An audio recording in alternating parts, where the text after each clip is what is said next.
my channel. My name is Jack. Before you start watching this story, please support my channel. Don't forget to subscribe and click on the bell. You have to admit that death can sometimes be around every corner, that no one can ever predict where this meeting will take place, in a warm home, or on a dark and deserted street, or maybe, which certainly seems unlikely to many of you, even during a family dinner. However, there are exceptions to every story. Kenny Ong's story is just such a story. Is this really possible, you ask? How could a simple family dinner end in a brutal murder that will shock all Malaysians, and the local authorities will even review the current legislation? Let's take a look at this case. Full name of the heroine, Kenny Ong Lake Yang. She was born in 1974 in the Malaysian city of Ipoh, in a large family. And even though the city is considered a rather remarkable place for tourists, but Kenny herself dreamed of something else, a prestigious job, traveling, and what else could a young woman dream of? Of course, all this couldn't just fall from the sky. She had to strive for her dream, and she understood that.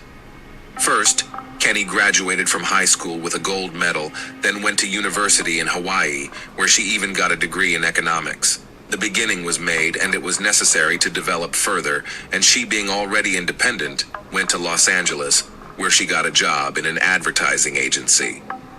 The City of Dreams gave the young girl self-realization as a specialist in her field. It was there in 2001 that Kenny met Brandon Ong, who, just like her father, was born in Singapore, but left there with his family to America as a child and was now rightfully considered an American. Young Kenny and Brandon got married pretty quickly and moved to the neighboring city of San Diego. But only 2 years into their life together, there was an accident. Kenny's father fell ill with liver cancer. Her father was going to have a serious surgery in Malaysia, and it was not quite clear whether he would survive after such an operation or not. So Kenny quickly packed her things, and on June 1st, leaving her husband in America, flew to her father. Fortunately, the operation was successful. The disease receded. The doctors assured that B-Jen, as Kenny's father was called, would live for a long time and would surely wait for grandchildren. Kenny exhaled with relief. Finally, it was safe to return to her beloved husband and her favorite job. She took a morning flight to Los Angeles, and in the evening, Kenny invited her extended family to a farewell dinner at their favorite restaurant called Monty's, where they had gone on holidays when Kenny still lived with her parents. During dinner, Kenny's mom suddenly didn't feel well, and her caring daughter offered to drive her home. In the parking lot, she looked for a parking ticket in her purse for a long time, and when she couldn't find it, she decided that she had simply forgotten it in the interior of the car. So Kenny asked her sisters to watch her mother and ran to the car. She was gone for a long time. Her mother even decided to go to the car herself, but Kenny's car was not there, and neither was her daughter's. Then one of the sisters started to call Kenny's phone, but it, even more alarmingly, turned out to be switched off.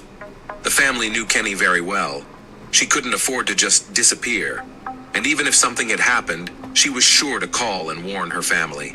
But what could have happened in a closed parking lot, literally 300 feet from her family? Kenny's father went to the security guards and asked them to show the security footage. At first, there was nothing strange.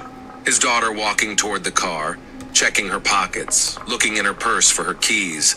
But then they noticed that behind Kenny there was a stranger moving behind him, and like Kenny, he was slowing down and speeding up. Already from another camera, the guards together with the worried father watched Kenny's car leaving the parking lot. But behind the wheel was a man, most likely the one who followed her in the parking lot, but Kenny herself, strangely enough, was sitting in the passenger seat. It all looked like a kidnapping, and the family immediately called the police. It should be given credit. The Malaysian police began the search for the missing woman as soon as they received information on the stolen car, and in a couple of hours, one of the highway patrol noticed a car on the road, which matched the description. In order not to frighten the possible perpetrator, and at the time, they did not fully understand whether it was a kidnapping or not, the police patrol stopped the car to check the documents. The car stopped. The driver was visibly nervous, but still with a smile gave the policeman his license. and Kenny, who was sitting next to him, tried to give the policeman some signs, but he was checking the driver's documents. Unfortunately, he did not understand it, but the kidnapper paid attention to it, and he pressed the gas pedal to the floor and drove away from the patrol car. The police tried to shoot at the trail, but to no avail. The car fled, but they still had the documents of the kidnapper, 27-year-old Ahmad Najib bin Aris. Let me tell you a brief biography of this guy. Ahmad was born in 1976 and grew up in Mor, Malaysia. He was the second of 4 siblings in the family. Ahmad Najib studied until the 3rd year of secondary school before dropping out, not continuing the last 2 years of secondary education. Secondary education in Malaysia lasts 5 years because he had to work to feed his family and was a hard worker. In 1998, he came from Muar to Kuala Lumpur. Later, Ahmad Najib was married and had 2 children. According to people who knew him, Ahmad Najib was a man of good character and responsible in his work. And now back to our case. After a while, it turned out that the shooting at the car did not go without result. A young man approached the police and told a strange story.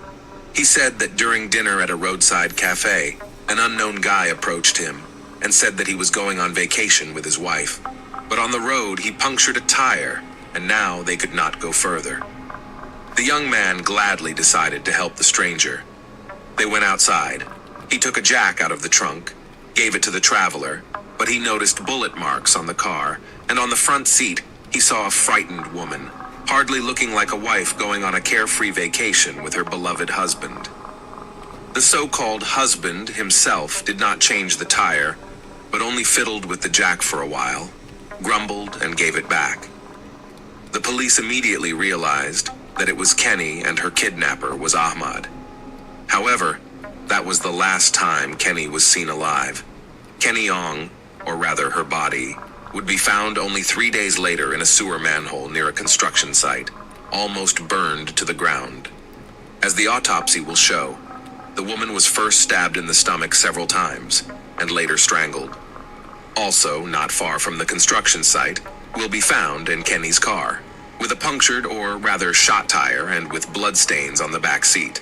The police, who had the killer's documents in their possession, for some reason decided to go to the address where Ahmad lived only after the body was found.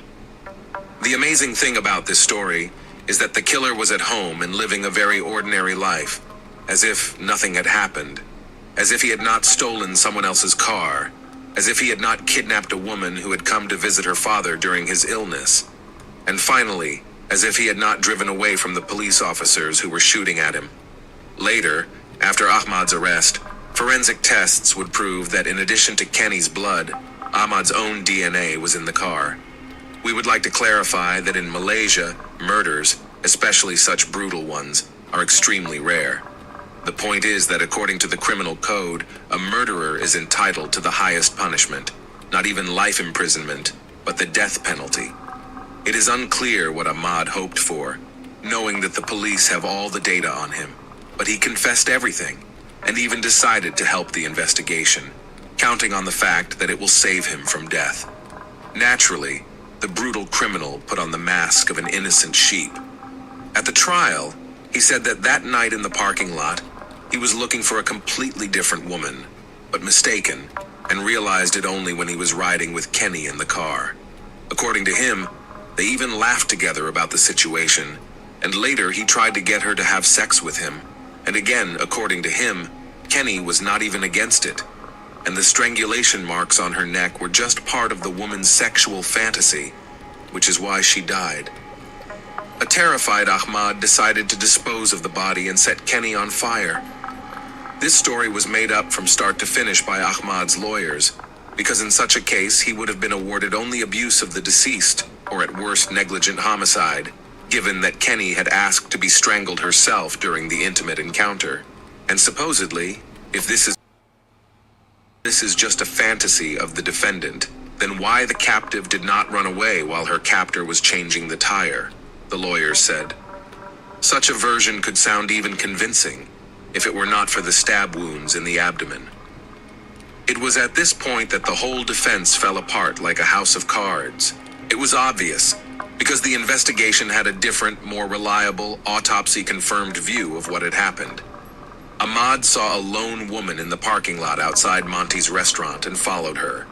When Kenny opened her car, he threatened her with a knife, ordered her into the passenger seat, and got behind the wheel himself. After that encounter with police officers and a failed attempt to replace a blown tire, he drove the car to a deserted location, put a terrified Kenny in the back seat, and used her several times. Kenny tried to resist, for which she was stabbed several times in the stomach and later strangled with a coat belt. After the abuse, Ahmad took her already dead body outside and threw it into the first manhole, covering it with tires so that it would not be found. He returned to this manhole the next day with several canisters of gasoline and decided to finally hide the traces of the crime, filled Kenny's body with gasoline, and set it on fire. In addition, as it turned out later, Ahmad had 4 rapes against women who fortunately did not die, but still fearing conviction, did not file a police report. Finally, on February 23, 2005, the court, for some reason lasting for several years, finally sentenced the murderer and, among other things, gave Ahmad 10 lashes. But did this make it any easier for the parents who had lost their daughter forever? Being behind bars, Ahmad tried to appeal his sentence and even wrote a letter to Selangor, the head of state, asking him to pardon him, but of course he was refused.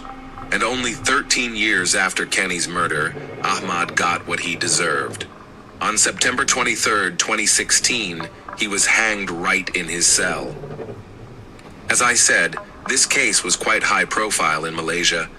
Residents were frightened not so much by the brutality of the murder itself, and Ahmad's seemingly empty belief in his impunity, but by the fact that it is not so difficult to kidnap a person in a crowded shopping center, albeit in a parking lot. To prevent this from happening again, the Malaysian authorities began to install as many CCTV cameras as possible around the country, increase the number of security guards in shopping centers, and even made parking spaces specifically for women. And in all this situation, it is very pathetic that for such measures it was necessary to sacrifice the life of an innocent woman who flew to her father for 2 weeks from tens of thousands of miles away. Thanks for watching, guys. Jack was with you again. Subscribe to the channel. There are many shocking stories ahead.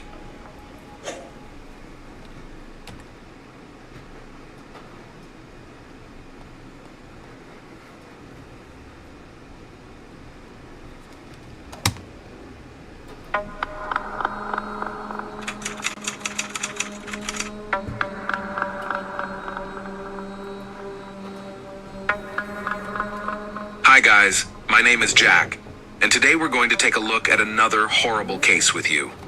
Wedding travel, or as it is also called, honeymoon, an event is definitely important in the life of a young family. It can be a bright impressions received from an unforgettable adventure, or for example, a long-awaited vacation from boring life, somewhere on the Azure coast under the shade of palm trees. But what about when you go on your wedding trip only to commit a real crime, or not to commit it, but only to be accused of it? Would the honeymoon be as bright and carefree in such a case? I don't think so. Unforgettable. Of course. Isabella Rodriguez, hereafter Hellman, was born in 1975 in Colombia. It is a country where everyone speaks only Spanish, but Isabella literally dreamed the American dream. She bought books in English, listened to songs on the radio, and all just to learn the language, and as soon as possible to leave to conquer the northern part of the continent. However, the language to learn Isabella succeeded, but the southern accent remained with her forever.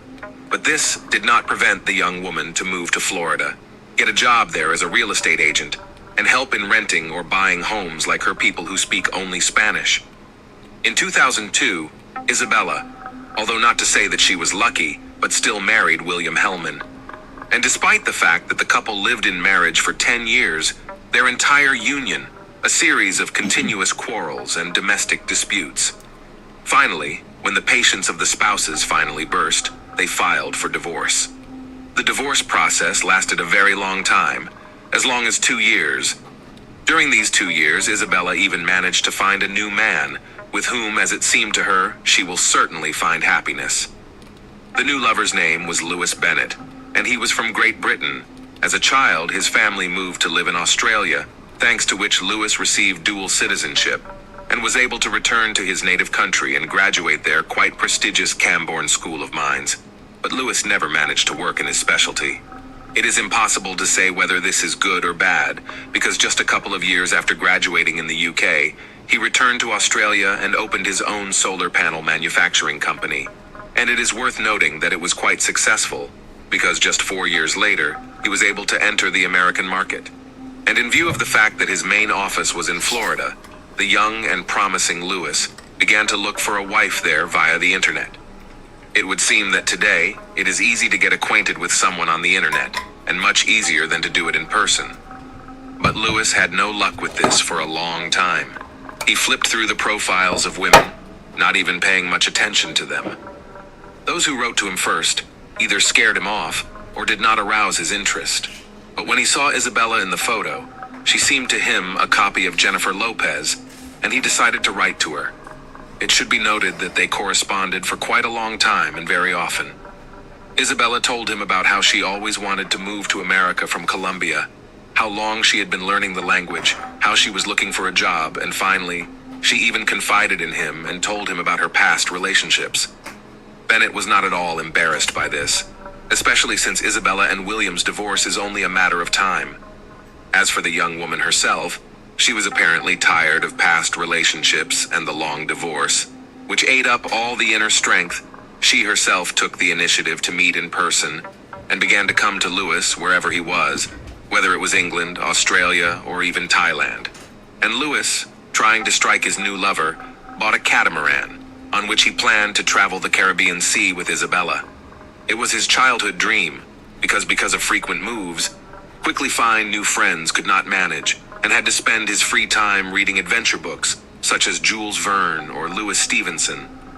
Yes, Bennett has noted that Treasure Island was his favorite book, perhaps for good reason, and it would still play a role in his life. Isabella spent all her free time, whether it was vacation or a long weekend, traveling with Lewis, and she noticed that during these expensive trips, Bennett practically forgot about work. Yes, of course, it could be reduced to the fact that all the processes in his company were so automated that he could live for himself. But nevertheless, Isabella was alarmed. She even once tried to talk to her lover on this topic, but the man either joked away or in full earnest said that he got a huge inheritance and nothing to worry about. Isabella was satisfied with such an answer. In July 2016, the couple had a joyful event. They had a daughter. For Lewis, as well as for Isabella, it was the first child. The girl they named Amelia. And here the young parents began the first disagreements, which Isabella, because of the past sad experience, experienced extremely hard. They could not decide how right they should bring up their daughter. Then, in what country the daughter would be better to grow up. Lewis insisted with all his might that Amelia grew up in Australia, next to his parents, and Isabella, on the contrary, did not want to go anywhere from America. Finally, the young father gave in, and in 2017, the whole family moved to Florida, where they, despite the already born daughter, decided to finally get married. Isabella begged her, now husband, to go on a honeymoon, as she hoped that this sea voyage would bring them back to the state when they first got to know each other, and carefree sailing around the islands on the high seas on his catamaran.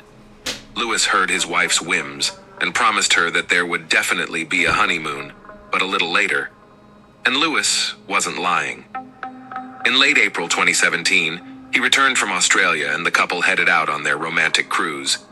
Yes, at first, judging by the posts on social media, everything was indeed as Isabella wanted. In all the photos, they are smiling, clasping each other in their arms and traveling around the Caribbean islands. However then, after those endless honeymoon photos, a lull began. A long one, for 2 weeks. When Isabella reappeared online, she told her family that she and her husband were in Cuba and were planning to return to Florida, but didn't know which way yet. She also added that they have a very bad connection here, so in the next few days, they may not expect a call from her. On the night of May 15th, the Coast Guard received a call for help from Lewis. He said he was alone on a raft in the open sea. Rescuers immediately went in search of him. The man was found near the Bahamas, and he was indeed alone on a boat that was filled to the top with various things and provisions. On the shore, Lewis told the following story. On May 14th, after a tiring day, he asked Isabella to give him a few hours of rest, and entrusting his wife with the management of the catamaran, went to take a nap in the cabin. Lewis was awakened by a heavy thump from below, and he called out to his wife, but she did not respond. Then he went upstairs, looked around, and realized that Isabella was nowhere on board, and the very blow that had awakened him had created a hole in the bottom of the catamaran, through which water began to enter his vessel, and the boat began to sink. Lewis decided that his wife was simply carried overboard by the blow, and since she was wearing a vest, she was fine, and in order not to go to the bottom with his child, he gathered all his belongings and moved to the rescue boat. Meanwhile, the rescuers, having taken a look at the contents of Lewis's life raft, were surprised, as the man took only those things that belonged to him, as if he had no hope that his beloved Isabella was alive and would soon be found. He even brought his tea set with him. Also in his backpack were found aluminum tubes, inside which were hidden silver coins, but this discovery was not paid attention to, because it was necessary to move urgently to search for Isabella. The Coast Guard used absolutely all the equipment they had, including helicopters, and surveyed the entire area, but all to no avail. But they found the very catamaran, which, according to Lewis's statements, crashed on underwater rocks, but there were no underwater rocks or reefs in the vicinity. Nor had the boat itself gone completely to the bottom. It was decided to inspect the boat. For this purpose, several divers were sent to it. Again, the results of their examination did not coincide with Lewis's story. As I said earlier, there were no underwater rocks at the wreck site. The boat simply could not have collided with anything, and the holes that were on the bottom were made from inside the boat, not outside. Another literally shocking oddity in this case was that the boat had all the escape hatches open, which of course increased the rate of sinking of the catamaran, and Lewis mentioned in his story that he left the boat over the side, as he was supposed to. The fact is that escape hatches are strictly forbidden to be opened, and they are needed only when there is no other way to leave the sinking vessel. Also, Lewis, being an experienced seafarer, did not use a beacon or satellite phone, which would have helped rescuers to find travelers in time in case of disaster. That is, from the outside, it looked as if Lewis deliberately sank the ship and made it look like an accident. But then, where is his wife? On May 17th, the search for Isabella continued, although 120 hours had passed since the catamaran wreck, while the possibility of finding a woman alive in the middle of the open sea is only 13 hours. On May 18th, the search stopped. Isabella has not been found to this day. Lewis himself returned home on May 15th, as if he wasn't really worried about missing Isabella. And what's more, he bought just one ticket to Australia for May 19th, so he didn't even hope that the rescue team would be able to find his wife, dead or alive. But he tried his best to get his wife's death certificate as soon as possible, so that he could get the insurance he was entitled to as a close relative. This was denied.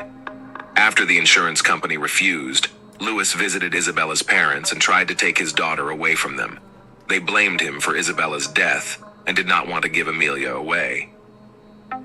He was able to take his daughter only after calling the police. On May 28th, he left Amelia with his parents in the UK and returned to Florida to try again to get the insurance payment, which by law was entitled to him. To the police, Lewis's behavior seemed extremely suspicious. They were literally sure that he was to blame for his wife's disappearance, but they had no evidence. Even the catamaran on which the murder could theoretically have taken place, and on which it was possible to find evidence confirming it, had gone to the bottom, to a great depth, and it was impossible to get it out of there. But the search of the house where Lewis and Isabella lived, as well as Lewis's own cell phone, proved fruitful. Yes, the fact that the husband and wife could not communicate with each other for weeks, and the husband himself could periodically disappear from home and not appear there for a long time, is not considered any evidence.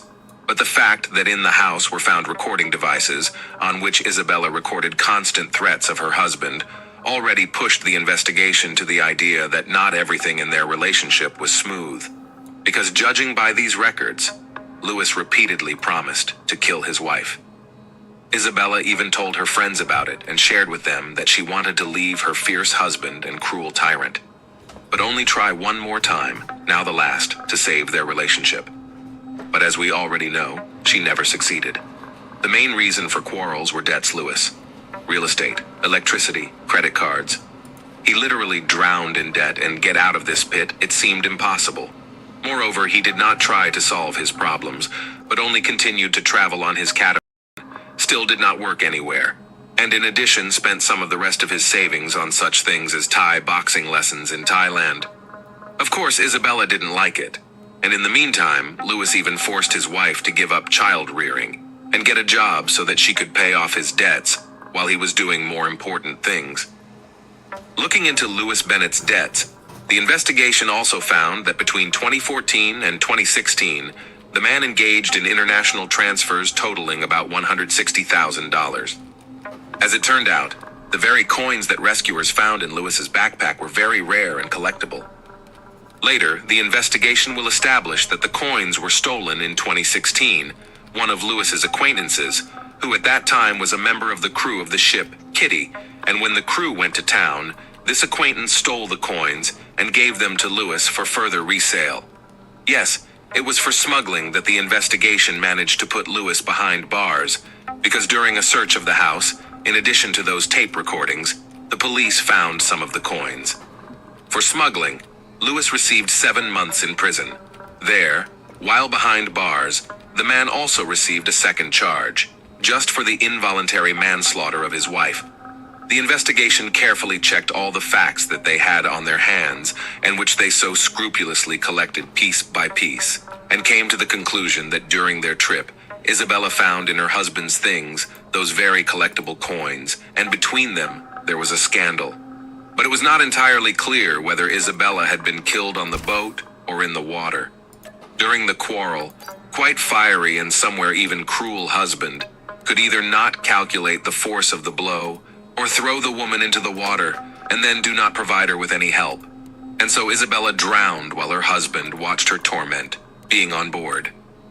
During the tragedy, Lewis realized that his wife's death was a good thing for him, and if he made it look like a sinking boat accident, he would get an additional payout for the sinking catamaran in addition to the money for Isabella's death, since it was also considered an insured event.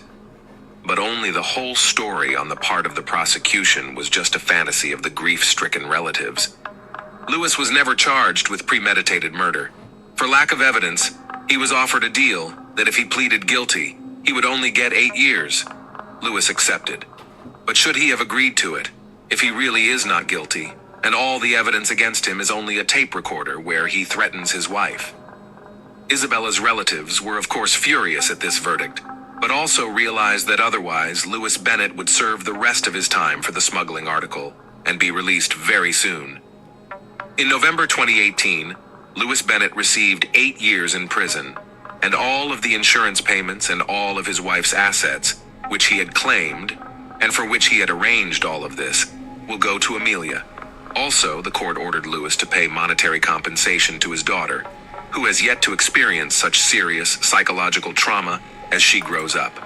Thanks for watching, guys. That was Jack with you.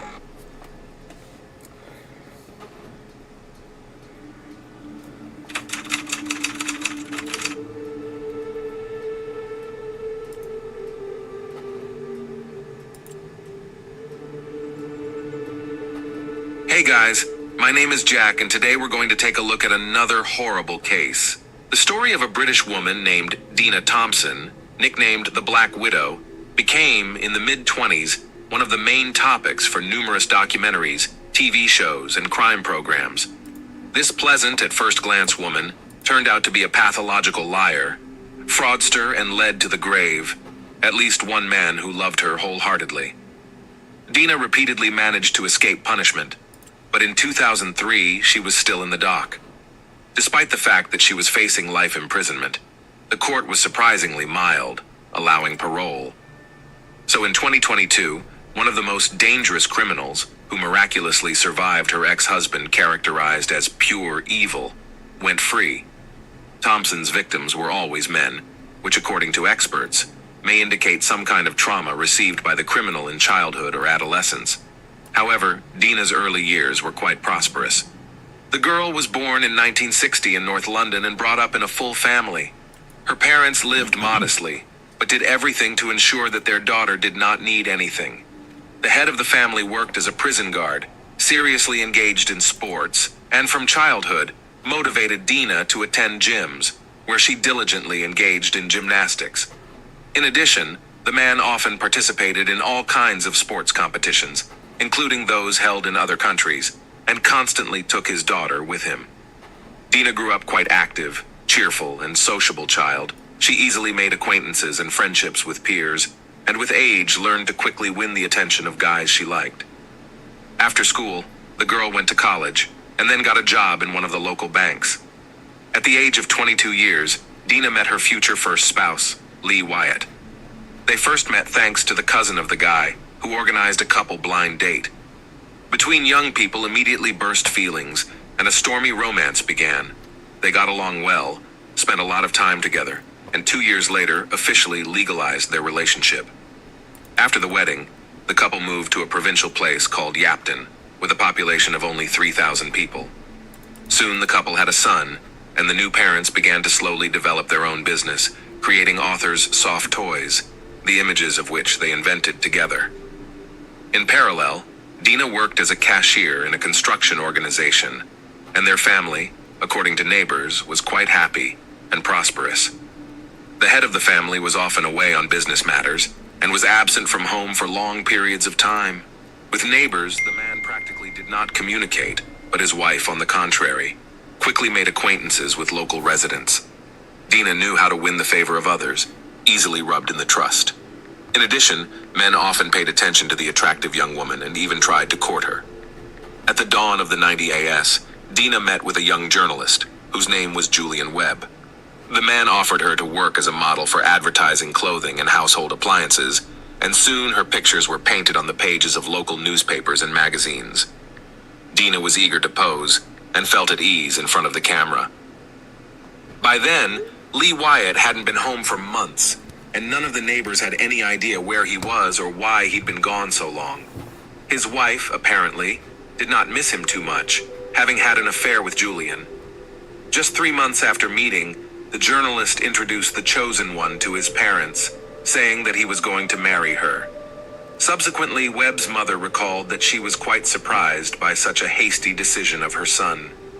In addition, a potential daughter-in-law, who was a few years older than Julian, did not inspire her confidence.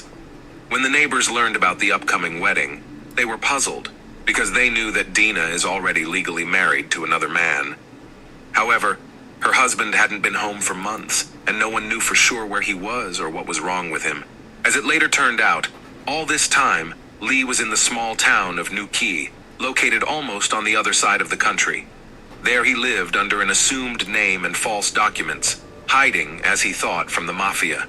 In fact, the man became a victim of skillful lies of his wife, who convinced him that their family was in mortal danger, and escape. This is the only way out. The couple, as mentioned, were engaged in creating Author's Soft Toys, and their most successful creation was Leprechaun Sean, which sold well and gained a certain popularity. In early 1991, Dinah told her husband that their creation was interested in the corporation Disney, and is ready to pay £50 million sterling for the opportunity to use this character. But the joy was short-lived, and soon the woman reported that representatives of the criminal world, having learned about the big deal, want to get most of the money, threatening otherwise to kill the whole family. Dina also came up with a way out of the situation, convincing her husband that he needed to hide. Lee quickly acquired fake documents and went on the run. But before this cunning woman persuaded Lee to write several threatening letters to her and make several similar records of phone calls, which allegedly were supposed to be proof that he hates his wife, so that the mafia to stop pursuing her. The trusting husband, not suspecting anything, did as his wife told him to do and then fled. In a foreign city with no home or friends, Lee was ready to take on any job, and all the money he earned was sent to his wife and son, so that his family did not need anything. Most likely, this escape really saved his life, But the threat came not from fictional bandits, but from his own wife. In November of the same 1991, Dina married her new favorite, Julian, and the wedding couple played on the very money that faithfully sent home deceived Lee. Webb was madly in love and happy, but soon after the wedding, neighbors began to notice that the woman regularly visits the lovers while her husband at work. And after a while, she informed Julian that she was terminally ill and was fired from her job because of it. The story with a fatal diagnosis and dismissal turned out to be a lie from the first to the last word. And it also turned out that from the accounts of the company where Dina worked, a large amount of money was missing, and the main suspect in this crime was herself. Then the woman accused her first husband, Lee Wyatt, who allegedly forced her to go to the crime by threats. As evidence, she provided the very letters and audio recordings that she herself had previously convinced him to do. Wyatt himself returned home as soon as he learned that his spouse had remarried.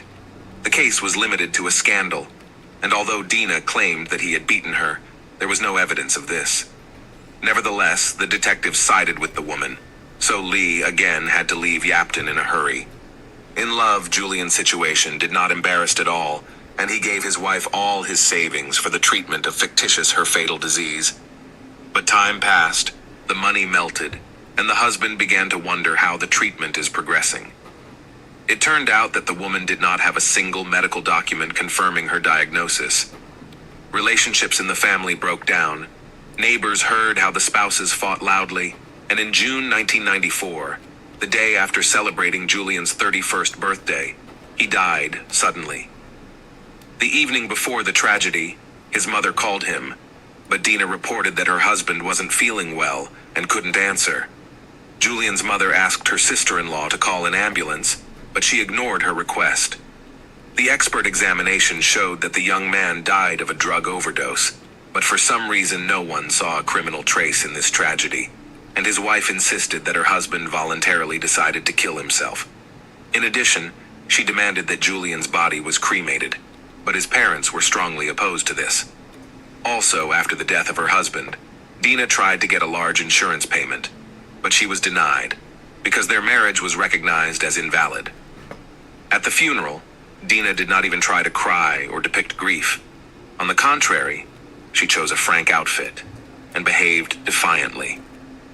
Almost immediately afterward, the widowed woman began to spin numerous novels and affairs. She openly brought lovers to her house, not hiding from the neighbors. Only in 1997, Dina filed a divorce from her first legal husband, and less than a year later she met Richard Thompson, who immediately managed to charm. Dina, not thinking long, told the new lover that suffers from a serious illness, and she has to live a very short time. Blinded by love, the man said that he would turn the last months of her life into a fairy tale, and is ready to spend all his savings for this. Wedding couple played in one of the best hotels in Florida. There, they spent their honeymoon, and then returned to their native England, settling on its southern coast, in the city of Brighton. According to Richard's memories, his wife literally bewitched him with her care and support, and she also skillfully pretended to share all his views and aspirations.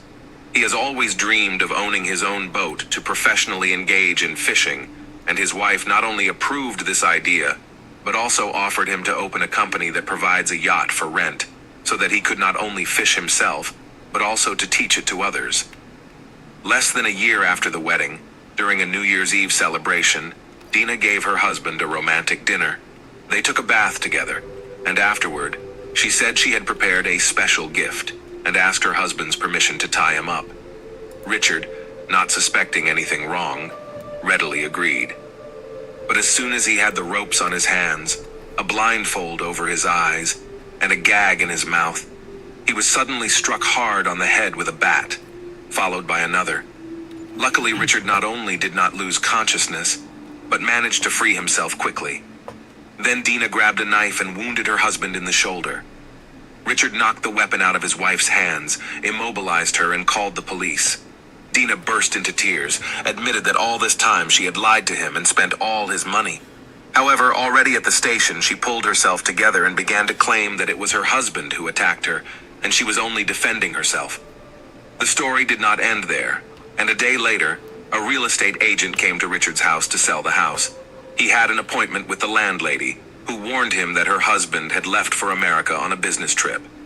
At that moment, Richard realized that his wife was planning to kill him, sell the house, and run away with the money. No one would look for Thompson himself for a long time, thinking that he had gone across the ocean. In the course of court proceedings, it turned out that the woman had withdrawn all the money from her husband's bank accounts, forging his signature, and also used his credit cards, accumulating a lot of debts. The case gained a wide resonance, and other men began to apply to the police, former lovers of Dina, whom she deceived and cleaned to the thread, telling about a fictitious incurable disease. Then also remembered, and the first husband of the woman who had to hide for many years, first from her fictitious pursuers from the mafia, and then from the police. It was finally revealed that it was Dina who stole the company in which she worked, accusing her husband of everything. However, the jury, despite the presence of irrefutable evidence, acquitted the woman in the case of the attack on her husband, Richard Thompson, and Richard himself was accused of seeking to attract attention to himself, making up such a story. Nevertheless, Dina was found guilty of numerous financial frauds and sentenced to nearly 4 years in prison. The hype around Dina Thompson also reminded about the strange, sudden death of her second husband, journalist Julian Webb. The woman herself told completely different versions and circumstances of his death. She said that her husband was poisoned by steroids, which he took to keep himself in shape, then claimed that he drank a lot and fell asleep in the sun, getting sunstroke, and at the inquest, and in general, said that he took his own life. Despite her caution, Dina once confessed to her best friend that she had poisoned her husband by putting potent drugs in a spicy dish that he adored. The police managed to track down the owner of the diner where Julian often dined and ordered food to take home. He recalled that the day before the tragedy, Webb's wife took out rice and chicken curry. And then the investigators guessed that it was this seasoning that interrupted the specific flavor of the drugs. In connection with the newly discovered circumstances, a new investigation was initiated, and Julian's body was exhumed and sent for examination. As it turned out, the man was poisoned by a large dose of powerful antidepressants added to his favorite dish with curry, and strengthened their effect aspirin, which Dina dissolved in her husband's drink. At the time of the call to his mother, Webb was still alive, and he could be saved, but it was not part of the plans of his wife. In 2003, the Black Widow was finally brought to trial. The investigator at the hearing characterized her as the most dangerous woman he had ever had to deal with, and the judge noted that she was a skilled and very dodgy liar. Dina Thompson was sentenced to life in prison, but with parole eligibility after 16 years. The story of the crimes of the Black Widow formed the basis of numerous documentary detectives, actively discussed in TV shows and mused in the press. Even after Dina was behind bars, detectives unearthed another dark story from her past. As it turned out, one of her first lovers disappeared without a trace, and to this day has not been found alive or dead. The young man's name was Stoyan Kostov, and he lived in Bulgaria, where Dina herself trained as a gymnast in the late 70s. Between them began a romantic relationship, and afterwards, the guy disappeared forever. The investigation does not exclude that Dina is directly related to this case, and Kostov became one of her first victims, but it was not possible to prove anything. While serving her sentence, Thompson worked with a prison psychologist and underwent rehabilitation courses. Despite her exemplary behavior and the right words about re-education and realization of her mistakes, Dina, according to the detective in charge of her case, does not feel remorse and pangs of conscience, and therefore can re-offend. Nevertheless, in the summer of 2022, the 61-year-old Black Widow was released from prison. After learning about it, Richard Thompson said that now he will not feel safe, because he does not know what to expect from his former spouse. Now, Dina is obliged to report to the police about all her connections and relationships, observe curfew, and report on all financial transactions. She is also forbidden to approach her ex-husbands and lovers affected by her actions. She is forced to wear a special tracking bracelet on her leg that records all her movements. A few months after her release, Thompson was captured by journalists while returning from a store with shopping in a large bag. Curiously, on the ring finger of her right hand was a massive ring, strongly resembling an engagement ring. It is possible that another gullible victim fell into the net of the Black Widow. Thanks for watching, guys. That was Jack with you. Subscribe to my channel.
Ryan Smith was born in 1975 in San Diego, California, USA.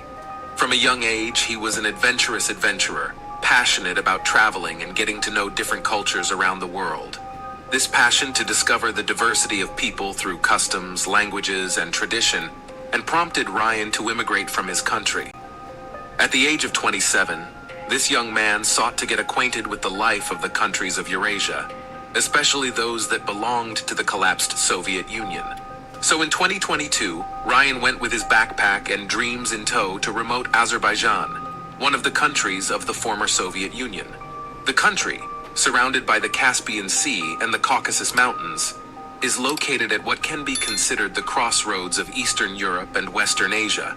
So for a young traveler, it was an ideal starting point for the world he intended to discover. Ryan settled in Baku, the capital of Azerbaijan, where he studied the language and culture. On his web portal, he described how at that time he worked at a carpet market surrounded by a walled city.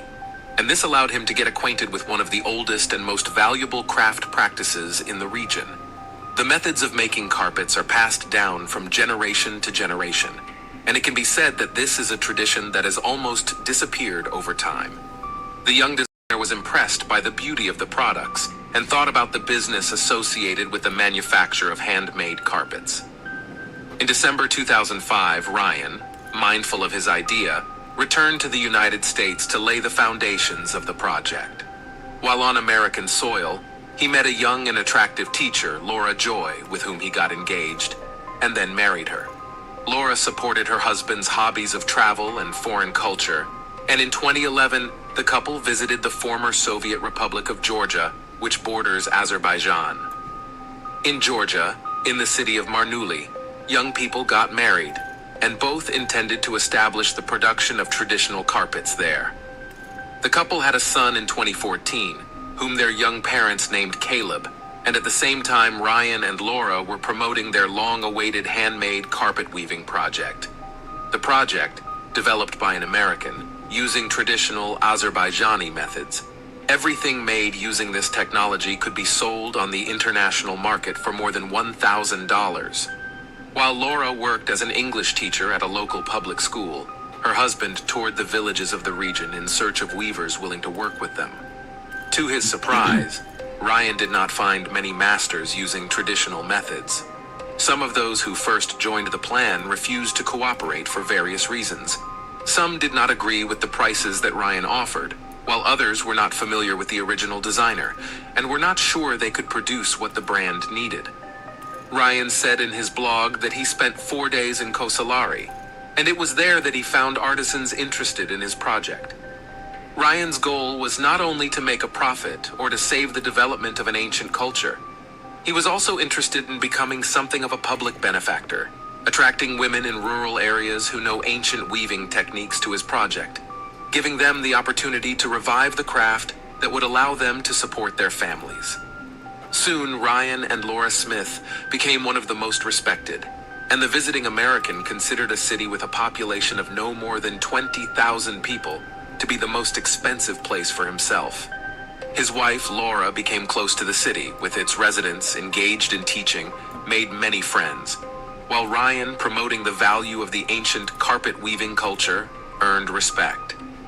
Most residents considered the Smith couple kind and honest people to whom they could turn for help. A couple of visiting Americans got so used to the local society, traditions, and culture that in 2012 they applied for citizenship and soon became citizens of the United States and Georgia. It was rumored that the couple planned to build a kindergarten with a playground on their own money. But it was at a time when the couple had already decided that they had finally found a home, realized that the future of their family was promising. A tragedy knocked on their doors, and all their plans collapsed in the most unexpected and nightmarish way. In July 2018, 43-year-old Ryan and 42-year-old Laura planned to take a couple of days off to enjoy a vacation next to little Caleb and get away from the routine.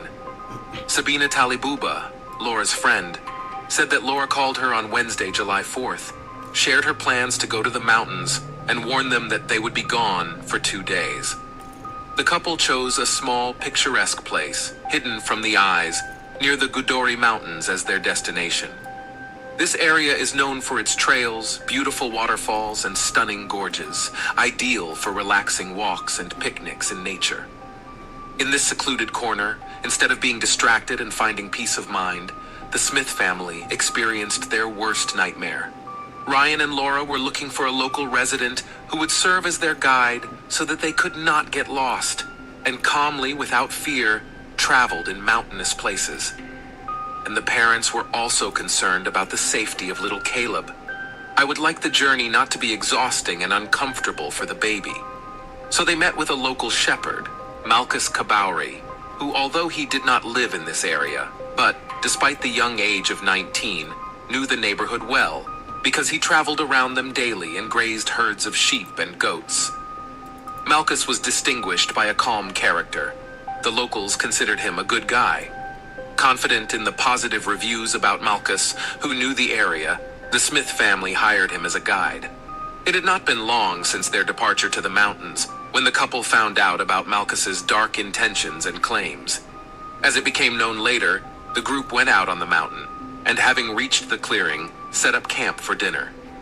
They chose a place near one of the many springs in the area to have fresh water quenching their thirst in the summer heat. Obviously, at some point Ryan paid attention to his guide, because he felt that he was not careful enough with the gun, which he always carried with him. There was a heated discussion between the two men, and no one expected Malchus to point a gun at Ryan and shoot him in the head. Then he fired another shot at the man in the back. Laura's terrified screams and the baby's crying drowned out the echoes of gunfire, rumbling in the mountains, but the worst was yet to come. Despite the woman's pleas, Malchus put the muzzle of the gun to Caleb's head and fired at point-blank range. Frightened and unaware of what had just happened in front of her, Laura turned to stone. But when she saw Malchus's cold gaze, she understood his true intentions. Her instinct for self-preservation worked. Laura ran as fast as she could to avoid the fate of her husband and son. But when she reached the edge of the waterfall cliff, she realized that she had no way out, and there was no way for her to escape. The shepherd used a weapon to force the woman to violence, and then allegedly pushed her off a cliff. Laura's body fell on the bank of the waterfall. According to the subsequent investigation, Malchus took Caleb's body and buried it in a secluded place, sending the murder weapon there as well. Then the shepherd returned to the village as if nothing had happened. Laura's friend Sabine began to worry when, after 3 days, Laura did not return from a family trip. Sabine tried to call Ryan or Laura, but she never got an answer. Ryan's entourage was also confused, as it was very unusual for him to be away for so long without contacting anyone. On Friday, July 6th, the Center for Rapid Response and Emergency Situations received a message about the possible disappearance of a Georgian family of American origin in the mountains.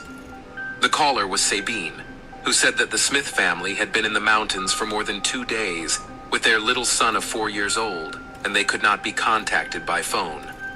A team of 15 rescuers was sent to the gorge to search, where presumably a family was missing.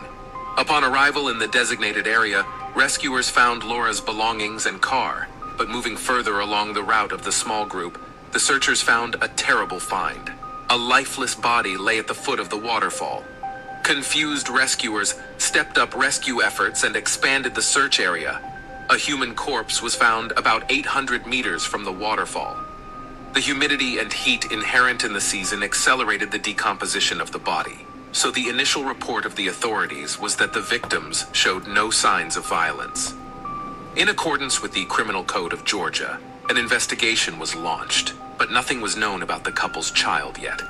It took another 3 days when the fate of the defenseless baby became clear. Investigators managed to find out that Malchus was the last person with whom the family communicated. A 19-year-old shepherd was detained and told during interrogation that he knew where Caleb was. 4 days after the Smith family went to the mountains, Malchus led investigators to the place where he buried Caleb, as well as the weapon. The next day, the Georgian police released a statement saying that a young shepherd, Malchus Kabauri, had been taken into custody, and he was accused of murdering the Smith family. The news of the murder of a married couple and their son shocked Georgia, especially Marnoli and the community of weavers. The American consulate also expressed its alarm over this crime. In fact, the FBI team participated in the investigation together with the Georgian authorities and cooperated in the search and processing of evidence. On July 11th, the Tbilisi Municipal Court decided to place Malchus, who pleaded not guilty to the charges, under arrest. The conductor claimed that the real killers of the family were 2 foreigners who arrived in a black car. Allegedly, these people killed the Smith family, threatened to kill him and his family if he reported to the police, and left Malchus alive so that suspicion of a triple murder fell on the shepherd. Violence against Laura was rejected by Malchus's lawyer, because according to the guy, he was not capable of such a thing, since he was a virgin. On July 12th, family, friends, and activists of public organizations gathered in front of Ryan's house in Marnoli with toys, flowers, and lit candles to express condolences and remember the victims. The next day, Malchus's lawyer confirmed the innocence of the accused. He continued to claim that the crime was committed by 2 foreigners, and that the psychological pressure exerted on his client forced Malchus to initially plead guilty. But evidence against Malchus began to appear one after another. The most convincing evidence of Malchus's guilt was the autopsy report of the victims. It was found that Ryan's body had 2 gunshot wounds, one in the head and one in the back. Caleb was shot in the head at point-blank range. In Laura's case, violence against her was proven, and DNA tests confirmed that the biological material found in her body and on her underwear belonged to Malchus. The DNA of Ryan and the defendant were also found on the murder weapon. In addition, a technical examination conducted by the FBI on the phones of the victims and their alleged killer showed that there were photos of Laura's lifeless body at the waterfall in the memory of Malchus's phone. The shepherd even showed them to several local acquaintances, to whom he said that he had accidentally stumbled upon a corpse while walking through these places. Experts found in the search history in the phone that a few days before this incident, Malchus had visited various sites of an intimate nature. All this led investigators to the conclusion that the motive of the crime was the young man's interest in Laura, and that his actions were deliberate from the very moment when the Smith family contacted Malchus to take them to the waterfall. After the release of the autopsy results, Malchus's lawyer, David, resigned, saying that for reasons of principle he could not defend the shepherd. David was replaced by another lawyer, who from that moment led the case. He insisted on the client's innocence and filed a motion to withdraw Malchus's previous confession. The shepherd's mother, Mariana, supported her son and agreed with the lawyer that the police may have forced the guy to confess to the crime under threat of imprisonment. Relatives of the suspect claimed that because of a high-profile crime, the authorities accused Malkus in order to close the case. However, on November 9th, 2018, Malkus was charged with the murder of 3 members of the Smith family. He was also charged with additional charges of violence against Laura. The psychological examination conducted on the young shepherd showed that he is sane, healthy, and ready for trial. The term of pre-trial detention expired on April 9th, 2019, but the prosecutor said that they had strong evidence of Malkus's guilt and that he would be punished for such a terrible crime. A meeting of 12 members of the court on March 25th, 2019, unanimously ruled that Malkus was guilty of premeditated murder with extreme cruelty of more than 2 people. He committed premeditated murder in order to conceal another crime, namely intimate assault. On March 27th, 2019, the judge of the District Gori District announced the decision to sentence to life imprisonment. While the relatives of the criminal protested against the life sentence, which they considered unfair, the sentence became a relief for friends and relatives of the Smith family, and defense lawyers announced that they would appeal the verdict to the appellate instances in connection with alleged procedural violations. The U.S. consul in Georgia said that the verdict provided justice for the Smith family, adding that the evidence left no doubt about Malkus's guilt. Since the arrival of Ryan and Laura Smith in Georgia, these people have won the love and respect of the residents of Marnuli, and their brutal murder has dealt a blow to the community that the couple chose as their home. The community project developed by Ryan not only revived an ancient tradition, but also provided many women with a source of income and stability. The death of the spouses plunged into sadness and uncertainty dozens of women who aspired to a successful business. Shortly after the terrible events that claimed the lives of the founders, the project was revived by foreign investors who support Ryan's ideas and offer opportunities for local craftsmen. Ryan and Laura left behind the world they knew in the West, hoping to discover cultural treasures.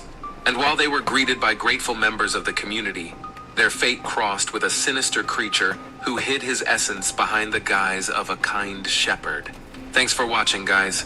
I recommend watching other stories. Click right now.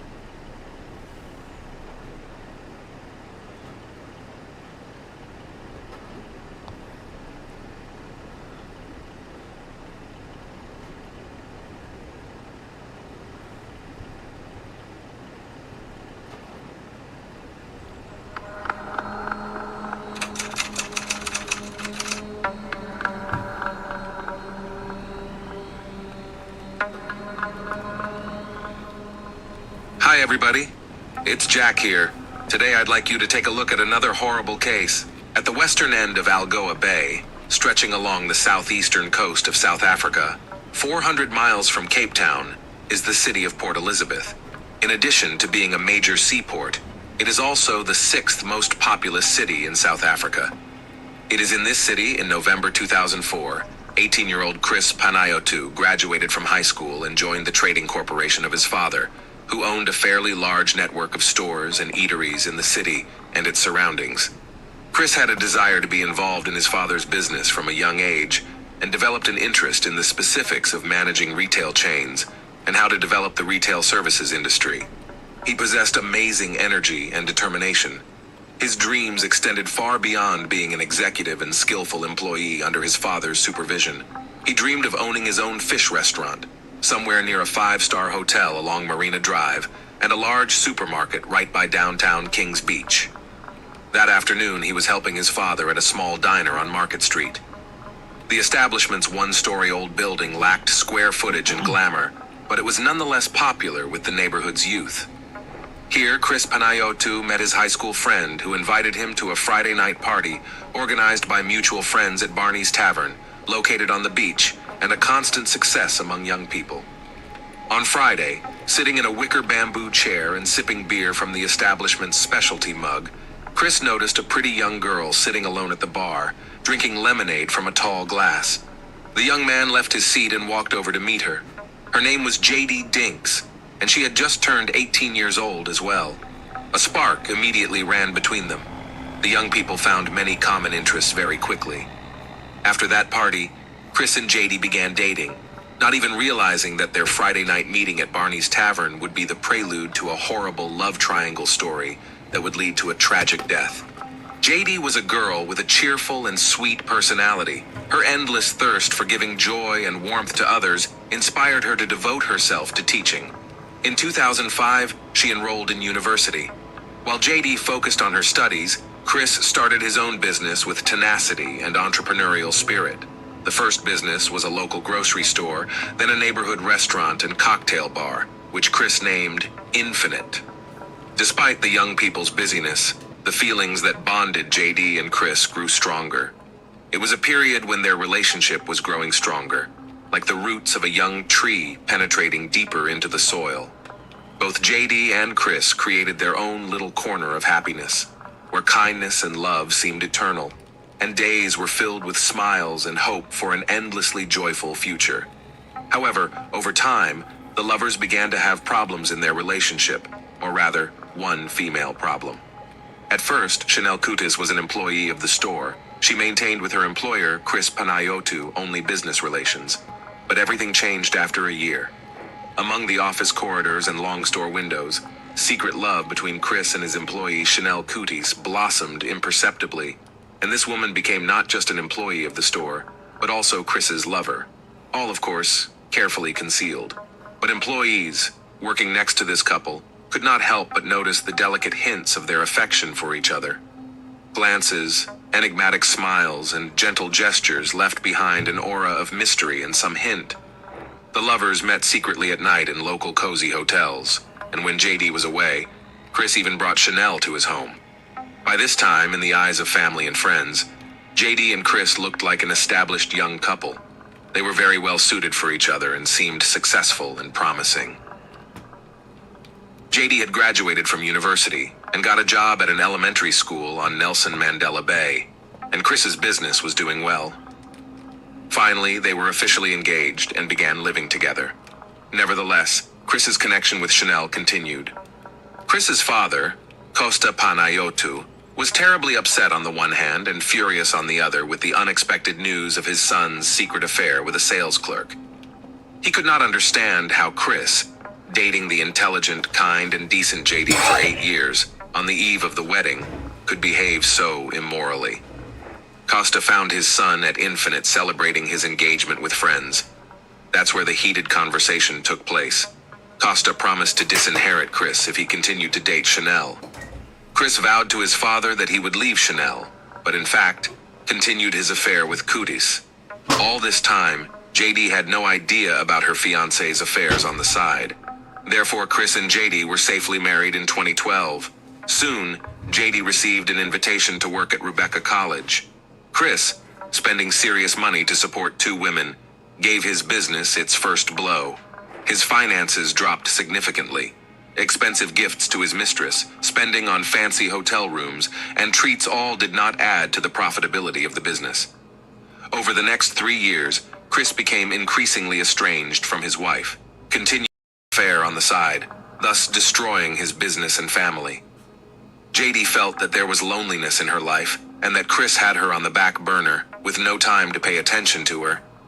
The young woman shared with her friends a heavy sense of disappointment in her relationship with her husband. All her efforts to restore the former harmony did not lead to anything. Realizing the futility of her actions, by September 2014, JD realized that she was on the verge of a nervous breakdown. On September 21st, she decided to address herself by writing a letter in which she shared her deep feelings. In the letter, JD clearly expresses her desire to be loved and have a normal marriage. She emotionally expressed her feelings and experiences of wanting to be loved by her husband and her desire for close, warm relationships and support. She longed for a normal man who would take care of her and with whom she could build a healthy relationship. JD expressed in her frank letter her frustration and dissatisfaction with her husband's behavior of hiding things from her. This caused her to feel a sense of distrust and uncertainty. She described her state as if her heart had been taken from her, and it had been torn and trampled. JD also expressed a desire to spend more time around her husband. In the early spring morning of April 20th, 2015, a Monday, a rented car with 3 stout guys inside stopped near the gate of Staringled village, where the young Panayotu couple lived. Their attention was drawn to a fashionably dressed young woman who was impatiently waiting for someone, standing by the roadside. 2 of the trio had already started to open the car doors to get out of the car, when the driver, who was left behind the wheel, gave them a command to stay in their seats. They watched through the tinted glass of their car as a black BMW parked beside her. She settled into the back seat and the car sped past them, picking up speed. The driver annoyingly slapped his hands on the steering wheel. The next morning, Tuesday at 6:15, JD Panayotu left the house as usual to go to work at the college. It was no more than a 40-minute drive to her place of work, and she was waiting for her friend and co-worker Cheryl in her BMW to go there. She glanced absent-mindedly at the curb, where she spotted yesterday's car with tinted windows. Cheryl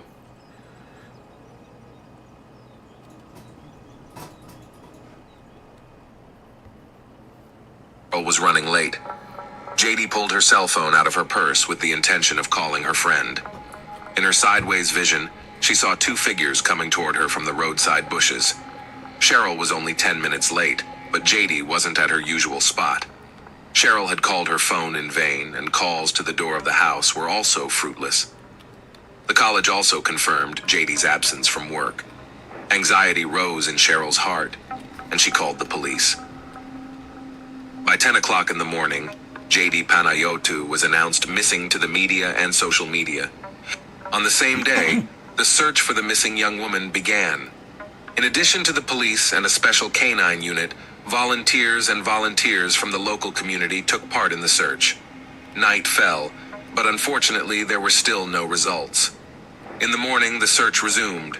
A reward was announced for any information about JD, then the amount increased. At 10 o'clock in the morning, a canine officer, with his dog named Angel, discovered the body of JD Panayotu in a bushy ravine near Quanobushli. She was fully clothed. The medical examiner found 2 gunshot wounds in her back and 1 shot to the head. Her bank cards and jewelry were gone, as if someone had tried to obfuscate the motives for the murder. It wasn't just an act of violence, it was a low, inhumane act. Who would take the life of such a kind and harmless person? JD's family was in shock. Family and friends couldn't believe this could have happened. JD's students and co-workers were also grieving. The heartache of the terrible tragedy spread like waves in the ocean, far and wide across the country. Social media buzzed with grief and bewilderment. Who could have committed such a despicable and senseless murder? On October 22nd, JD's family held a memorial service at the Catholic Church, and a funeral was held, attended by an unimaginable number of Port Elizabeth residents. So tragic and ridiculous was the young woman's death that it struck the citizens of the city and echoed with pain and compassion in their hearts. Among the family and friends of the deceased were also JD's students and colleagues who came to pay their respects and mourn the young teacher. But apart from people who knew JD Panayotu closely, the city cemetery was attended by operatives of the South African Police Service, whose attention was drawn to the strange behavior of the deceased's husband, Chris. The young businessman's grief looked rather fake. But most of all, the investigative team was surprised by the obviously staged farewell speech of the widower. Having checked its text through search engines on the internet, the police found an incredible similarity of Chris's epitaph with the dedication of Charles Atkins to his late wife.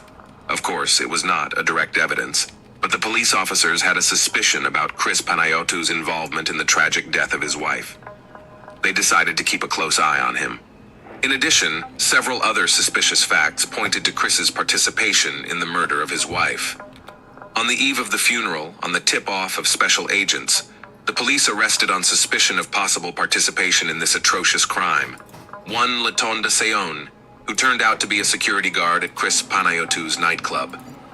The man gave statements indicating that Chris had approached him to hire killers for his wife, and that he, Latonda Seon, had found him 3 of his friends. Police also learned that on the day of JD's murder, someone tried to use her bank cards twice. After examining bank surveillance tapes, Detectives found images of two men who Latonda Seon identified as his hired killers. Latonda actively cooperated with law enforcement, and they decided to release him from custody on the condition that he complete the task of gathering evidence and Chris's confession to his wife's murder. For this, the authorities promised to commute Latonda Seon's sentence. Following instructions from the police, Latonda called Chris and summoned him for a confidential conversation, which was recorded with special equipment. In it, Panayotu revealed himself fully, which allowed the investigation to arrest Chris at night, 2 hours after the telephone conversation with Latonda. Soon, based on the detailed testimony of the detainee, 3 more suspects were arrested. After that, the picture of the crime was completely reconstructed by days, hours, and minutes.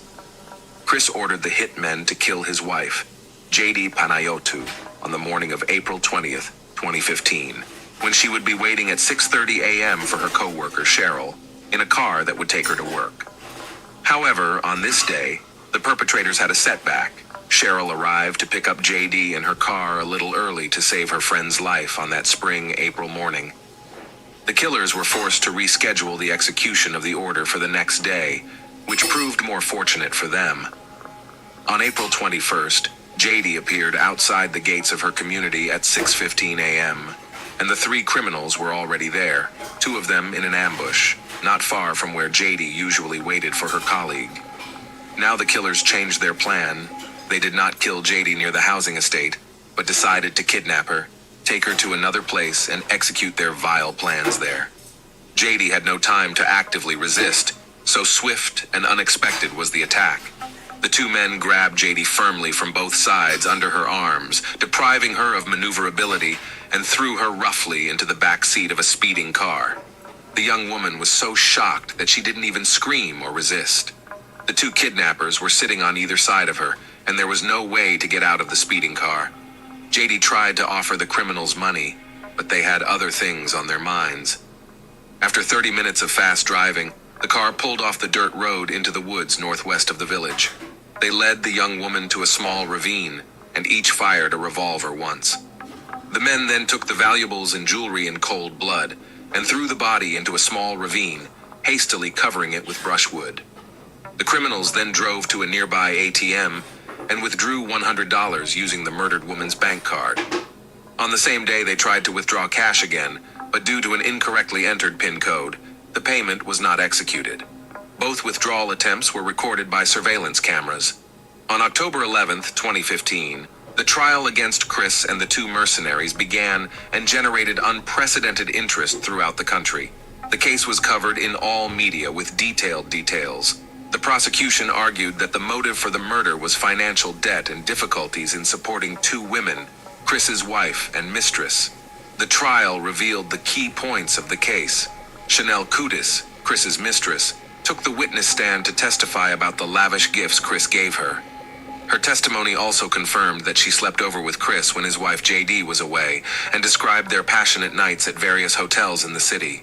Various pieces of evidence were presented in court, such as records of calls between the hired killers and the bouncer of the Latonda Seon nightclub, ATM videos, and pictures confirming withdrawals, GPS coordinates of the location of the hidden car, and other evidence that pointed to the defendant's involvement in the murder.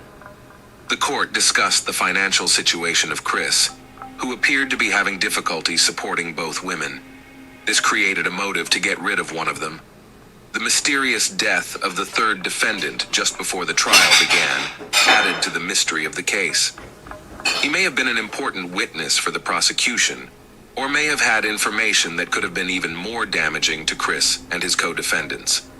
The court concluded that there was sufficient evidence to support the involvement of Chris and the mercenaries in the murder. Their motivation was related to the financial problems and life difficulties of Chris, who decided that getting rid of one of the women would be the solution to his problems. JD's story is a true tragedy. Her life was too short and full of injustice. All the witnesses called by the court described JD as a kind and devoted woman. Her death was a loss to all who knew and loved her. The court clearly concluded that Chris killed his wife out of greed to avoid financial problems. This motive makes his act even more inhumane and cruel. Chris's actions show how some people can go to extreme lengths for their own gain. Chris, as well as the two hired killers, received a life sentence. This is a just punishment for such a horrible crime. Laiton Sioni had yet to be fully sentenced because he went to cooperate with law enforcement. However, there are still some mysterious and unexpected 6 moments in this tragic story. The tragic death of Chris's father, Costa Panayotou, on December 9, 2019, added more mystery and grief to the already existing tragedy. Chris's affair with a store worker and Costa Panayotou's unwillingness to accept this choice of his son could have been a source of family conflict and tension. It is not yet clear who killed Costa Panayotou and why. This horrific crime leaves many unanswered questions and adds an element of mystery to an already complicated situation. The situation of Chris Panayotou, who put his own interests and desires above the life and well-being of his wife and family, is one of intense outrage and condemnation. If his actions were related to the death of his father, it would add even more complexity to an already horrible situation.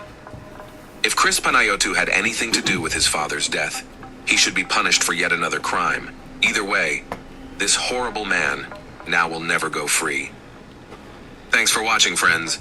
Jack was with you.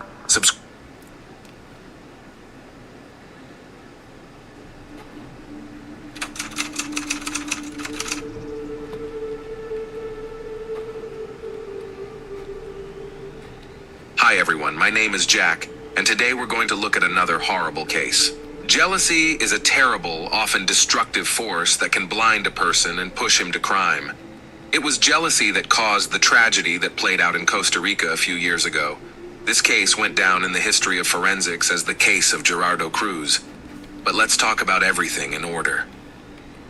Samody Fonseca was born in Costa Rica in February 1975. About her family and early years are known a little. The girl's childhood was in an area called Cuba, where she lived with her mother named Sonia Fonsek. Samody attended one of the local schools, and even then demonstrated her difficult and conflicted character. She did not tolerate rejection, often achieved what she wanted by force or deception. According to the memories of local residents, Samody, thanks to her striking appearance and perfect figure, easily charmed men, but could not keep them. Samody was very beautiful, and skillfully used her appearance, but because of greed and vanity, put material wealth and self-interest above all else, which simply discouraged cavaliers after a short relationship. In addition, she was incredibly jealous and aggressive.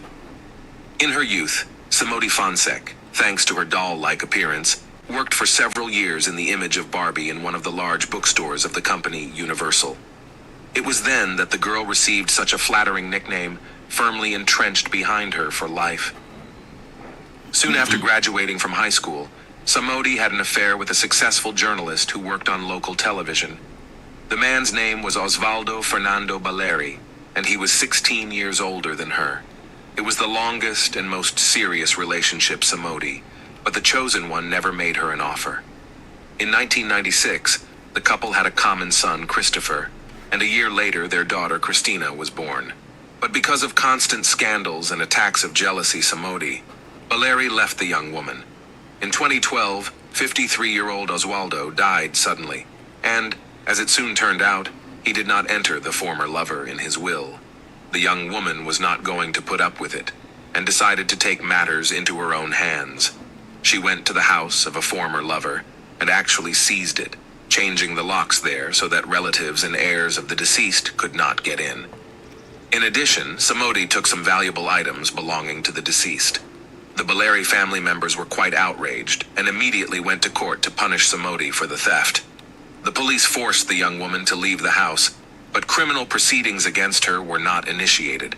Fonsek had many other romances in particular, with one Miguel Angel Perez, from whom the woman gave birth to her third child, a daughter named Maria. According to some reports, this relationship was officially registered, but ended in divorce after a few years, although other sources claim that Samody was not married. At the same time, she gave her youngest daughter her lover's surname without his knowledge or consent. It is a curious fact that some lovers of Barbie mysteriously disappeared or died under mysterious circumstances, but But for a long time, for some reason, no one paid attention to it. So, for example, one of Samodi's lovers went missing. And according to relatives, it happened soon after he decided to break up with an irascible and aggressive lady. The man to this day has not been found, and many are sure that Fonsek is directly related to this case, but some irrefutable evidence of her guilt could not be found. Samodi's other former lover, whose name was Diako, died tragically after breaking up with her. He was murdered, and everything looked like a failed robbery attempt, and the mysterious killers were never brought to justice. Again, everyone speculated about Samodi's involvement in the crime, but no hard evidence was found against her. However, her most famous victim was Gerardo Cruz. Cruz, a native of Costa Rica, he was born in December 1992 in the city of San Jose. His own father, the boy did not know, because he left the family before the birth of his son. His mother, Ana Patricia, soon married a man named Hermes Rodriguez, who adopted the baby and raised him as his own. And a few years later, Gerardo had a younger sister, Milena. Childhood and youth of the guy can be characterized as a calm and carefree period. He studied at an ordinary school, was fond of motorcycles, and early met his true love, a girl named Carol. At the age of 23 years, Gerardo, along with his chosen one and their common daughter, 4-year-old Genesis Cruz, settled in the house of his aunt and uncle in the metropolitan suburb of San Sebastian. The young father took a job at a local bakery to provide his family with everything they needed. The couple was quite happy, and soon they learned about the upcoming addition to their family for the second time. In the summer of 2015, Gerardo met Samodi, who periodically shopped at the bakery where he worked. At that time, the woman was already 40 years old, but she was still quite attractive, loved to wear frank outfits and flirt.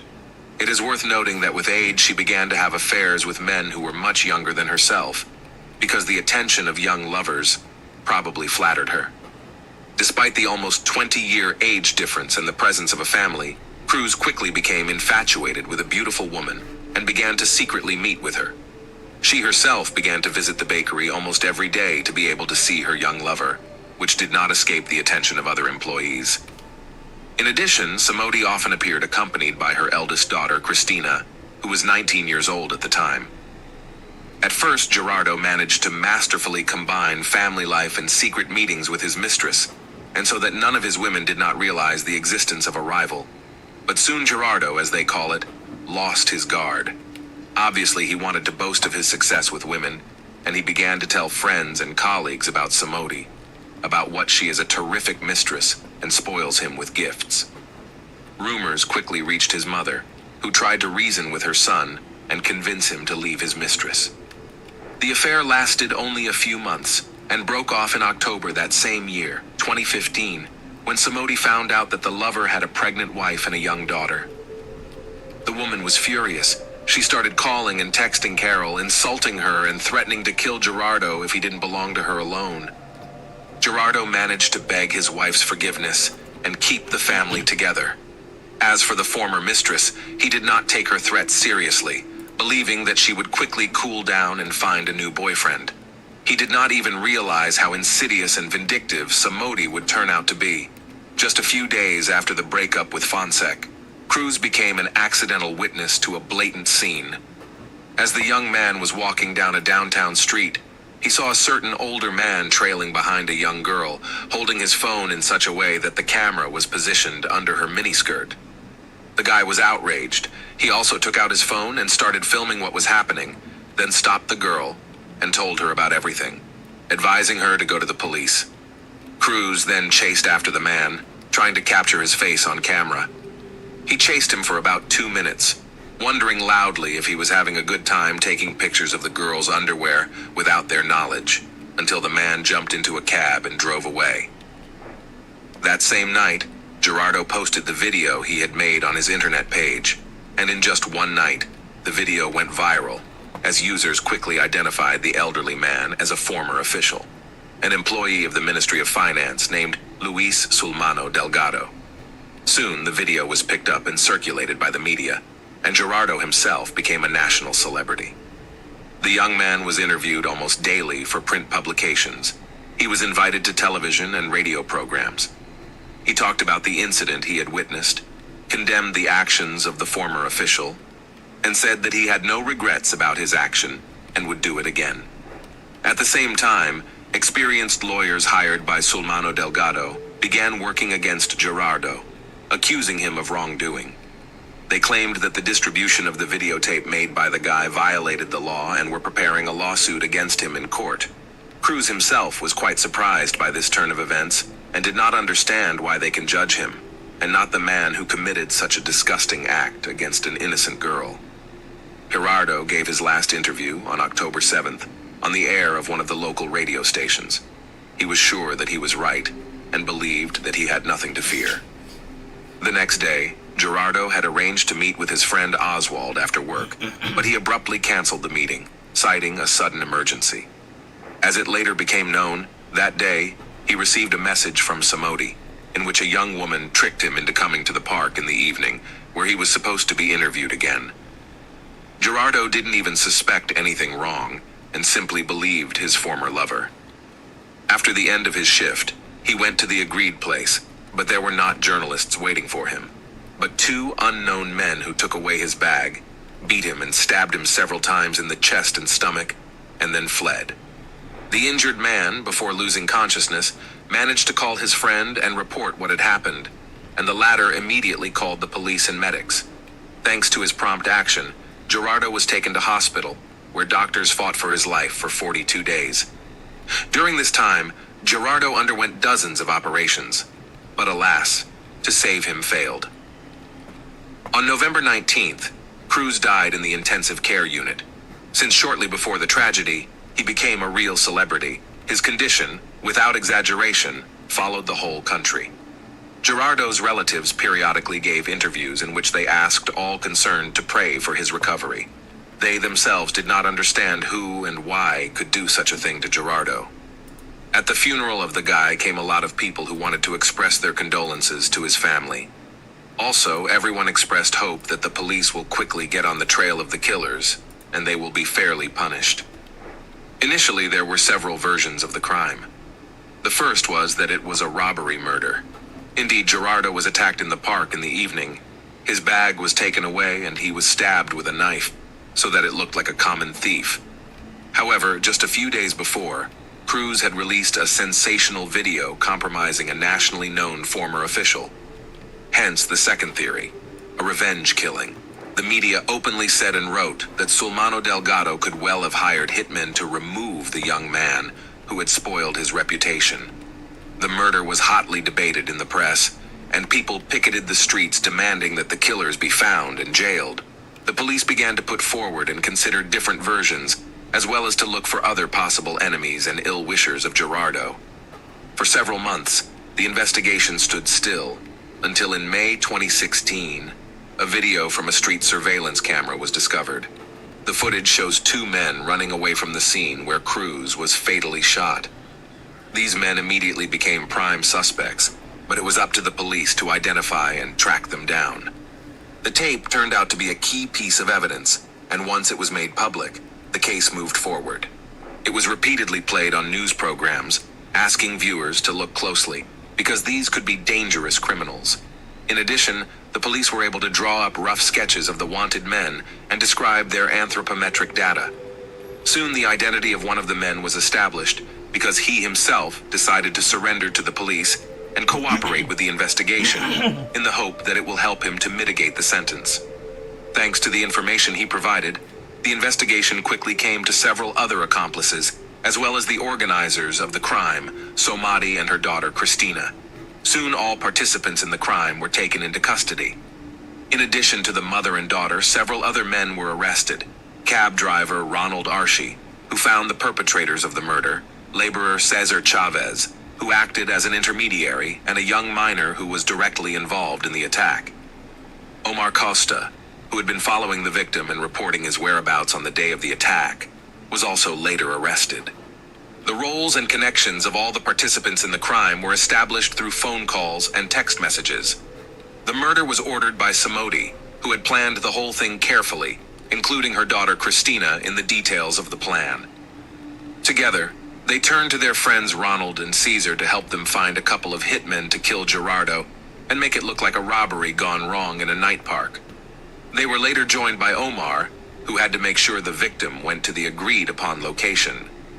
Samodi chose the date of the massacre herself, October 7th. On that day, she repeatedly contacted all the participants in the crime, assigned roles, and made sure that everyone followed the plan. In addition, the young woman demanded that after committing the crime to bring her something of the former lover's belongings as evidence.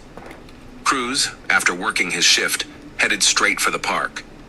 He was sure that he was going for an interview, so he tried not to be late for the meeting. But at the agreed place, he was attacked, stabbed several times, and then took his bag and jacket, which were given to the customer as evidence. The main evidence of Samodi's guilt were the text messages in which the murder plan and the roles of each of the participants were described in detail. The woman was so confident in her impunity that she did not even bother to delete them. The motive for committing such a grave crime was banal jealousy. The woman did not want to share a lover with his wife, and decided that if he was not with her, then no one would get it. She thought everything through and involved in her criminal plan her own daughter, who helped her in everything. Mother and daughter were immediately taken into custody, and the fact that to release them on bail was out of the question, because the criminals would probably make an attempt to escape and leave the country. Their accomplices also ended up in pre-trial detention, except for Omar, who was in charge of surveillance. And the youngest participant in the crime was handed over to authorities specializing in juvenile delinquency. The investigation lasted about a year and a half, and only in December 2017, the trial of all participants in the criminal conspiracy began. Been brought to criminal responsibility several times. In particular, she was arrested for forging documents to receive state payments, but then she got off with only a fine. In addition, the story of Miguel Angel Perez, the father of Samodi's youngest daughter, has surfaced.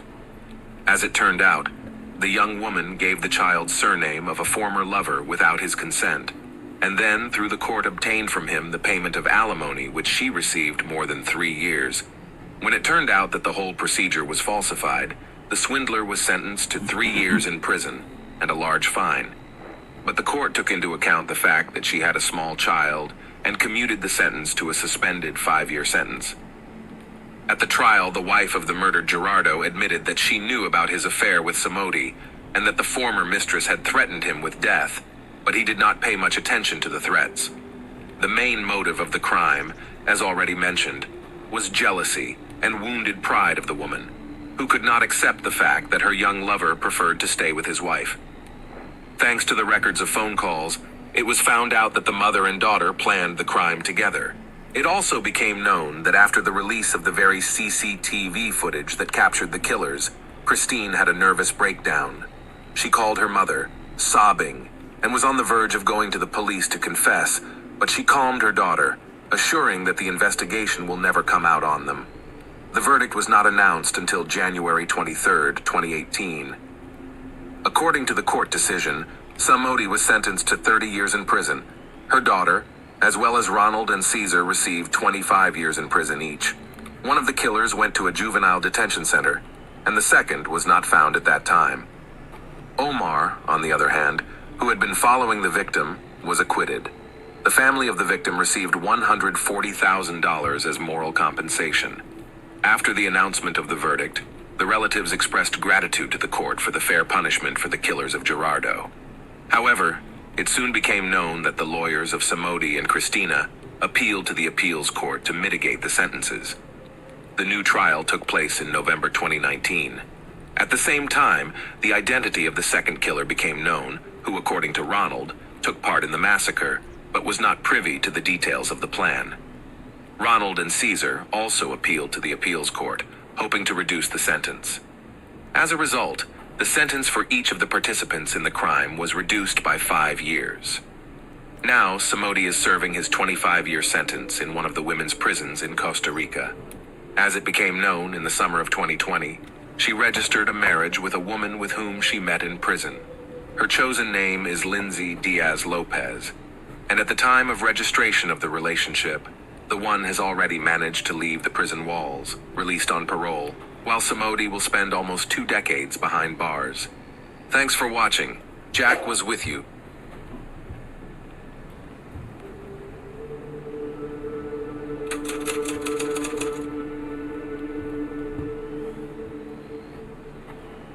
Hi everyone, my name is Jack, and today we're going to take a look at another horrible case with you. The case of Samantha Fraser is a clear example of the fact that a monster cannot be re-educated, even by a qualified, experienced psychologist, and at the first manifestations of cruelty, one should run away. Such people do not change, do not deserve a second chance. They are capable of the most terrible deeds and believe in their impunity. The tragedy played out on a quiet Australian island, Phillip, located near Melbourne, in the summer of 2018. But let's get to the story in order. Adrian Basham is a native of Australia. He was born in 1973. The boy was brought up in the family of a policeman, and although in the field of view of law enforcement agencies in his early years he did not fall, now many are sure that his cruelty and attacks of uncontrolled aggression are connected with his childhood and family. Looking ahead, Adrian's father, James Basham, upon learning of the brutal murder committed by his son, not only did not condemn him, but based on his police experience, gave him instructions on how to behave to try to avoid punishment.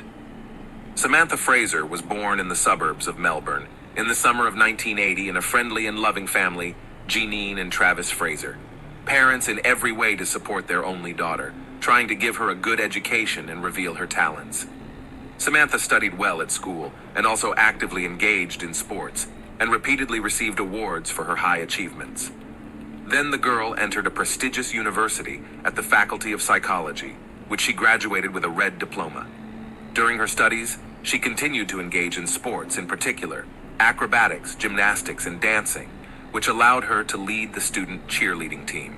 After receiving a higher education, Samantha got a job as a psychotherapist in a large medical institution, where she quickly gained the respect and trust of colleagues and patients.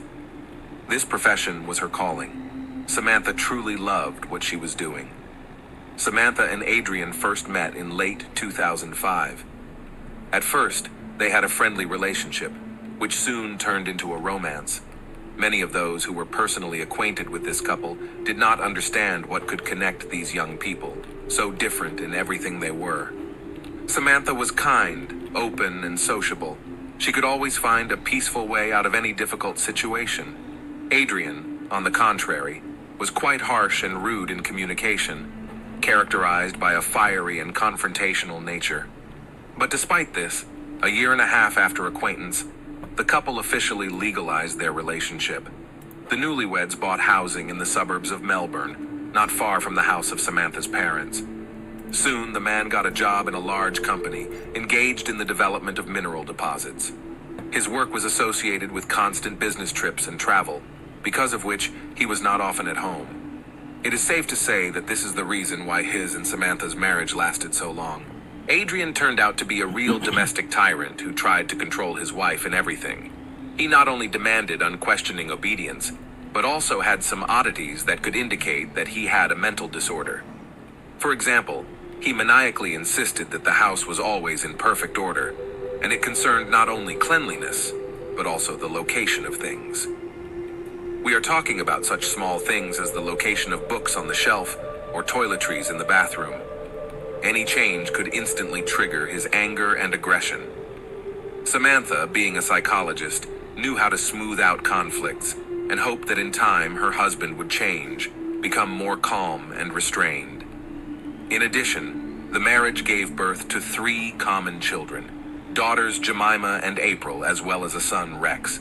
But even the appearance of heirs did not soften the character of Adrian.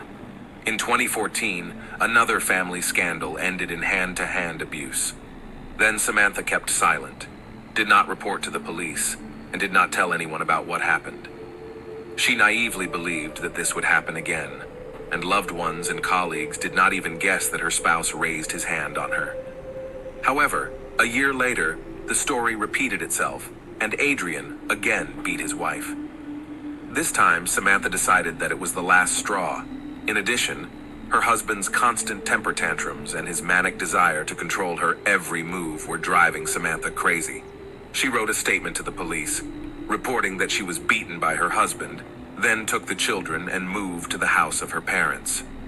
In the spring of 2017, the spouses officially divorced, and their family home, by court order, got Samantha and the children, and soon they returned there.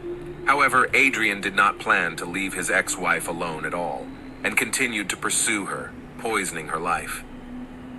The young woman did not feel safe, and was in constant fear. Fearing for her own life and the lives of her children, she obtained a court injunction to prevent her ex-husband from approaching them and trying to interfere in any way in their affairs. But this did not stop Basham. He settled nearby, trying in every way to annoy Samantha. According to a friend of Edrin, he promised to take away from his ex-wife everything that is dear to her, starting from the house and ending with children, as well as openly threatened physical violence against her. Shortly before the tragedy, the man again told his friend that Samantha would soon pay for everything. At the same time, he looked threatening, but the friend did not take these words seriously until he learned of the woman's death. Living in constant fear and nervous tension, Samantha equipped her home with an alarm system, installed bars on her windows, and placed surveillance cameras outside her home. She admitted that she was afraid that her ex-husband might break into her home and harm her or the children in some way. About a year after the divorce, Samantha began to feel that her ex-husband had calmed down and cooled down a bit. He became less frequent in her sight, which gave her the illusion of safety. Samantha even began to have an affair and began to make plans for a new happy life. On July 22, 2018, Fraser celebrated her 38th birthday in the company of close friends and a beloved man named Wayne. According to the memories of those who shared this holiday with her, she looked happy and was quite calm for herself and her loved ones. A few days before, the new chosen one had proposed to the woman, and after the wedding, they planned to take a long vacation and travel to distract themselves and forget about problems. The next morning, Samantha took the children to school and was on her way to work when she received a phone call from someone she knew, warning her that Adrian was in the neighborhood of her home. Samantha was concerned about this, but decided not to panic, just to be more cautious. She was due to face her ex-husband in court in a domestic violence case in a couple weeks, and she feared that he might somehow retaliate against her for the lawsuit. The woman shared her worries with her best friend in a phone conversation, but the latter reassured her. After that conversation, Samantha was never seen alive again. When Samantha did not come to school that day to pick up her children, the teacher, who knew about the difficult situation in their family, decided to call the police. The law enforcers immediately went to their home to check everything, and at first the situation looked as if the mistress had not yet returned. But when the officers of the law decided to check the garage adjacent to the house, before them opened a terrible picture. The body of the 38-year-old homeowner was hanging from the garage door fixture, and on the whole, the picture might have looked like the young woman had taken her own life. But Samantha's appearance was as if she had been run over by a truck. There was literally not a living spot on Samantha, and the hair on her head was wet and falling over her face, covering it. She wasn't wearing the same clothes she had left the house in that morning, and her shoes were missing altogether. It was obvious that someone else had been in the garage, and that someone had tried to make it look like Samantha had voluntarily passed away, but had made a lot of mistakes. For example, there was an overturned stepladder lying next to the body, but the rope was so long that the woman's feet were touching the floor. Samantha had severe bruising under her eye and on her temple, and her entire body was covered with abrasions and hematomas received during her lifetime. In addition, as the forensic medical examination later determined, the deceased had suffered a severe head injury, so she was either unconscious or already dead when she was hanged. Under the fingernails on her hands, forensic experts found blood and epithelial particles, which means that the victim desperately resisted and scratched her tormentor. There were also numerous washed-up traces of blood and small splatters on the floor, walls, and on the body of the car in the garage. Later, blood was also found in several places on the rope from which the deceased was hanging. In the evening of the same day, Adrian Basham arrived at his father James's home on his motorcycle. He looked worried, and his face had several fresh scratches on it. When questioned by his father, he was evasive And regarding the abrasions, he explained that he had scratched himself with tree branches while riding his motorcycle without a helmet. He then took a large pack of wet wipes and started wiping his vehicle, arguing that he wanted to remove the gnats that had stuck to it during the ride. As a former police officer, his father immediately suspected something wrong, and his professional instincts did not fail him. When detectives showed up on his doorstep the next day with questions about his son, claiming he was the prime suspect in his ex-wife's murder case, James realized what was going on. At first, Basham Sr. stated that he had not seen his son, and after buying some time, instructed the heir on how and what he should say, how to behave in order to be able, if not to get out, at least to mitigate his punishment.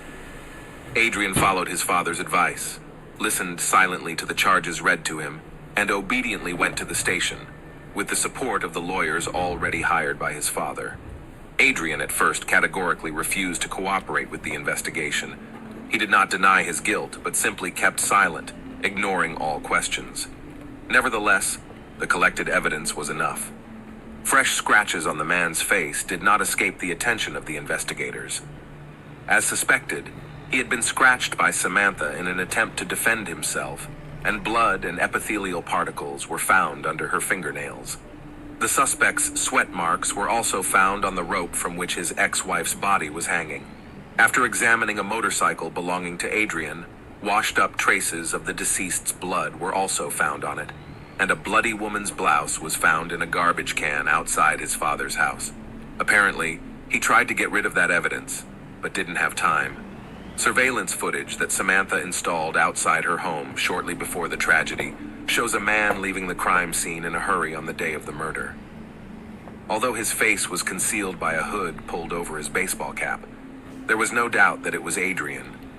The chronology of the last day of the victim's life was reconstructed bit by bit, and the resulting picture was striking in its brutality. So while no one was at home, Basham managed to break the lock of the garage door and get inside, where he waited for several hours for the return of his ex-wife. An unsuspecting Samantha drove into her garage, and Adrian attacked her before she could get out of the car. Fraser fought back desperately, as evidenced by the scratches on the perpetrator's face, but the forces were unequal. He beat the victim until she lost consciousness, and then, to cover his tracks, removed her blood-stained blouse, replacing it with a black t-shirt found in the house, and doused her head with water to wash the blood from her blonde hair. Adrian then put a rope around his ex-wife's neck and hung her from the garage door. To be sure, he put a stepladder on the floor next to the body, but the length of the rope was not calculated.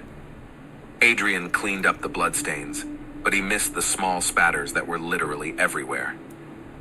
This is mind-boggling. A young woman and loving mother of 3 was found dead in the garage of her own home. The killer tried to make it look like a voluntary death, but numerous clues said otherwise. In addition, the condition of Samantha's body indicated that she had accepted martyrdom. The saddest part was that the victim had lived with this man for many years, endured moral and physical abuse, raised his children, and hoped that he would change over time. When Adrian realized that there was no point in denying or keeping silent because all the evidence pointed to him, he changed tactics. Basham stated that he was indeed at his ex-wife's house that day, but just wanted to talk to her and convince her to withdraw her domestic violence lawsuit. Allegedly, the conversation didn't go well, and fists came into play, but afterward the man, he said, left, and Fraser was alive and conscious at the time. The defendant's lawyers insisted that their client was guilty only of battery, and after that, in their opinion, Samantha herself took her own life. But, according to relatives, Samantha would never do that, and did not leave her children. Besides, she was soon going to remarry and made big plans for life. The murder trial did not take place until the end of 2022.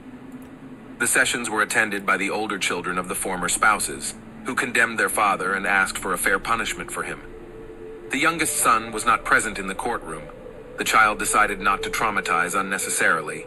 In addition, the boy was panic-stricken, afraid of his father. The defense attempted to prove that the defendant acted spontaneously, being in a state of affect. But this version failed because Adrian waited several hours for his victim, prepared things and objects for the crime, and tried to get rid of evidence. The final verdict on this case, the court announced only in February 2023. Adrian was found guilty of brutal premeditated murder and sentenced to life in prison, without parole for at least the next 30 years. Jeanine and Travis Fraser became guardians of his and Samantha's children. Thanks for watching, guys. Subscribe to the channel. There are many shocking stories ahead. I'll see you again.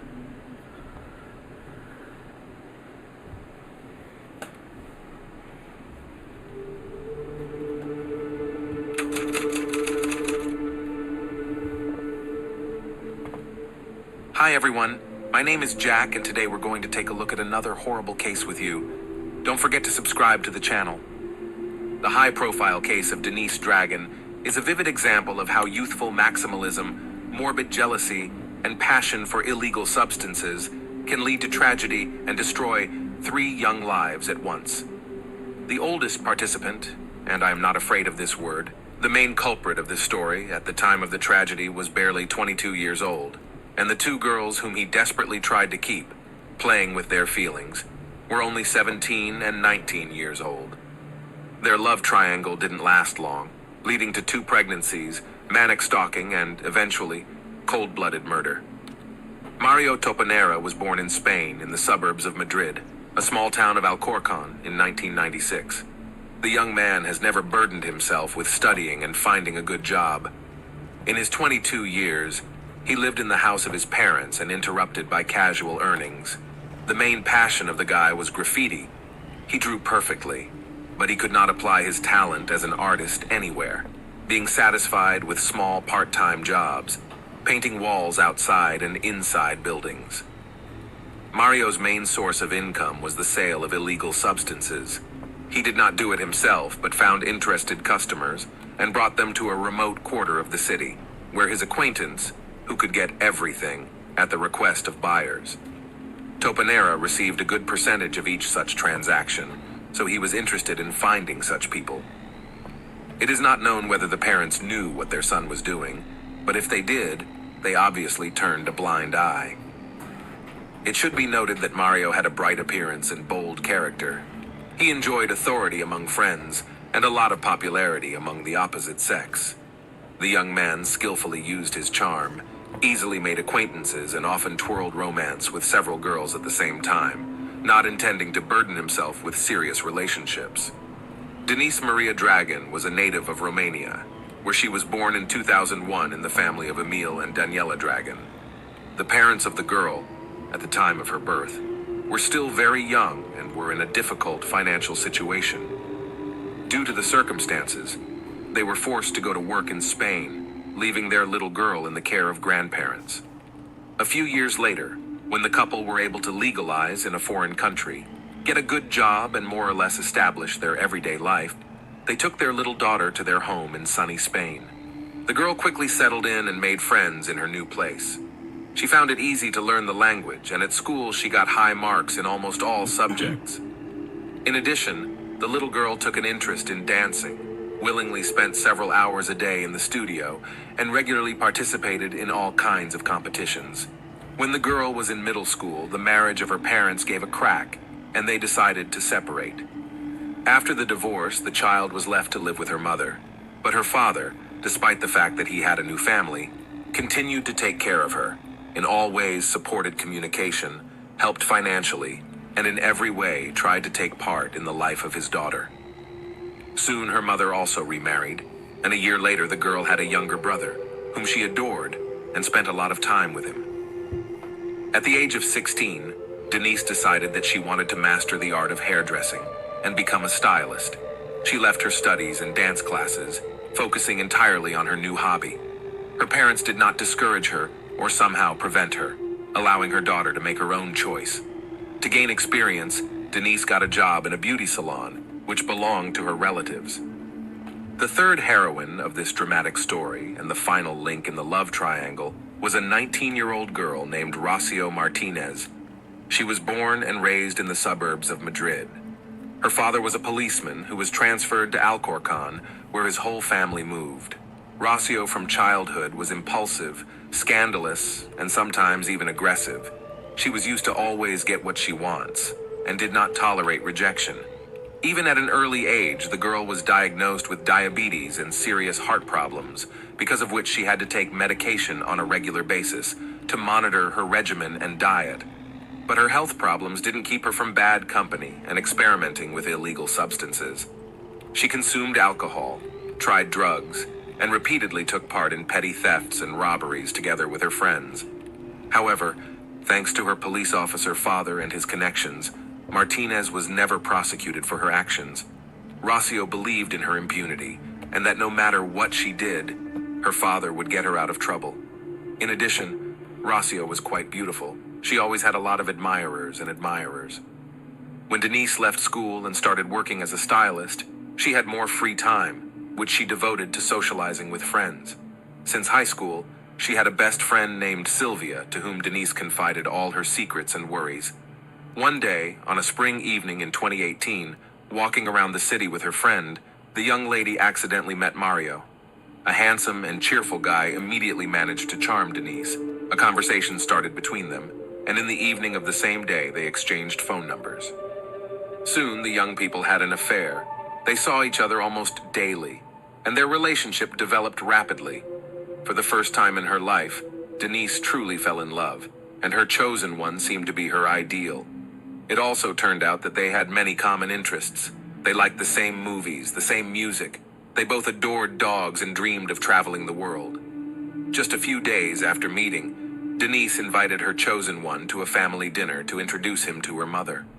But Daniela did not approve of her daughter's choice. The woman immediately did not like Denise's lover. Something in him alerted her and even frightened her. Mother hastily made inquiries about him, and was horrified when she learned that Mario is associated with the trade in illegal drugs. Daniela had a serious talk with her daughter, hoping that she would end her relationship with a guy with such a dubious reputation. Denise calmed her mother and promised her that she would break up with her lover, but in fact she continued to meet with him. Quite quickly, Denise realized that Mario is not so nice and kind as he wants to seem. The young man tried to control every step of his passport, wanted to know where she goes, and with whom she communicates, without permission, took her phone and checked accounts in social networks. For several months, the girl in love hoped that her chosen one would change, and they could build a strong and lasting relationship. But it only got worse. Mario began to consider her his property, which he can dispose of, and who must do everything only as he says. At the moment when Denise seriously considered breaking off the relationship, she was horrified to realize that she was pregnant. She didn't want to tie her life to this man and endure constant harassment.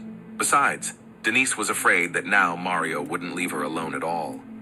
On top of that, she was only 17 years old, and she herself was simply not ready for motherhood and responsibility for a new little life. Then Denise decided to talk frankly with her mother and told her everything, asking for advice on how to proceed. The woman listened to her daughter and recommended her to terminate the pregnancy, adding that the choice, in any case, will remain only for her. Denise thought it over once more, and then followed her mother's advice by having an abortion. When Topanera found out about it, he was furious. The guy thought that Denise betrayed him, that she had no right to do so, and only he could decide what to do with this child. Relationships finally broke down, but the young man was not going to let Denise go and leave her alone. Moreover, he promised to take revenge on her for such betrayal and to hurt her as much as she hurt him. When Denise called her father in tears and told him about everything, Emile decided that his daughter needed to get away from all these difficult events that had shaken her peace of mind and go somewhere on vacation.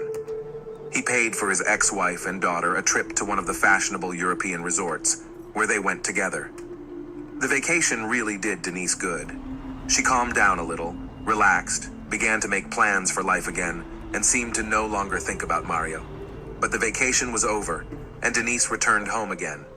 Mario did not long pine for his former passport, and almost immediately began an affair with 19-year-old Rocio Martinez. This fiery, aggressive, and conflicted girl was the complete opposite of the quiet and calm Denise. She could make a scandal in the same place, go into a fight, or throw a tantrum. Rocio also experimented with illegal substances and could easily break the law, knowing that she would not be punished for it. With Mario, they quickly got together and had fun together, because the guy could get any illegal drug she asked for, wanting to test its effect on himself. However, Mario couldn't forget and let go of his ex-girlfriend. He still wanted to control her, to know where she was and what she was doing. Periodically, he wrote to her in social networks, called her, and even offered to resume the relationship. Denise, who had a very hard time with this breakup, met him from time to time and communicated with him, but was not going to reunite because of fear. When Martinez found out that her boyfriend was communicating with his ex, she made a terrible scandal, and in a fit of rage, screamed that she would kill them both. By that time, Mario had already realized what his chosen one was capable of, so he promised her that it would not happen again. However, Rocio's such an answer did not calm down, and she decided to destroy her rival, if not physically, then morally. Rocio began to call Denise, showering her with insults and wishing her a speedy death. But this was not enough, and she began to send messages to her rival with threats of violent reprisals. However, Dragon considered these threats to be empty words and did not consider it necessary to contact the police because of them. During that period, Rocio became pregnant, about which the first thing she wrote to her rival, saying that this child is desired and she will keep it. For Denise, this news was a painful blow. But soon Martinez, due to poor health and addiction to illegal substances, lost the child, and all her anger she again poured out in a new threatening message to Denise. Denise, eager to start a new life and soon forget about Mario, started an affair with a young man named Evan. The couple legalized their relationship just a month after meeting, and the young lady went to live in her husband's house. Apparently, Mario was hurt that his ex-girlfriend had married someone else so quickly. He started looking for meetings with her again, calling and texting her. In November 2018, when Mario and Rocio were having dinner at a small diner on the outskirts of the city, the guy went out for a while, leaving his phone on the table. Rocio, taking advantage of the moment, decided to check it out. There she came across the calls and messages Mario had been sending to Denise. Martinez immediately threw a tantrum. She screamed, cried, and tried to hit her young man. In response, Mario offered his girlfriend to personally clarify relations with Denise, to which she immediately agreed. He drove the furious Rocio to the new home of his former lover and pointed to the right door. Rocio got out of the car with a knife and went to the doorstep of her rival. At the time, Evan had not yet returned from work, and his young wife was home alone, talking on the phone with her friend Sylvia. When she heard a knock on the door, she assumed it was her husband and simply opened the door without looking through the peephole. Denise was still talking to her friend, so she could hear everything that happened next. When Denise saw her ex-lover's friend on the doorstep, she only had time to say her name in surprise and loudly before she was stabbed in the stomach. After that, Rocio immediately left, and the wounded Denise, losing consciousness, asked her friend to call an ambulance and told her who attacked her. Dragon was taken to the hospital in critical condition. Doctors fought desperately for her life for several hours, but the wound was too deep. She lost a lot of blood, and it was alas impossible to save her. After Rocio dealt the fatal blow to her rival, she ran back to the car, jumped into the cabin, and told Mario to get out of here. On the way, she confessed everything to him, and together they disposed of the crime weapon and washed the traces of blood off her hands and clothes. Mario decided it would be best for them to hide for a while. He called his relatives who lived in another city and asked them to visit. When they arrived, the relatives noticed that Rocio looked strange and was very nervous, but she wrote it off as malaise. The couple stayed overnight at Mario's relative's house, thinking about what to do and how to proceed. When they learned the next morning that Denise had died from the wound, Rocio immediately called her father and told him everything. She was sure that her dad would use all his connections to save her from jail. This time, however, the policeman father did not help his daughter, who had taken another man's life. He followed her to another city and then handed her over to the police himself. One of the main witnesses in the case was Sylvia. The crime spoke to the deceased on the phone. The case file also included numerous threatening messages that Rocio had sent to her rival over the course of several months. The defendant initially tried to deny her guilt, but all the facts and evidence were against her. Then Rocio apparently began to lose her nerve, and she confessed to everything, giving a detailed account of the attack. She noted that it was Mario who pushed her to do it, who drove her to the victim's house and allowed her to take the knife that was in the car. Rossio suggested that he wanted to take revenge on Denise with her hands. Surprisingly, Topanera himself was only a witness in the case, not an accomplice. He completely denied his guilt and said that he only brought Rossio to his ex-girlfriend's house so that they could finally work things out and stop feuding. He also said he didn't realize Rossio had a knife and didn't see any blood on her hands or clothes when she returned to his car. At the next court hearing, the couple again denied their guilt, saying this time that they were not at the scene at all. Allegedly, they had spent the entire evening at Mario's relative's house, and Denise had been fatally stabbed by someone else. Martinez claimed that she had no hatred for her rival and had no motive to kill her. Nevertheless, Rossio's guilt was proven, and she went to prison for 18.5 years, but Mario remained completely unpunished. He almost immediately spun a new novel and, forgetting about any caution, began to brag that the girls for him ready to kill each other. He told in detail about the events of that tragic evening, and this information quickly reached the parents of the dead Denise. The Dragon family again appealed to the court, demanding to punish the man who was responsible for the death of their daughter, and this time Topanera was taken into custody. But after a few days, the guy was released on his own recognizance. In the end, he was acquitted, and he was released again. Denise's parents tried several times to appeal the court decision, demanding to increase the term for Rossio and to put Mario in jail as an accomplice. However, to this day, Mario has not been brought to justice. Thanks for watching, guys. That was Jack with you. Subscribe to the channel. There are many shocking stories ahead. I'll see you guys again.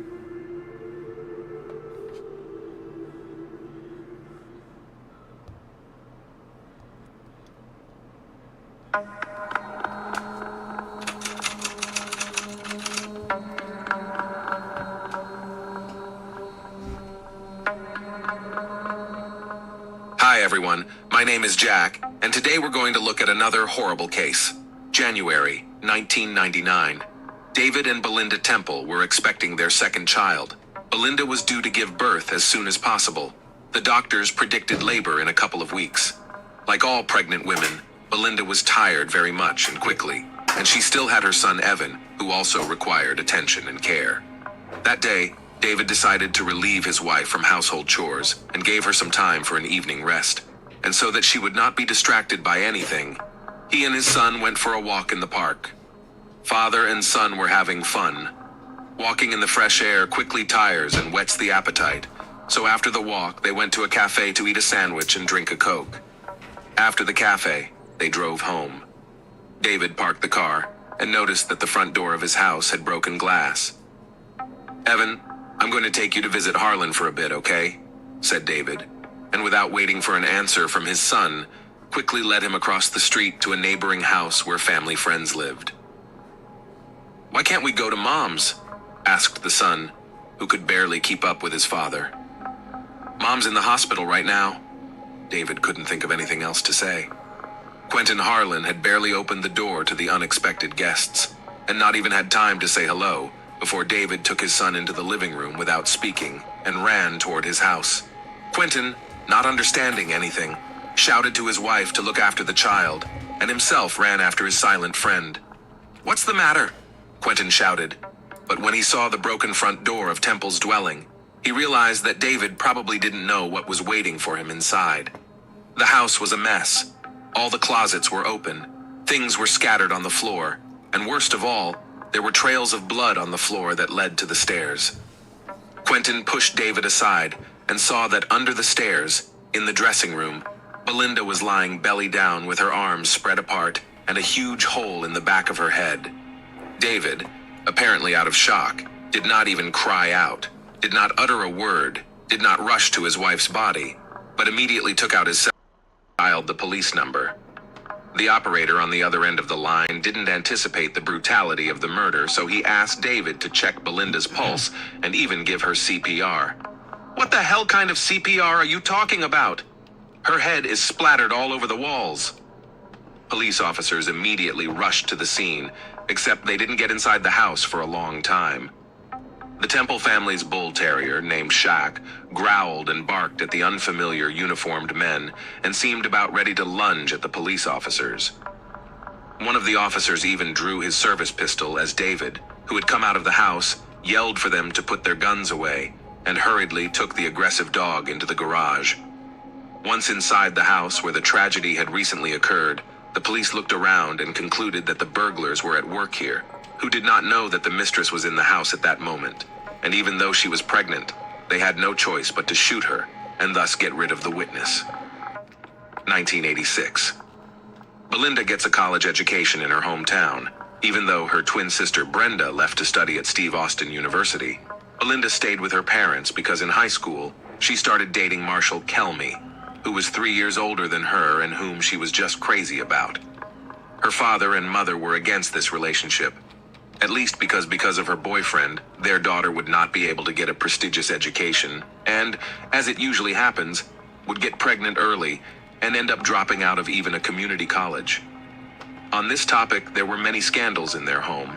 Carol's mother did not allow her daughter to start a joint life with Marshall and dropped then such a phrase, "He is nobody to you. When you get married, you can move out anywhere, but until then, you have your own house." Belinda was a stubborn girl who always got her way, and she must have taken her mother's words as a wake-up call. Sometime later, at a family dinner, to which Marshall had been invited, despite the inhibitions, the young couple announced that they were to be married. There was a heavy silence at the table.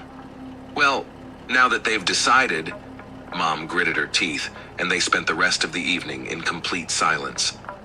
Belinda had actually made the decision herself, wanting to show her parents that she was an adult and capable of making her own decisions. Her boyfriend was not particularly eager for an official marriage, but did not refuse the proposal of his girlfriend, whether he did not want to offend or for some other reason. The two young people got married. No, there was no grand celebration. Belinda wore her sister's white dress, called a few friends, and she and Marshall signed, and then just walked around the city, drinking champagne and having fun. The very next day, Belinda packed her things and moved in with her husband, who at that time still lived with his parents, and rent a separate place was not even planned. Official marriage, in fact, did not affect their relationship, and as already mentioned, Belinda did it all just to stop hearing motherly reproaches and become independent.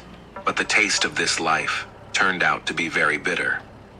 Not 6 months later, Marshall began to spend little time at home, saying he was working late, but was actually with another woman.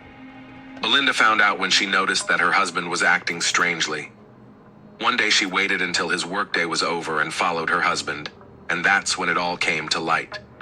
Marshall was walking hand in hand with some strange woman, most likely with his colleague. The deceived wife did not organize any fights and jealousy scenes, but simply packed her things and returned to her mother. The guilty Marshall hung around the doorstep of her house for a long time, often calling on the phone, trying to beg her forgiveness, but Belinda was unshakable and too proud to forgive the young man. They were soon divorced. 1998.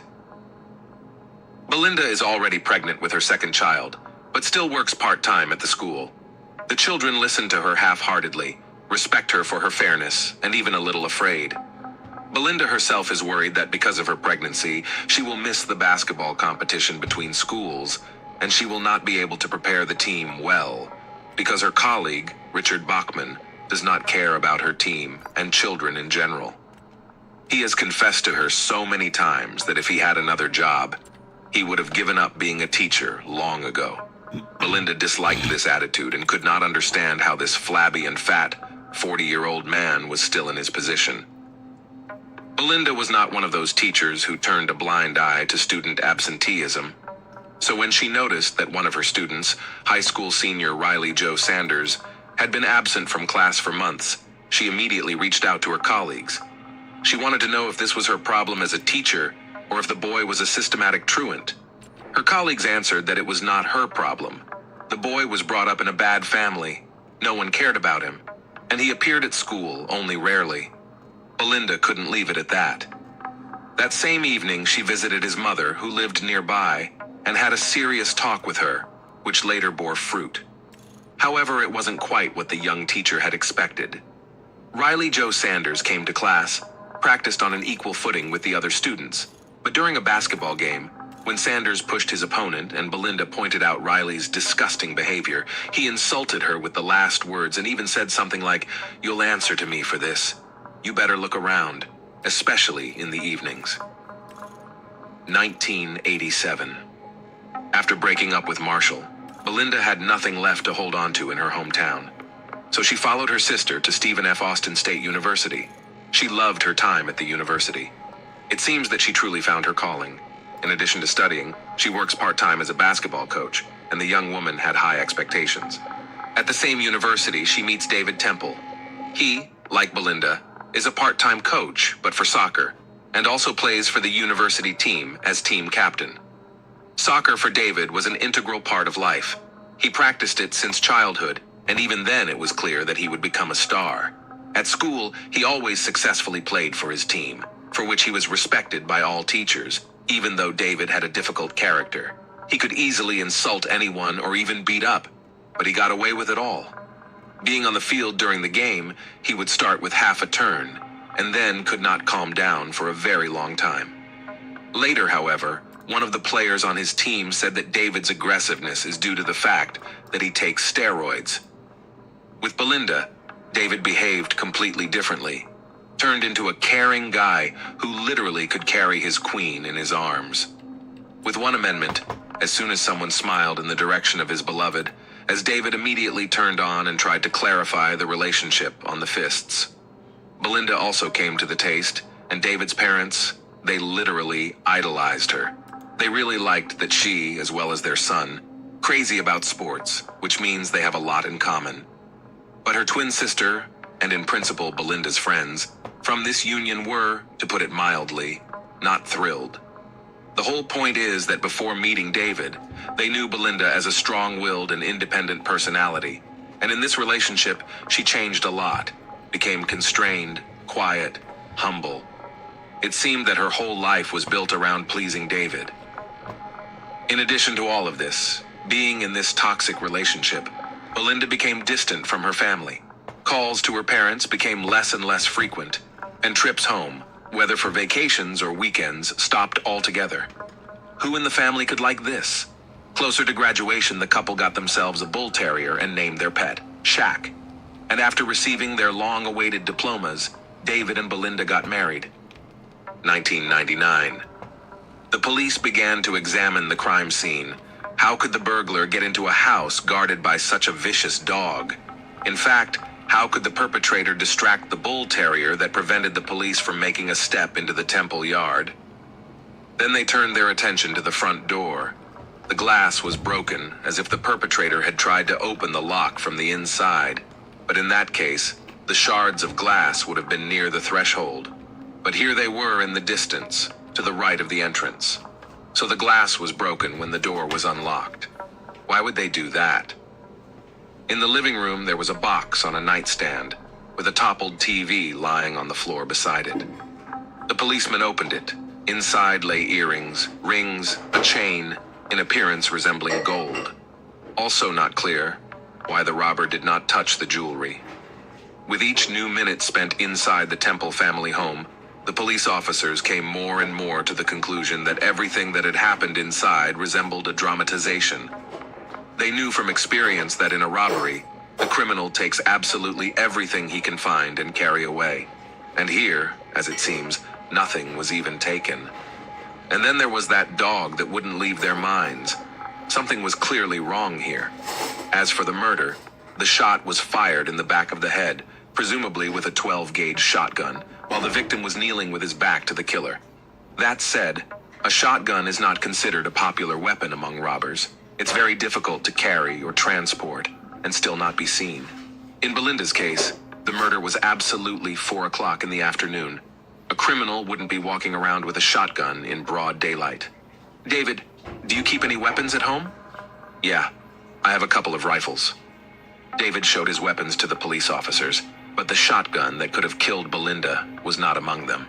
The cops asked David to ride with them to the station to give a statement and take an inventory of the stolen items. The man was very nervous, but nevertheless went with the police officers. His son Evan, who did not yet know what had happened, stayed at Harlan's house. 1996.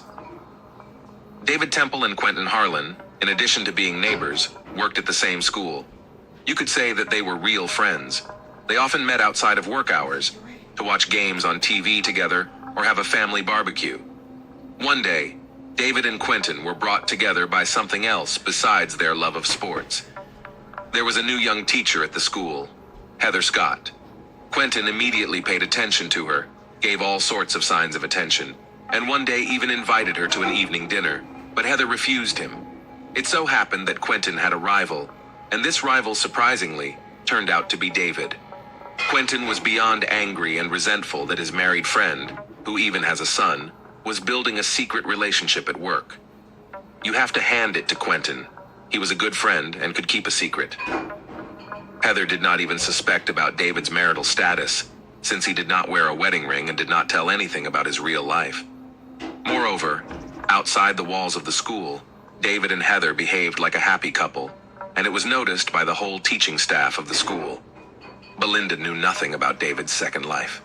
Once she talked to Quentin and revealed to him that she suspected her husband of cheating, but Quentin, of course, dissuaded the suffering wife. You have a vivid imagination.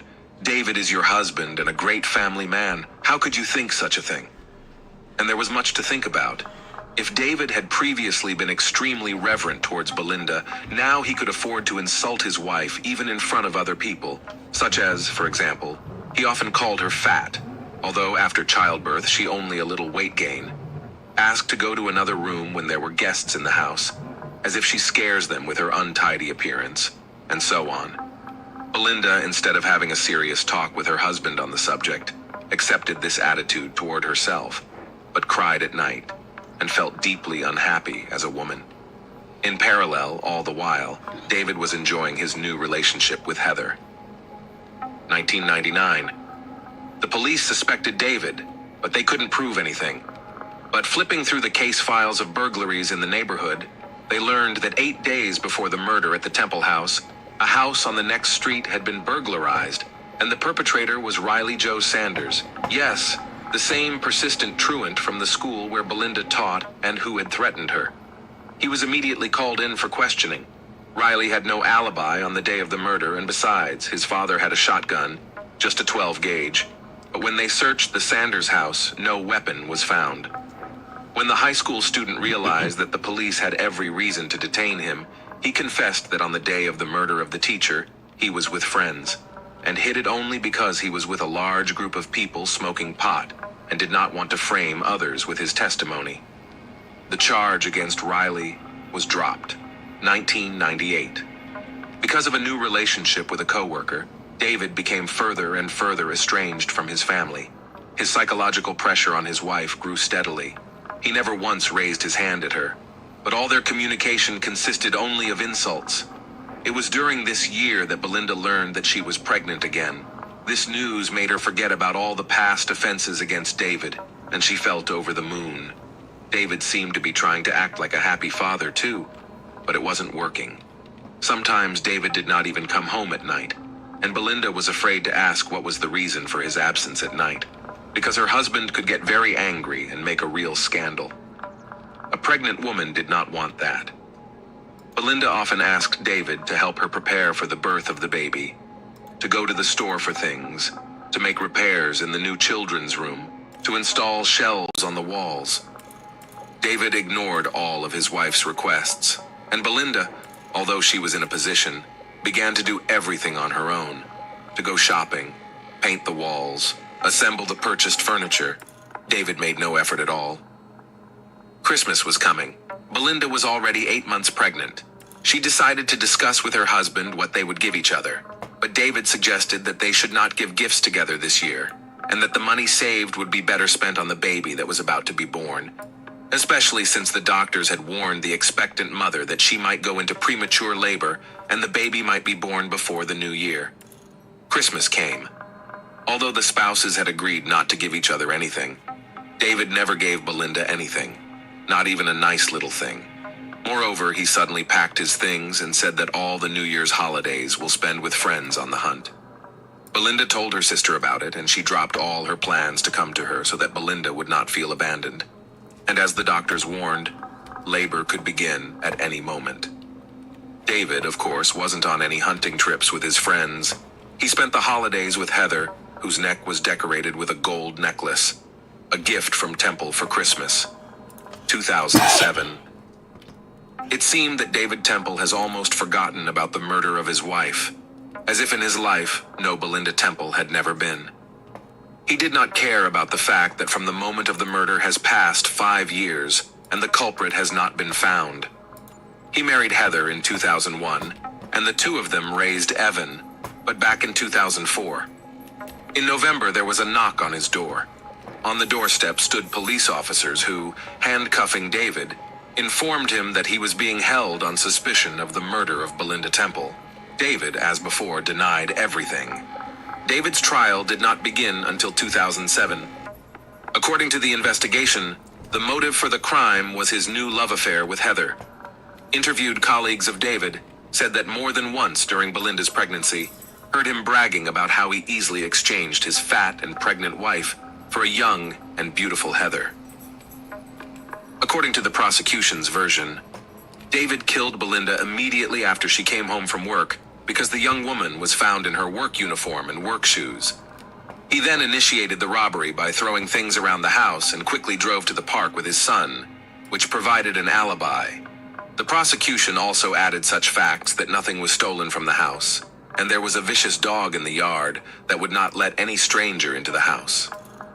The murder weapon was probably dropped by David in the rice paddy, as there were witnesses who saw David's car stopped near the paddy, and only Evan was in the car at the time. However, the shotgun was never recovered in that area.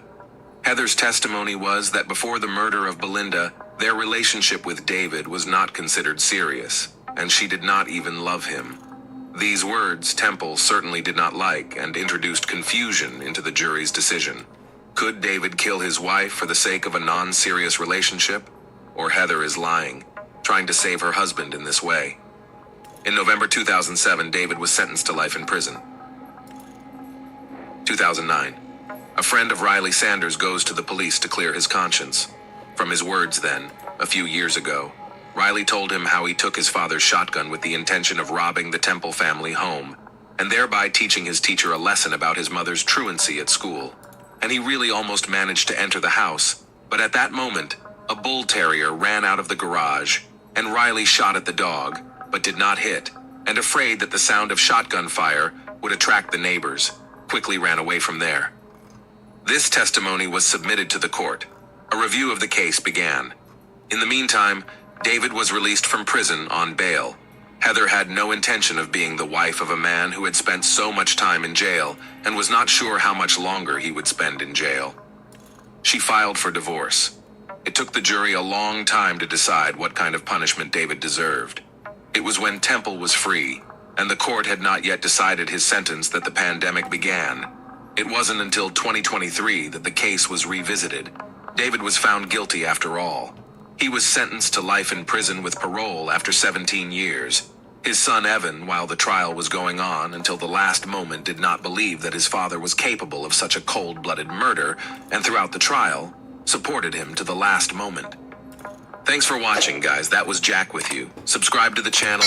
There are many shocking stories ahead.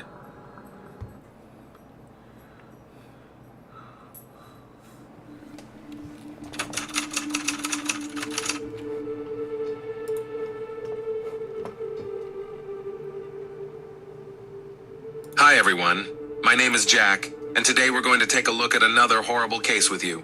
Martin Gardner sat on the porch of his desolate home, clutching a photo album he had received years after the tragic day. It had become a symbol of his loss, a living testament to a terrible tragedy.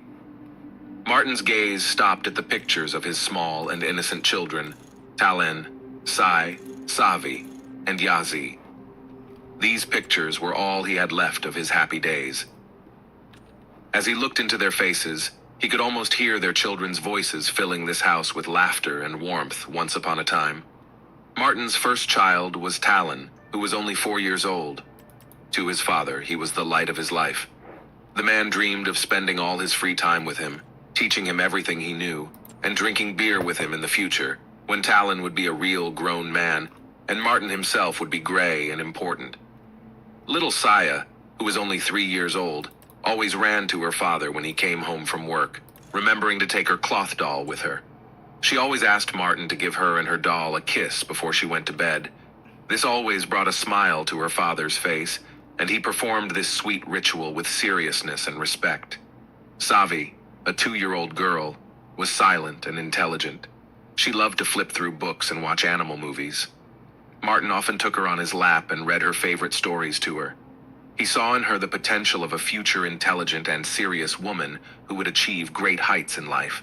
And Yazi was the youngest, still a very tiny baby with deep black eyes. When Martin looked into her eyes, he saw a vast world there. Those eyes were exactly like those of her mother, Shaninia Gardner. Martin remembered how happy he was that she had given him this beautiful world full of love, comfort, and children's laughter. But that world was shattered one fateful day. Shaninia Gardner was born in the late 80s in Memphis, the American state of Tennessee. Little is known about her early years, other than the fact that she was the daughter of Eleanor Snodgrass, who once inhabited the cozy cabins of Madison, Alabama. Shaninia's childhood and youth flowed as routinely as any other girl's. At that time, she was a young brunette with curly hair, slender and beautiful. The girl was always surrounded by loyal friends and displayed bright talents. Shaninia was filled with a true creative spirit. She had a unique gift of composing songs. Music was her passion, and singing was her way of expressing herself. Her vocal abilities caught the attention of the locals, and she became a local celebrity. However, singing was only one of her many hobbies. Shaninia was fascinated by the world of fashion and photography. She looked great in front of the camera and could turn everyday moments into works of art. Despite all these colorful hobbies, inside Shaninia was a woman full of charity who always found time for religion. She often attended church and carefully cared for her family. Everything in Shaninia's life seemed set and promised a bright future. Shaninia was only 14 years old when she met D-Trail Clayton. It started with a casual introduction through mutual friends. They immediately found common ground and became friends. By the time they grew up and graduated from high school, their relationship became more serious, and the young people officially became a couple. Shaninia and D-Trail spent a lot of time together. Everyone considered them serious and stable young people. However, there were some questionable episodes in their record. Both were seen in minor offenses, such as traffic violations or disorderly conduct on the streets. In 2008, things got more serious. D-Trail was accused of assaulting a woman, and although it was done unintentionally, he was facing serious punishment. The guy got lucky, and soon all charges against him were dropped. Shaninia and D-Trail did not formalize their relationship, but they lived together. In the same year 2008, the couple had a son, who was named Dallin. Shaninia became a caring mother, not only to him, but also to D-Trail's 2 children from his previous relationship. Sonia Clayton, D-Trail's mother, always saw Shaninia not just as a woman in love with her son, but as part of her family. Shaninia was noted for her devotion and care for her children, which made her special in Sonia's eyes. However, the lovers' relationship was not a long one, and little is known about what exactly happened between them. However, even after the breakup, they continued to maintain some distant communication. To D-Trail, Shaninia remained a good wife and a caring mother. When Dallin was just 2 years old, Shaninia was involved in a small incident. It was a minor infraction, perhaps a parking ticket, or a minor argument of no great importance. It was also insignificant compared to what the future held for her. Marrying Martin Gardner was a new phase in Shaninia's life. Fate had led her to this man who appeared to bring joy and stability to her life. Shaninia, on the other hand, won Martin over with her kindness and love for children. In her eyes, he saw an ocean of feminine tenderness and wisdom. Their story developed rapidly. In September 2013, they decided to start their life together and moved into an apartment complex in southeast Shelby County. The wedding was just the beginning of a new phase of their life together. Shortly after the celebration, they had their first child, baby Talon. And in 2014, little Saya was born into the world. Soon 2 more girls, Savi and Yazi, came along, making their big family even happier and busier. In total, Martin and Shaninia had 4 children together, as well as one child from the young woman's previous relationship. For the young mom, children always came first, and she enjoyed working part-time at the children's hospital. Moreover, she was actively involved in a center that raised funds to help children. It was her calling, and she gratefully dedicated her life to helping those in need, on the cusp of a terrible event. Friday, July 1st, 2016. An ordinary day that didn't portend anything out of the ordinary. Around noon, Shaninia was on the phone with her husband, Martin. Her voice was calm, as it usually is. She told her husband that she was going to watch a movie with the kids. There was nothing to indicate that something terrible was going to happen on this ordinary day. And then, at that moment when the spouses were having a quiet conversation, an incomprehensible madness began to happen. Suddenly, Shaninia changed. She took a kitchen knife and went into the living room. There, she attacked her own 6-month-old daughter, Yazi. The defenseless little girl who couldn't fight back was caught in a terrible trap. Her life was cut short in an instant at the hands of her most loved and closest person. Dallin, the oldest of the children, he was only 7 years old, witnessed this nightmarish scene. A terrible tragedy played out before his eyes, for which he was too young to understand. The boy thought only one thing. He must do something to save his younger brother and sisters. Panicked and desperate, he ran out of the house. Shaninia didn't stop there. The young woman followed her son out of the house, armed with a knife, ready to continue her nightmarish plan. She rushed after Dallin, but the man, terrified and desperate, screamed so loudly that he attracted the attention of the neighbors. A couple of neighbors heard his screams and quickly went outside to see what was going on. They found themselves witnessing a nightmare that did not settle in their minds. Realizing that Dallin was being watched, Shaninia went no further. However, the whole horror was not over yet. Shaninia returned to the house where Savi and Talon were waiting for her. Distraught, she went up to the bedroom where the little ones were. It was the last moments of their innocent lives. Meanwhile, those who witnessed the nightmare didn't waste a second. They quickly called emergency services, asking for help and rescue for little Dallin and his younger siblings. At that moment, none of them could have imagined the tragic consequences that awaited this peaceful street. Sheriff's personnel arrived on the scene and were confronted with an eerie scene. Inside the home at 7449 Southern Hill Drive, they found a bloodied Shaninia and her 4 children lying motionless, bereft of life. The sight left everyone in shock. Shaninia sat with her cell phone in her hands. She slowly dialed the number of Martin, her husband. Her voice sounded quiet and cold as she confessed to killing her children. The tragedy that had unfolded in their lives was the horrific event that would forever be remembered in this quiet neighborhood. By the time the prosecutor's office and special unit arrived on the scene, it was all over.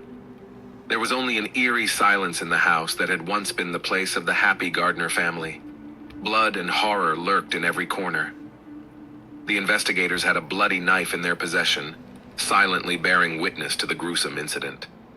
Chaplains arrived to help, and were shocked by what had happened, as well as specialists ready to assist Dallin. The horror he had endured required immediate intervention. While the necessary information was gathered and investigations were underway, law enforcement asked residents to stay inside their homes and not go outside. Some did not need this request. They still felt fear and uncertainty. Their home seemed to be the only safe place. A major operation forced sheriff's officials to close off access to the apartment complex, including the golf area and country club. As for Shaninia, she was apprehended and taken into custody without bail. Her trial was immediately scheduled for July 5th. Society could not remain indifferent to these horrific events unfolding in the life of Shaninia Gardner. No matter how monstrous she was portrayed, she was a mother and a partner who radiated love, care, and joy, according to Michelle Gemont, her co-worker. Michelle vigorously defended Shaninia on social media, speaking out about the unfairness of the allegations. She also brought up an important aspect: postpartum depression. Cases like this have sparked discussion, and Dr. Joel Reisman, a psychiatrist at the University of Tennessee Medical Center, confirmed that the killing of children by their own mother is rare and usually accompanied by mental illness. He also pointed out the lack of mental health funding in the state, which leaves many families without the support they need.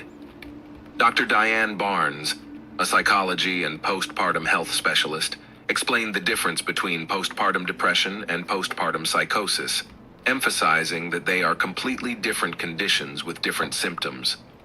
And while Shaninia's exact condition required further investigation, Dr. Barnes doubted that women in a state of postpartum depression would commit such acts. She leaned toward the idea of psychosis. The investigation in Shaninia Gardner's case was arduous. Her defense attorney, Craig Morton, became her defense attorney, but he chose not to comment on the case to the media in the early stages, believing it was too early for such discussions. On July 5, 2016, at the court hearing, Shaninia remained silent, appearing only via video link.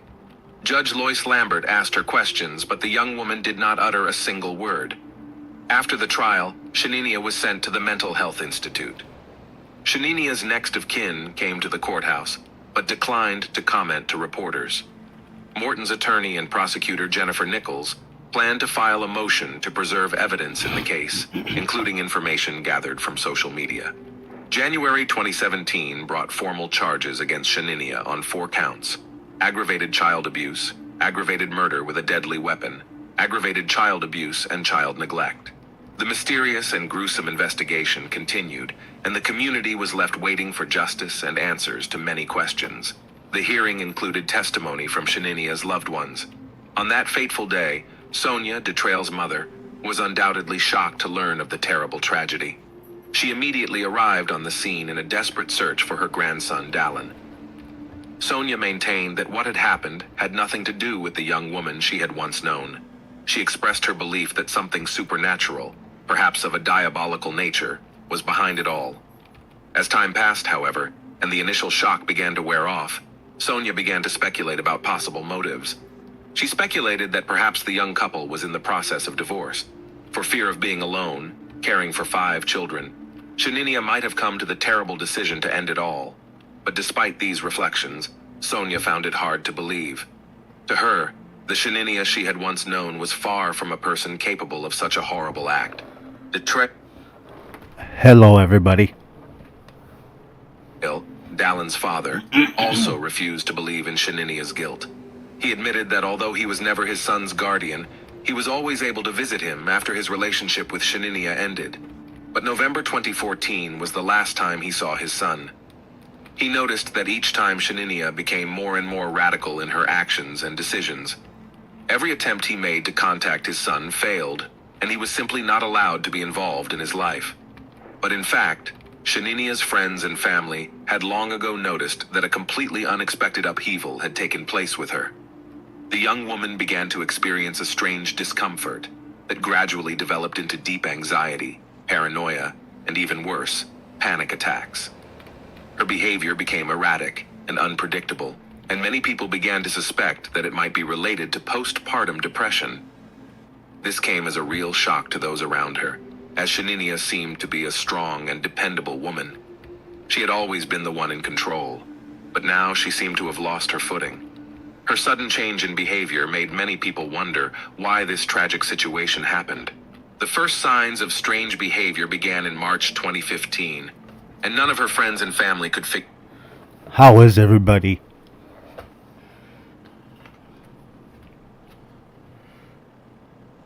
out what was going on. One day, Shaninia left work early and picked up her children. With 5 children in the family car, she headed down an unknown road leading away from their home. At the time, her husband Martin assumed that his wife had gone for a walk and to unwind in some park. This was quite typical of her daily routine. However, as the hours passed, she never returned home. Very disturbed, Martin decided to put out an APB for his wife. At the wheel, with 5 children in the cabin, Shaninia headed east and traveled more than 74 miles separating Memphis from Corinth. But she didn't know anyone here, and she had no apparent reason to go there in particular. She was later found in the emergency room of St. Francis Hospital, but police never revealed how or why she ended up there. Shallow cuts were found on her neck and one of her wrists. If she was trying to take her own life, her only witnesses were her children, but they were too young to realize what was happening. Shaninia was eventually returned home by authorities, but after that, even more bizarre behavior began. She told Martin that someone was threatening her and their family. Her husband was shocked, as Shaninia provided no details about who it might be or why, and there were no prior instances of such threats. Also, when Shaninia was with family and friends, she started complaining about her work and workload. She claimed that she felt very bad about it. Soon, she began to No, I don't have any. I sold my cows already. Sorry, you missed out on some yummy, yummy, good old steaks. claim that some of her co-workers wanted to harm her. Despite these abnormalities, Shaninia showed no signs of abuse or violence toward her children or others. The long wait for trial was not an easy one, and it was severely delayed due to the numerous psychiatric evaluations the defendant had to undergo. Added to this came the COVID pandemic, which only added to the length of the trial, longer than anyone expected. In 2021, the non-jury trial finally began. The defense focused its strategy on Shaninia's mental illness argument. The prosecutors acknowledged her said mental illness, but they insisted that the defendant was still capable of understanding the difference between right and wrong and was aware of the illegality of her actions. Finally, a Shelby County Criminal Court judge, James, rejected the defense, and in December 2021, Shaninia Gardner was found guilty of all charges against her. In February 2022, Shaninia, 34, appeared in court for sentencing, with her husband Martin also in attendance. Judge James sentenced her to life in prison for each count of murder, as well as 15 years for each additional count of child abuse and neglect. Shaninia will only be able to apply for the possibility of parole after serving a total of 51 years in prison. Given the 5 years she spent in prison prior to sentencing, Shaninia will be eligible for parole in approximately 46 years, when she will be 80 years old. After sentencing, the prosecutor stated that he agreed with the decision because it was consistent with their desire to achieve justice for Martin and his children. In turn, Martin expressed some relief upon learning that Shaninia would never be able to harm any children again. Sonia, Dallin's grandmother, stood among people, including neighbors, family members, and law enforcement officers, during an evening vigil at the apartment complex where the family lived. In remembrance of the innocent victims, those who came to say goodbye held red and white candles and prayed several times for the souls of the departed. The Reverend Pastor of the Baptist Church noted that the vigil was the beginning of a healing process for the entire community, because in the end, the only thing in the hands of those present was a desire to support the surviving baby and his father and help them through this difficult moment. Trail did not attend the memorial ceremony. On his behalf, Sonia told the media that he was too overwhelmed with anger to show up for the ceremony. The president and CEO of the Children's Hospital where Shaninia worked also expressed their condolences on behalf of everyone at the hospital. Martin's colleagues set up a social media account to help him with funeral arrangements for his 4 children. During the ceremony, while saying a few words about his children and family, Martin showed incredible fortitude and nobility in his words. In his final speech, he emphasized that his home was happy when his children and Shaninia were there, and that this is how it will remain in his memory forever. Thanks for watching, guys. That was Jack with you. Subscribe. You missed out on your steak. Slim. Hi, NC.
Hi, Gary.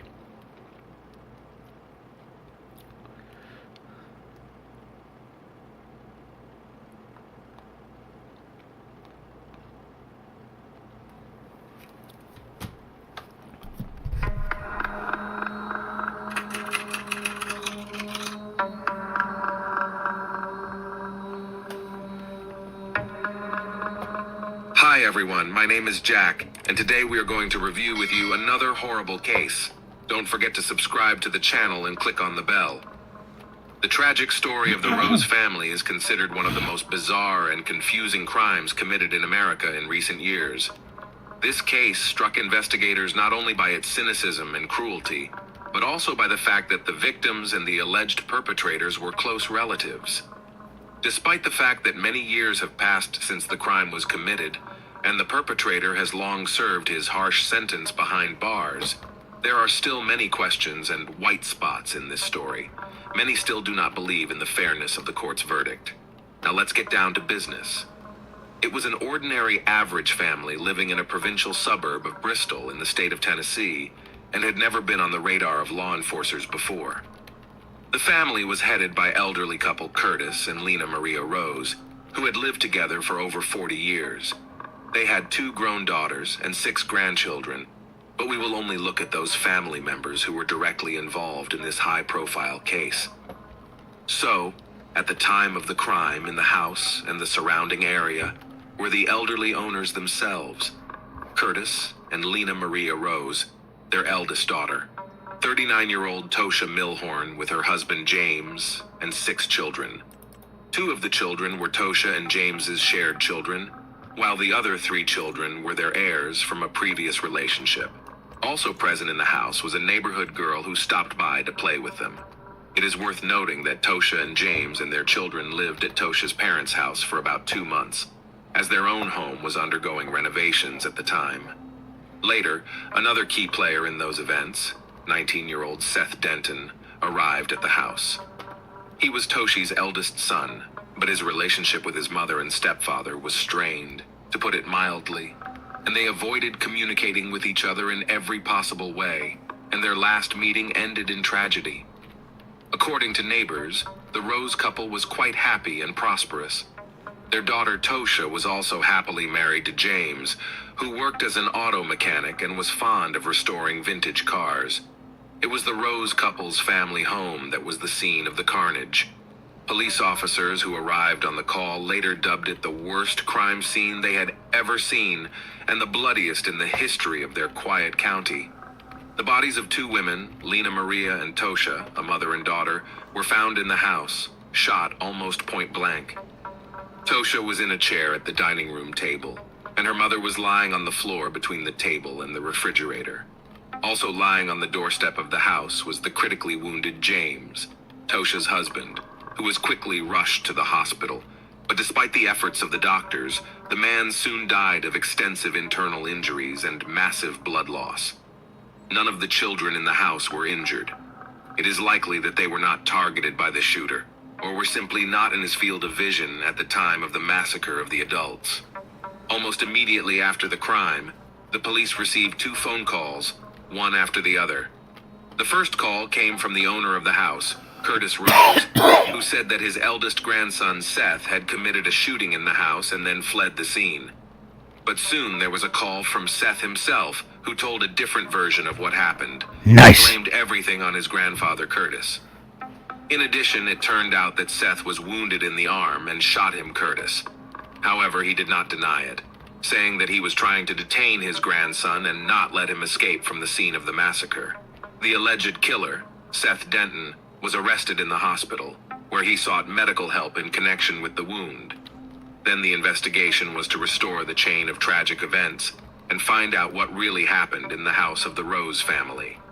Surprisingly, but for the basis of the investigation was taken only one version, and the second version was taken seriously only a few years later. On August 29, 2015, around 6 o'clock in the evening, residents of houses located near the scene of the crime heard a series of gunshots. No one paid much attention to it, as there were forests around, where hunting of wild animals and birds was allowed. Later, One of the neighbors noted that he was a little alarmed by the number of shots, and then the silence, but he did not consider it a good reason to call the police. Another neighbor testified at trial that in addition to the gunshots, he heard screaming and went out on the porch of his house to see what was going on. At that point, he saw a young man running down the path from the neighbor's house to a car parked by the road. He was being chased by another man, but because of the trees by the road, the witness had a poor view of what was happening. He only saw the guy jump into the vehicle, then 2 shots rang out, and then the car sped off. Just a few minutes later, neighbors heard the howling of sirens and saw police cars and emergency vehicles starting to arrive at Rose's house. And soon an air ambulance helicopter landed on the lawn outside the house, arriving to pick up James, who was still alive. Everything that was happening resembled the shooting of some movie, and none of the eyewitnesses did not understand what happened. Arriving police officers were met by the elderly owner of the house, who was holding a firearm, and another gun belonging to him was later found in his bedroom. Curtis told his version of events, which was taken as the basis of the investigation and was long believed to be the only one. According to Curtis, there was nothing to portend trouble that day.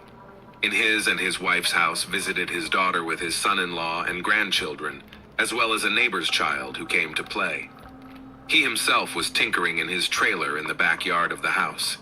He heard the sounds of gunshots, but like most neighbors, he didn't pay much attention to it, thinking it was hunters in the woods. Suddenly, his oldest grandson, Seth, appeared at the trailer, arriving unannounced and looking very excited. The young man said there had been some kind of tragedy and asked him to call emergency services immediately. Curtis followed his grandson into the house, where he immediately came across the dead bodies of his wife and daughter. Curtis immediately thought of the children in the house. They were in the other room, frightened, but none of them were hurt. He took them to the back of the house and locked them up so they wouldn't see the horror that was going on in the house. While Curtis was calling emergency services, he saw his grandson hurriedly leaving the house and running toward the road. The homeowner drew his gun and began to chase Seth, believing that he was the killer. As Seth jumped into the car, Grandpa fired 2 shots. One bullet shattered the rear window without hitting the driver, and the second bullet hit Seth in the left shoulder. Despite the injury, he managed to get away, but after reaching the nearest house, Seth stopped to call the police and report what had happened. The local sheriff who was investigating was puzzled. The picture of the crime looked so strange and illogical that similar cases simply did not exist in his memory. In a breaking news report, he said that the investigators had a difficult job ahead of them to reconstruct the whole picture of the crime. After the arrest of Seth Denton, it was necessary to establish the motive why the young man had treated his family members so cruelly, and most surprisingly, such a motive was quickly found. Seth was the eldest child of his mother Toshi, whom she had given birth to in her early youth. Her relationship with the boy's father did not work out, and her son's upbringing was mostly handled by his grandparents, while the young woman settled her personal life. Also, according to some reports, Tosha suffered from bipolar affective disorder and periodically went to the clinic. Most likely, her son could also inherit this disease. Since childhood, the boy had a strong resentment towards his mother, whom he hardly ever saw. With age, this feeling turned into hatred, about which Seth often told friends and relatives. After graduating from school, the guy decided to go to serve in the army, and a year later, returning home, he again settled at his grandparents'. However, soon the young man decided that he wanted to start an independent life and moved to the city, where he rented a small apartment with his friend. He got a job at one of the local fast food restaurants, but shortly before the tragedy, the guy was fired.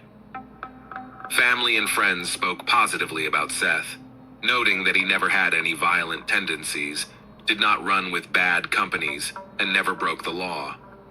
But despite the positive characteristics, detectives considered that the main motive of the crime was Seth's unpleasant feelings towards his mother and her current spouse. According to the investigation, the events of that day developed as follows. Around 5 p.m., Seth drove his car to the house of his grandparents. He was wearing a camouflage jacket, and in the car lay a semi-automatic rifle. He left the car by the roadside, and with the weapon in hand, he went to the house, entering through the back door. Seth then fired several shots, killing his mother, grandmother, and severely wounding his stepfather, before leaving the jacket and rifle by the back door and going to his grandfather's house and asking him to call the police. The order in which the shots were fired was never determined because Seth completely denied his guilt. In addition, it was unclear why he asked his grandfather to call the police rather than fleeing immediately from the scene of the crime. It is assumed that his main target were his mother and stepfather, and the guy killed his grandmother as an unnecessary witness. As the main evidence proving Seth's guilt, the case included his jacket and rifle, found on the threshold at the back door of the house, traces of blood on his shoes, as well as bullets found in his car. Remarkably, about 100 rounds of ammunition in total were found, but no one questioned why he needed so many if he only planned to kill 2 people. Another oddity was the timing.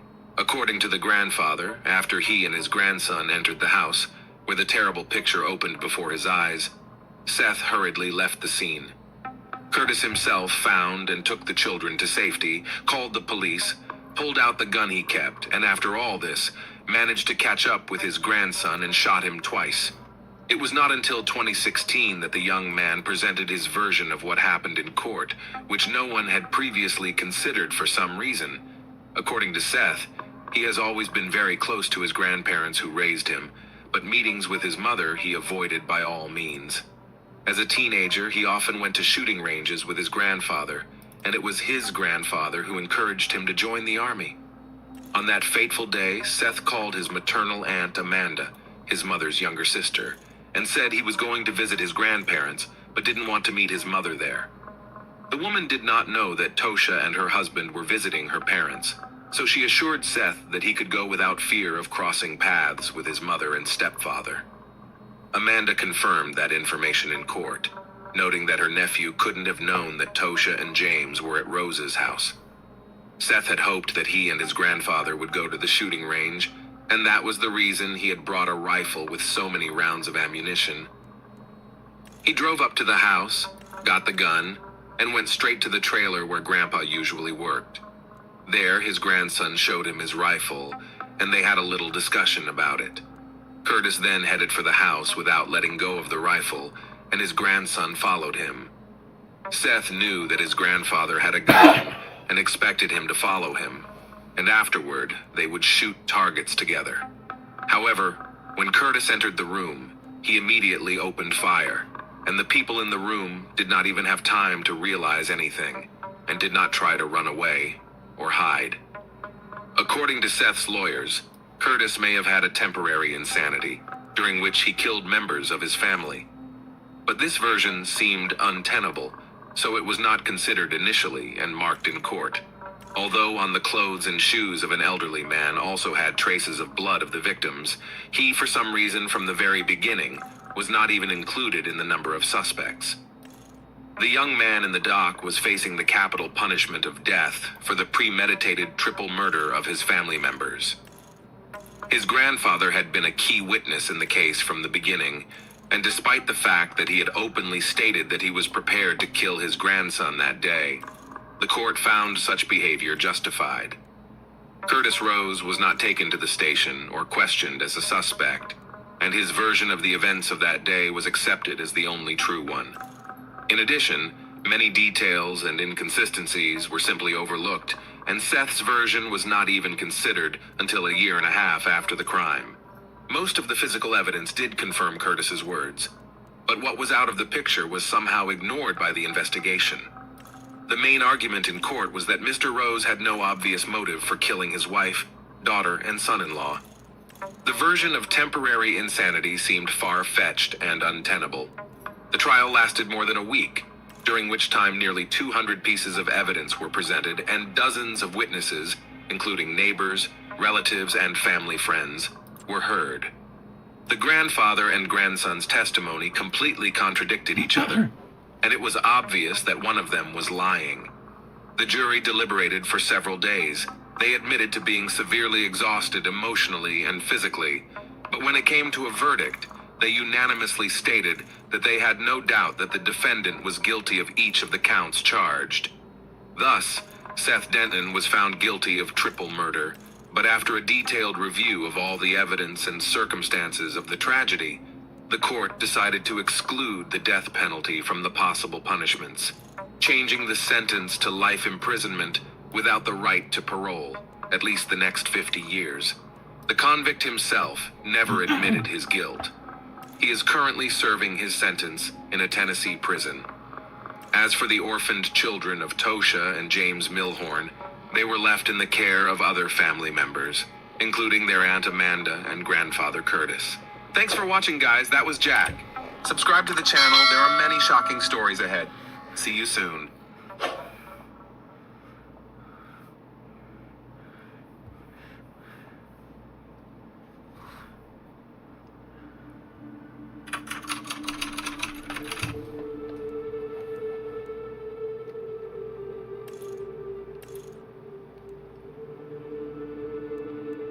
Hi guys, my name is Jack, and today we are going to review with you another horrible case. Before starting the story, I want to apologize for my bad English. I am not a native speaker. However, I am trying my best for you guys. Thanks for your understanding. Sherry Miller, who used sex, lies, and internet chat to organize a horrific crime, was arrested in February 2000. This crime is often referred to as the first internet-related murder in the United States. On December 22, 2000, Sherry Miller, a typical American mother of three, was found guilty of second-degree murder and conspiracy to commit first-degree premeditated murder. She insisted on her innocence for nearly 17 years before pleading guilty in 2016. "I have ruined many lives. It's time to put an end to the lies and tell the truth," Sherry Miller pronounces before confessing. Bruce and Sherry were born and lived in Flint, Michigan, a poor town that was once an important cog in the Midwest auto industry. Sherry Paulette Keithley Miller was born October 13, 1971, and according to her, she had a very difficult childhood. The girl grew up without a father. Her mother led a dissolute lifestyle, drank a lot, and often changed men. Sherry's childhood was spent in a trailer, next to her mother's men, who often offended her. According to Sherry's words, she was abused from the age of 3 or 4. At 16, the girl was left alone. At 17, she married, became pregnant, and gave birth. The marriage broke up.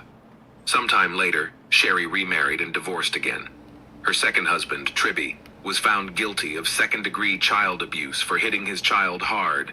This resulted in multiple skull fractures. Sherry clearly picked the wrong men. Tribby was also tried for abusing his 6-year-old stepdaughter, but was found not guilty due to lack of evidence. Sherry was flitting from one man to another. She was on the lookout for someone who could take care of her. By the age of 26, Sherry found herself a single mother of 3 children by different men, working in a nursing home and selling Mary Kay cosmetics to make ends meet. She wasn't a beauty with model looks, but she was definitely attractive and charismatic. In 1997, the 26-year-old young woman takes a job as an accountant at B&D Auto Salvage, Bruce Miller's company. At this point, Sherry realizes that the 47-year-old successful business owner is the right man to provide her with stability and comfort. Bruce Leroy Miller was born on July 26, 1951. As a young man, he worked for General Motors for several years, as did many Flint residents. After leaving GM, Bruce continued in the auto scrapping business. In fact, he owned and operated an auto junkyard, which involved taking in old cars, the parts from which were later resold. Bruce was married 3 times, loved racing, socializing with people, always showed generosity and openness. At first, he was not interested in Sherry Keithley, his new employee. Bruce only helped a single mother in a difficult life situation. But Sherry managed to hook Bruce. An office romance ensued. Despite the 20-year age difference, the couple's relationship developed rapidly. Bruce was flattered by the attention of a young woman, and the lovers quickly moved from dating to a life together. 4 months later, on April 23, 1999, a wedding took place in one of the chapels of Las Vegas. Sherry and her children moved in with Bruce, and she found the stability she had long dreamed of. Bruce's brother, Chuck Miller, would later tell the television program Snapped. She always said Bruce was the best thing that ever happened to her. She finally had a normal life and a man who could afford to make her happy.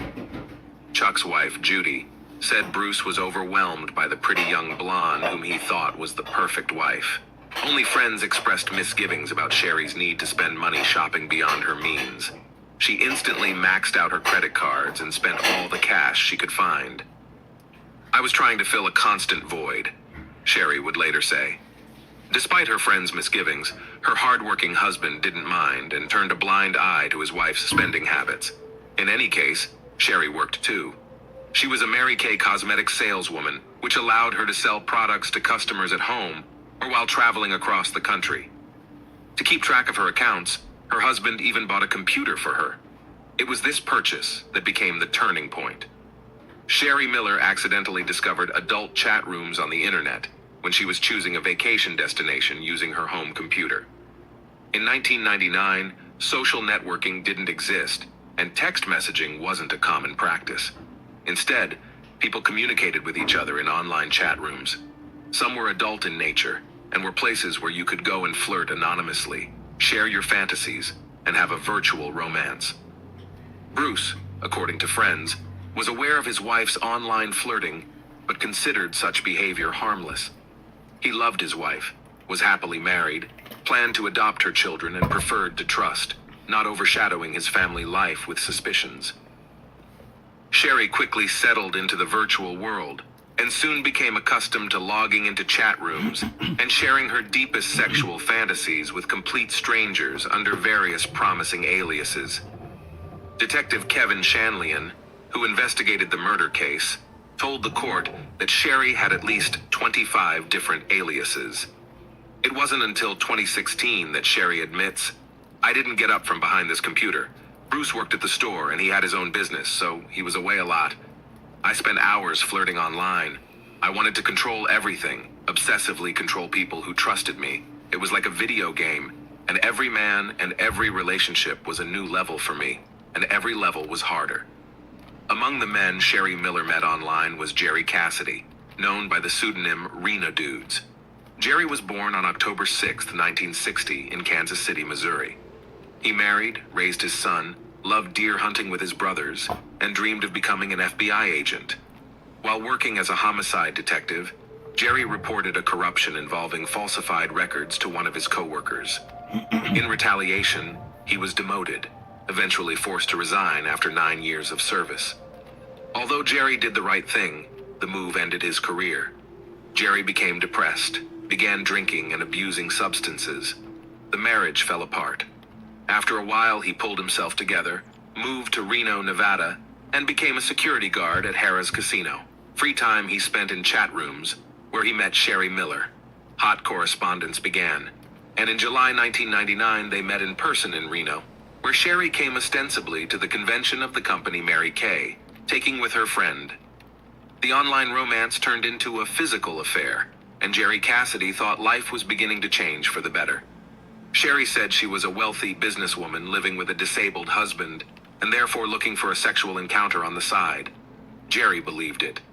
His friend and colleague, Carol Slaughter, would later recount, "Sherry came into Jerry's life when he was at rock bottom. His marriage had broken up. He was in a new neighborhood where he had no friends." Jerry fell hard for Sherry, telling his friend Carol Slaughter that Sherry does absolutely everything in the bedroom. Throughout the summer and fall, Sherry used her cosmetics business as a cover for trips to Reno. When Sherry and Jerry were not together in Reno, they exchanged instant messages and emails of a sexual nature, including videos. Soon they even renamed their accounts, with Sherry calling herself Jerry's Fool, and Jerry calling himself Sherry's Fool. It would seem that the ex-cop should have sensed something amiss, but the emails full of declarations of love apparently blinded him. Whether Jerry was simply gullible, flawed, or broken, he was an easy win for Sherry Miller. She wove a web of deception rather quickly and convinced him that he needed to kill her husband.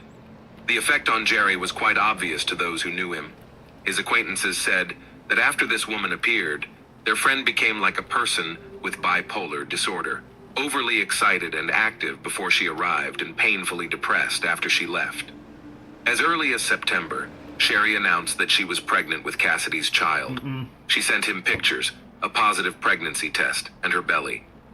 A short time later, Sherry revealed that her husband, Bruce Miller, found out about the pregnancy and beat her, causing her to lose the baby. In fact, in 1995, Sherry had undergone a fallopian tube ligation and could no longer have children. Jerry had no way of knowing this and believed his lover's lies. Very soon after losing the baby, Sherry announced that she was pregnant again. This time, however, she was pregnant with twins. Jerry begged his beloved to leave Bruce, take the children, and come to live with him. Sherry explained that she couldn't do it because Bruce had connections in the mafia, and he wouldn't let them leave for nothing. Supposedly, she was afraid for her life and Jerry's life. The young woman continued to drive to Reno. At one point, Jerry was arrested for drunk and disorderly conduct at the casino. There was a pause in online correspondence for the duration of the arrest. When Jerry got out, he decided not to put Sherry in any more danger of being exposed to her husband Bruce and returned to Missouri to try to reconnect with his family. The couple continued their relationship online. Sherry sent photos of ultrasounds and her growing belly. "I just bulged out my belly. Jerry wanted to believe it so badly that I had no doubt. He would see the pregnancy even if it wasn't there," Miller would later say. Soon, on November 5th, 1999, Jerry Cassidy received an email, presumably from Bruce Miller, in which he wrote that he knew about everything and would not let the bastards be born. A concerned Jerry tried to contact Sherry. Hours later, she texted him herself, informing him that she had to leave for a few days, and that she would text him later. The next day, Jerry received a message from Bruce and learned that he had forced his wife to have an abortion. Attached to the letter were photos of a battered Sherry. "I remember standing in front of the mirror trying to draw bruises on my stomach," Sherry would later recount. Jerry had reached a tipping point. His children, not one but two twins at once, had been killed by Bruce Miller. He was again devastated and full of anger. He blamed Bruce for the deaths of his three children and the abuse of the woman he loved. After reconnecting with Sherry the next day, November 8th, Jerry said he couldn't go on like this. He would kill her husband. The couple set about devising a plan to kill him. They worked out routes, parking spots, and even the best place and time to get to the dump. Jerry then made the long drive from his home to Michigan. That same evening, as Bruce planned to leave work, he received a call from Sherry and, following the plan, asked if he could pick up a pizza on his way home. Distracted by the conversation, Bruce did not notice a man approaching him from behind, pointing his 20-gauge shotgun at him and pulling the trigger. After committing the crime, Jerry went home and Sherry began the next part of the plan.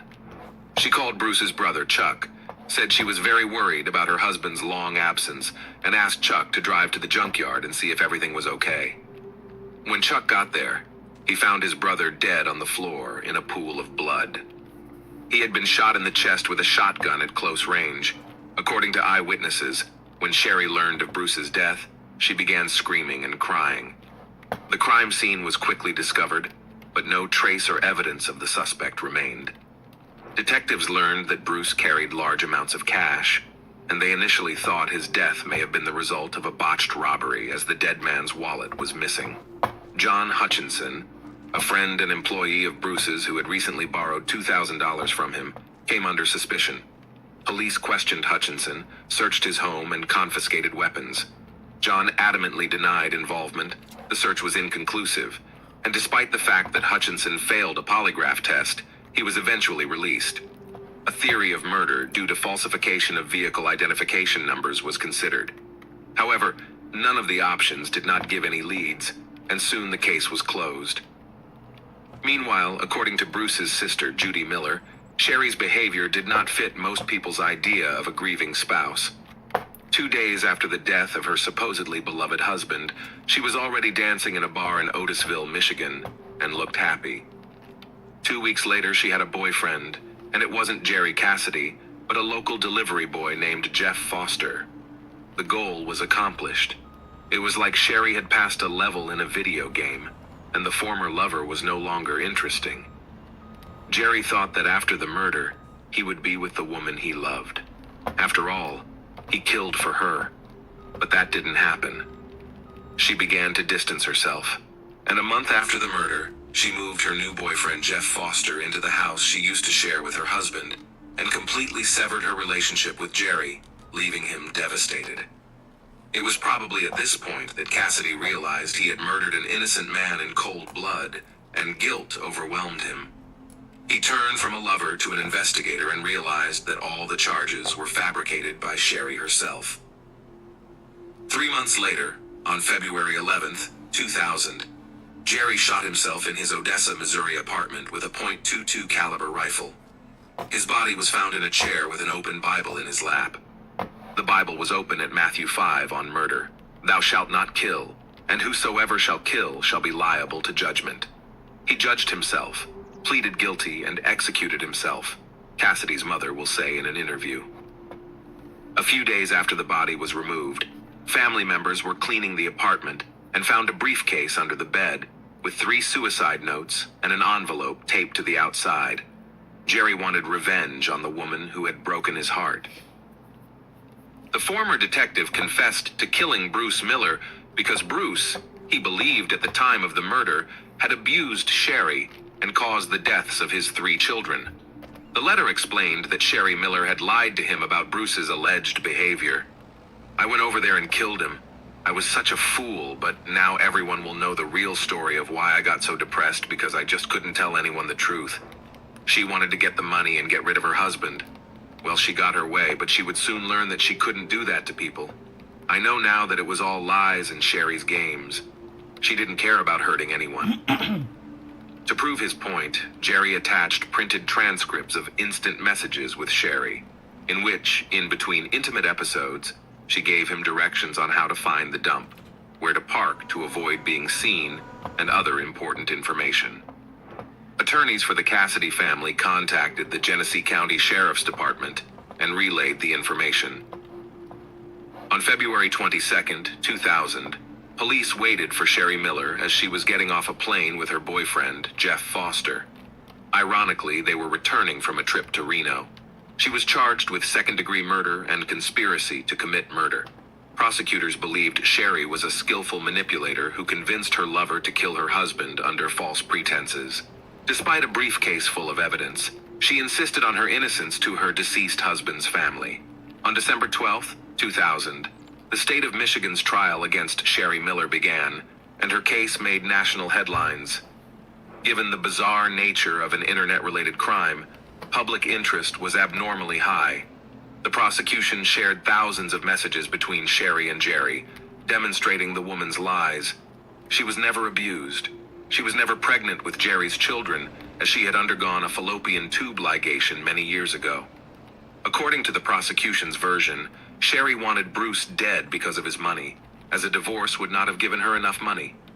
However, the defense said that the young woman received only a minimal amount of money after her spouse's death. She would have lived a much more affluent life during her lifetime. The defense insisted that Jerry Cassidy was seeking revenge by being in the role of an abandoned lover, so he fabricated evidence. Sherry told the jury that the sexual communication between her and her lover was just part of an online fantasy.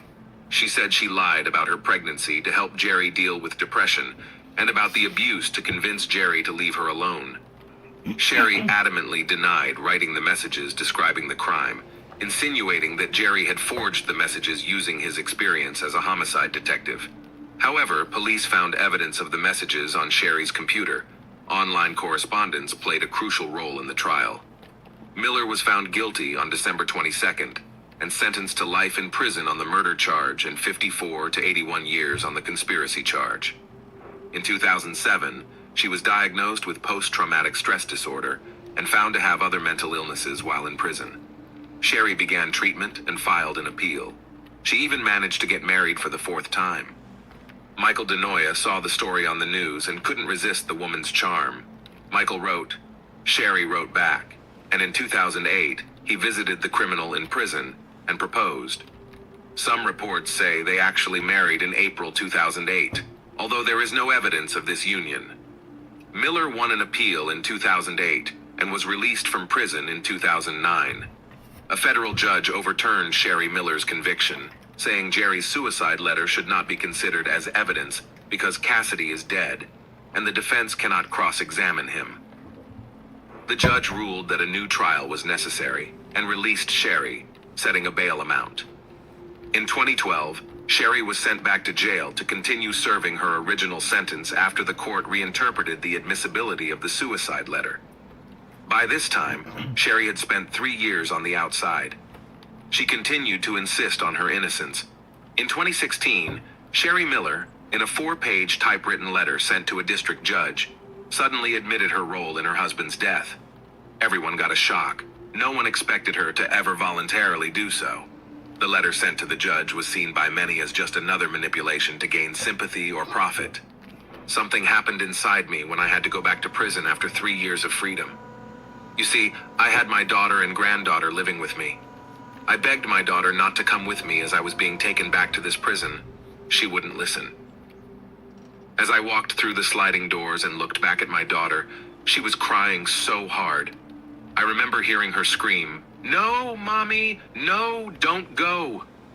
After that moment, the full implications of what I had done to Bruce, his friends, his family, Jerry, his friends and his family hit me with full force.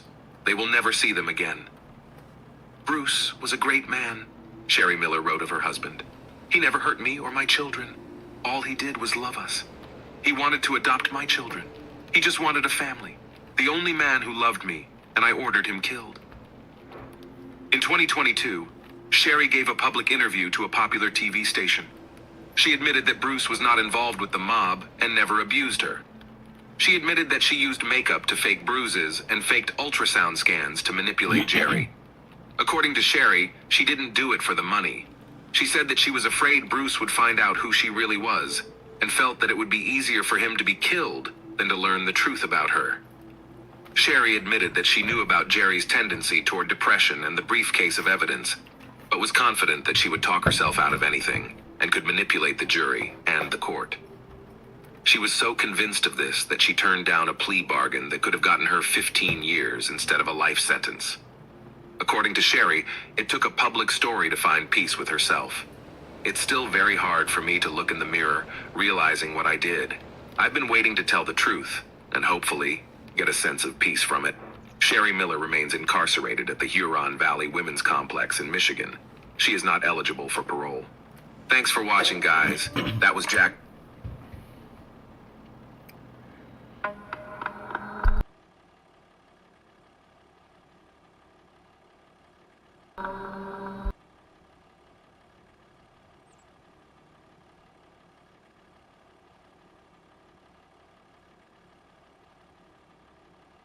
Before starting the story, I want to apologize for my bad English. I am not a native speaker. However, I am trying my best for you guys. Thanks for your understanding. Escape to death. In 2003, this high-profile story shook the whole of Brazil and was widely covered by the international media.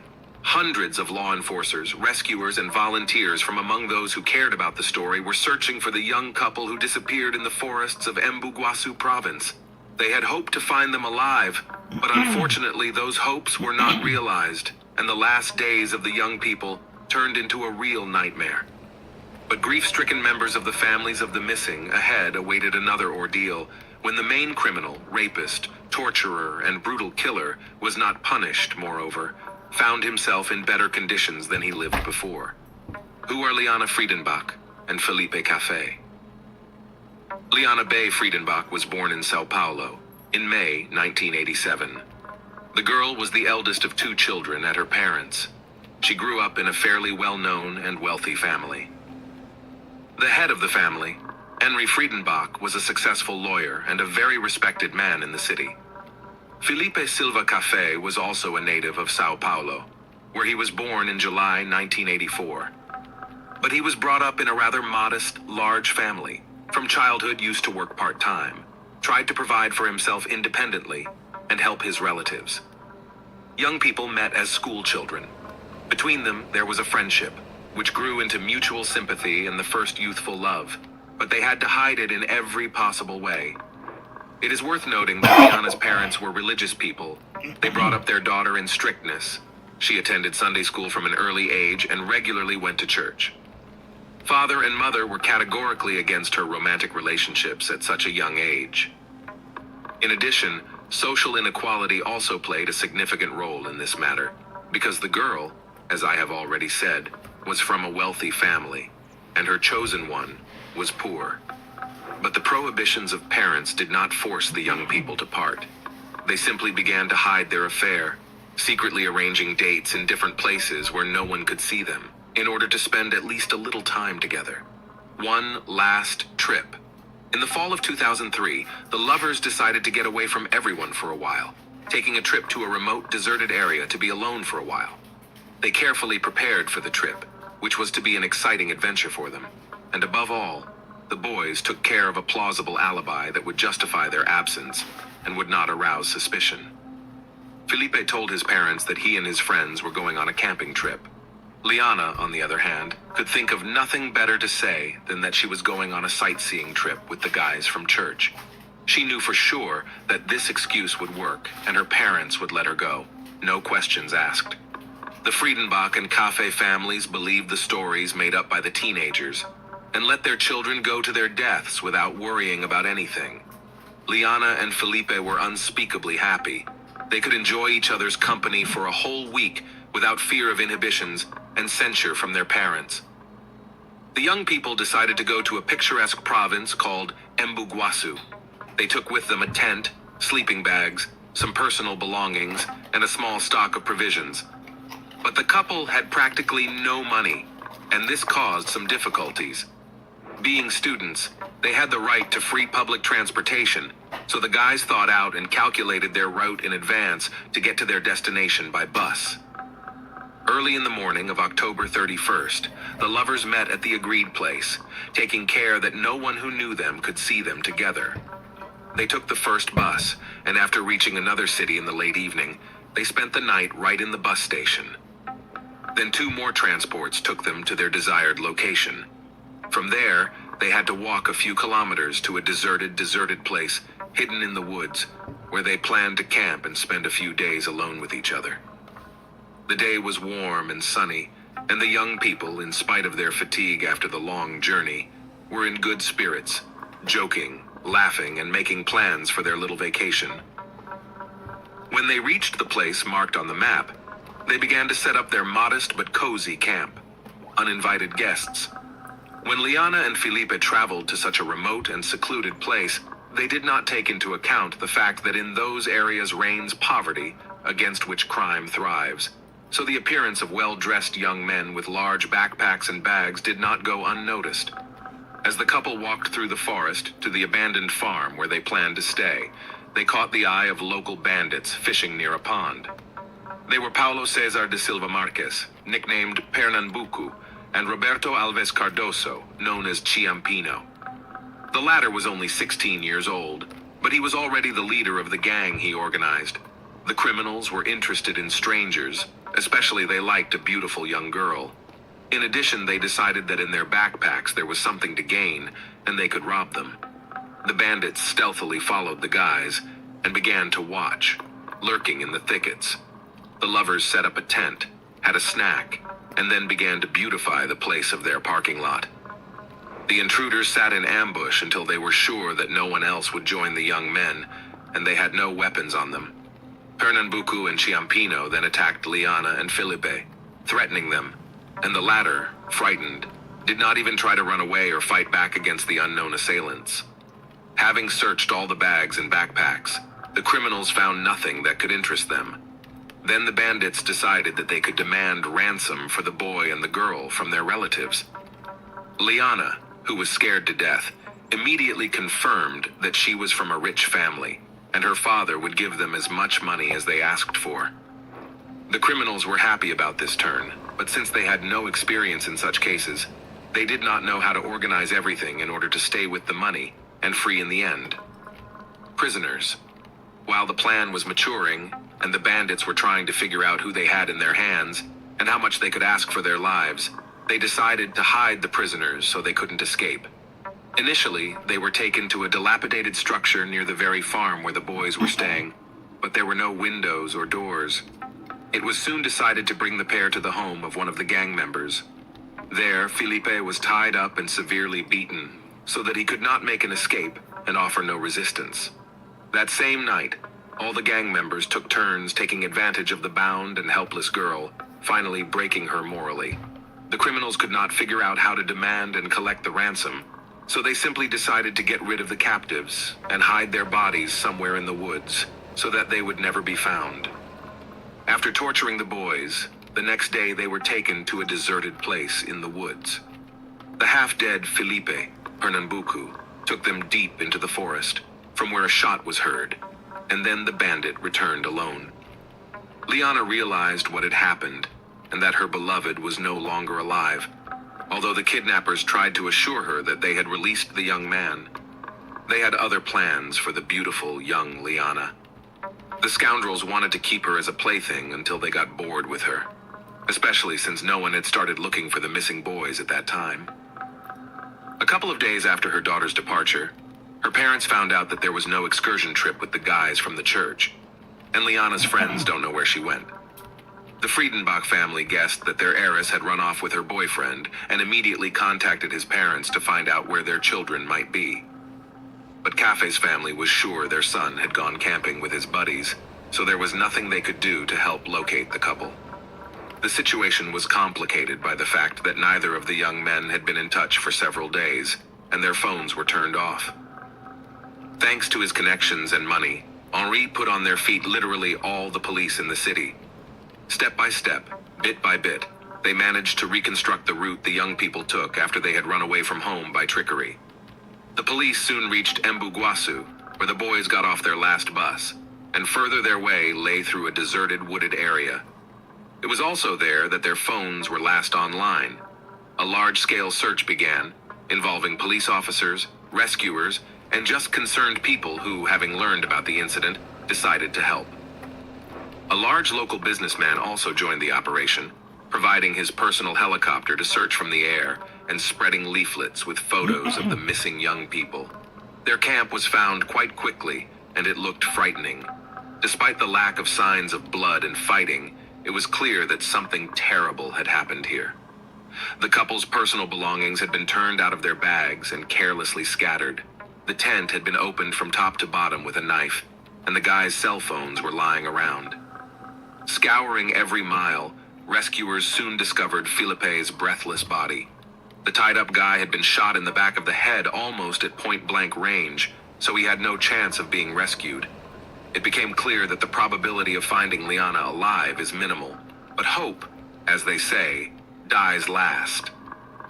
Henri Friedenbach involved the press in the search, making sure that the whole process was widely covered in the media, and as many people as possible learned about it.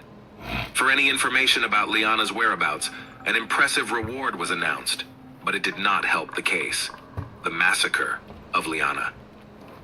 After the criminals got rid of Felipe, they brought Liana back to the house where they had previously held them both. By then, the bandits had been joined by their accomplices, Antonio Gaetano da Silva and Agnaldo Pires. Ciampino proudly announced to them that Liana was his property and could do whatever he wanted with her. He invited everyone to fulfill their dirtiest fantasies with Liana, and his offer was immediately accepted. A day later, after learning about the large-scale search operation, the criminals decided to change their location and moved with the victim to the house of Anthony Matias de Barros, another member of the gang. In the evening of the same day, they went fishing, taking Liana with them. The ringleader threw his jacket over her because it was chilly outside, and he decided to show concern in this way. In the evening, the older brother of Ciampino, whom the juvenile delinquent had not told about his affairs, came to the same place. Ciampino told his brother that Liana was his lover, but he immediately recognized her as the wanted girl. He took his brother aside and said that his captive was being actively sought, so that the police were literally following them. Ciampino took his brother's words as a sign and a call to action. He decided that it was urgent to get rid of Liana and then run away and lay low. He lied to Liana, saying that she was free and he would lead her to the road. In fact, the bandit led his victim into the forest, where he brutally killed her with a knife and then smashed her head with a rock to make sure she was dead. Liana's body was not found until 5 days after the massacre. There was literally no life on her. She was very badly mutilated. Liana was wearing the killer's jacket, which later became one of the key pieces of evidence. The criminals were incredibly cruel, cynical, and ruthless, but at the same time, as stupid and short-sighted. They did not try to run or hide, did not bother to destroy the physical evidence, and at the same time believed that no one would ever find them. This naive self-confidence of the bandits helped the police quickly identify them and apprehend all members of the criminal gang. Ciampino, as I have already said, left his jacket on the victim's body, which had his sweat marks on it. In addition, he brought the murder weapon to his house, washed it, and hid it in the yard, while he tried to wash the clothes with traces of the murdered girl's blood so that he could continue to wear them. According to the results of DNA analysis, it was possible to identify the gang members who had committed violence against Liana. All the gang members were apprehended almost simultaneously. The ringleader not only did not deny it, but immediately began to testify, boasting that it was he who had kidnapped, abused, and then killed the unfortunate victim. He described in detail everything that had happened to Liana in the last days of her life. Following a lengthy trial, almost all of the adult members of the criminal gang received fairly harsh sentences. Pernambuco was sentenced to life imprisonment for the murder of Felipe. Antonio Gaetano de Silva, as well as Agnaldo Pires, also received life sentences. But Anthony Matias de Barros was sentenced to only 6 years in prison because he himself did not torture the victim, but provided the gang with his house, where it all took place. However, with the ringleader and the most brutal member of the gang, everything was not so simple. At the time of his crimes, he himself was barely 16 years old. For this reason, the guy was sent to a specialized prison for minors with a fairly mild regime. Ciampino made several escape attempts, behaved aggressively and inadequately, because of which he was appointed a psychiatric examination. He was found to have several mental abnormalities, which in themselves were not something dangerous, but in the sum gave a monstrous result, turning the young man into a sophisticated sadist and murderer without feelings of pity or remorse. After such a diagnosis, the criminal was transferred to a closed-type medical institution, where he was to undergo compulsory treatment and rehabilitation. No further punishment was ever achieved for him, despite numerous appeals filed by the families of the murdered young men. As a result, Ciampino ended up in better conditions than he had been in before the crime. He now had his own private, cozy room with a large TV, internet access, and a comfortable bed with an orthopedic mattress. He has a balanced 4 meals a day with a customized menu, which is part of the policy of the medical facility where he is being held. His monthly maintenance is estimated at about $12,000. That's about $2,500. In recent years, the perpetrator has regularly petitioned for his release, noting that he has undergone a full course of treatment and no longer poses any threat to others, which means he can return to his normal life. This is a monstrous story. Thanks for watching, guys. That was Jack with you.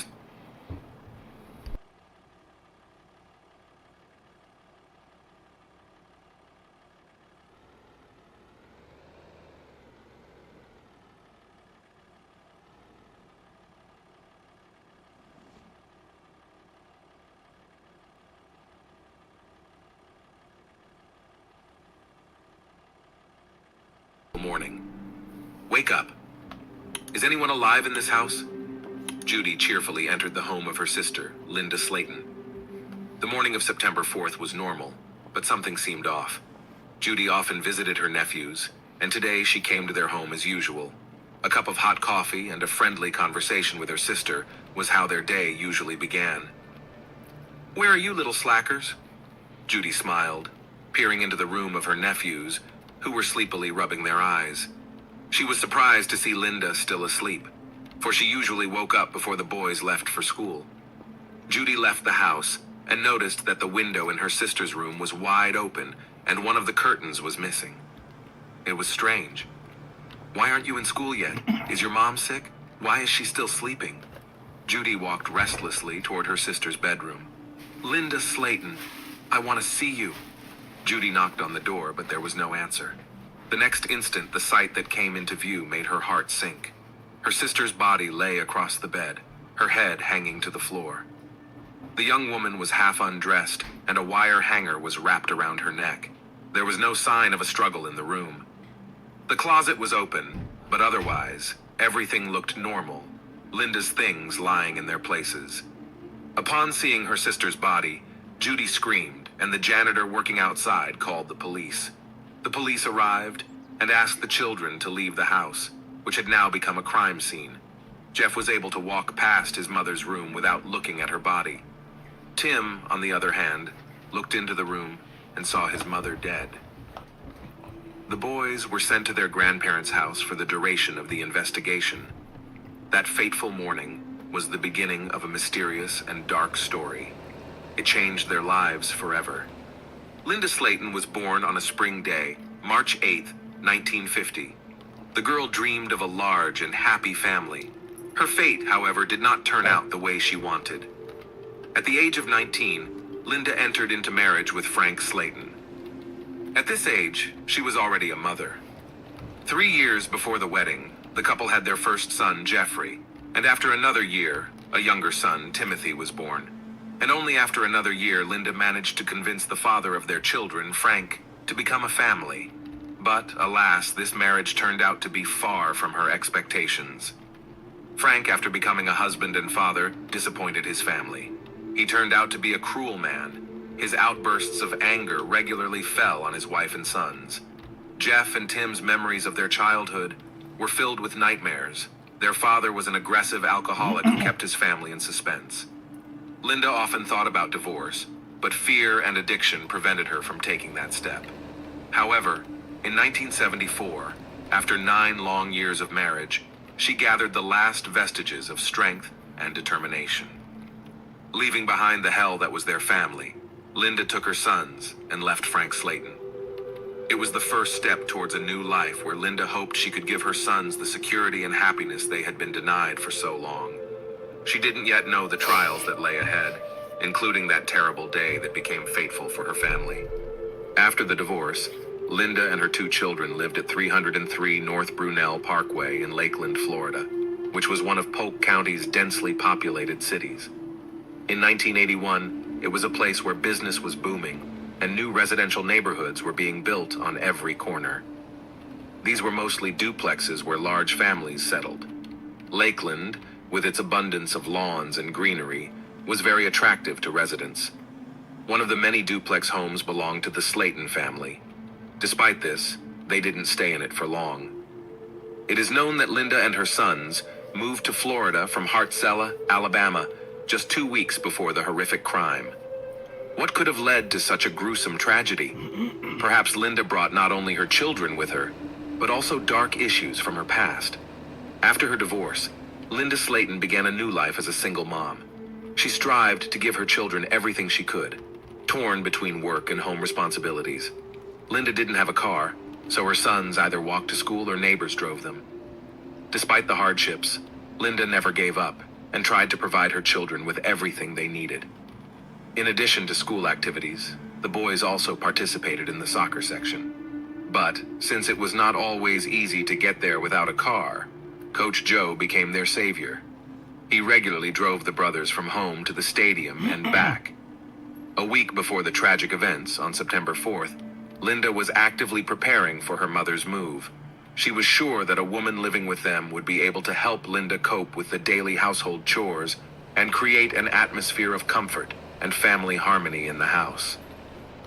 On the evening of September 3rd, Jeff returned home from a workout.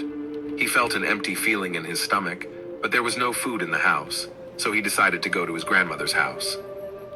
When he returned around 9:30 p.m., his brother and mother were not in the house. The boy turned on the TV in an attempt to distract himself, but his anxious thoughts did not leave him. The quarrel with his mother, which had occurred the day before, did not give him peace. He tried to put it out of his mind, but when he came home and did not find his relatives, he began to feel a strange longing. Usually at this time, their house was in a state of excitement. Linda's mother was cooking dinner in the kitchen, the smell of delicious food filling the house, and her younger brother Tim was merrily hanging around, sometimes running up to Jeff, hoping for a conversation.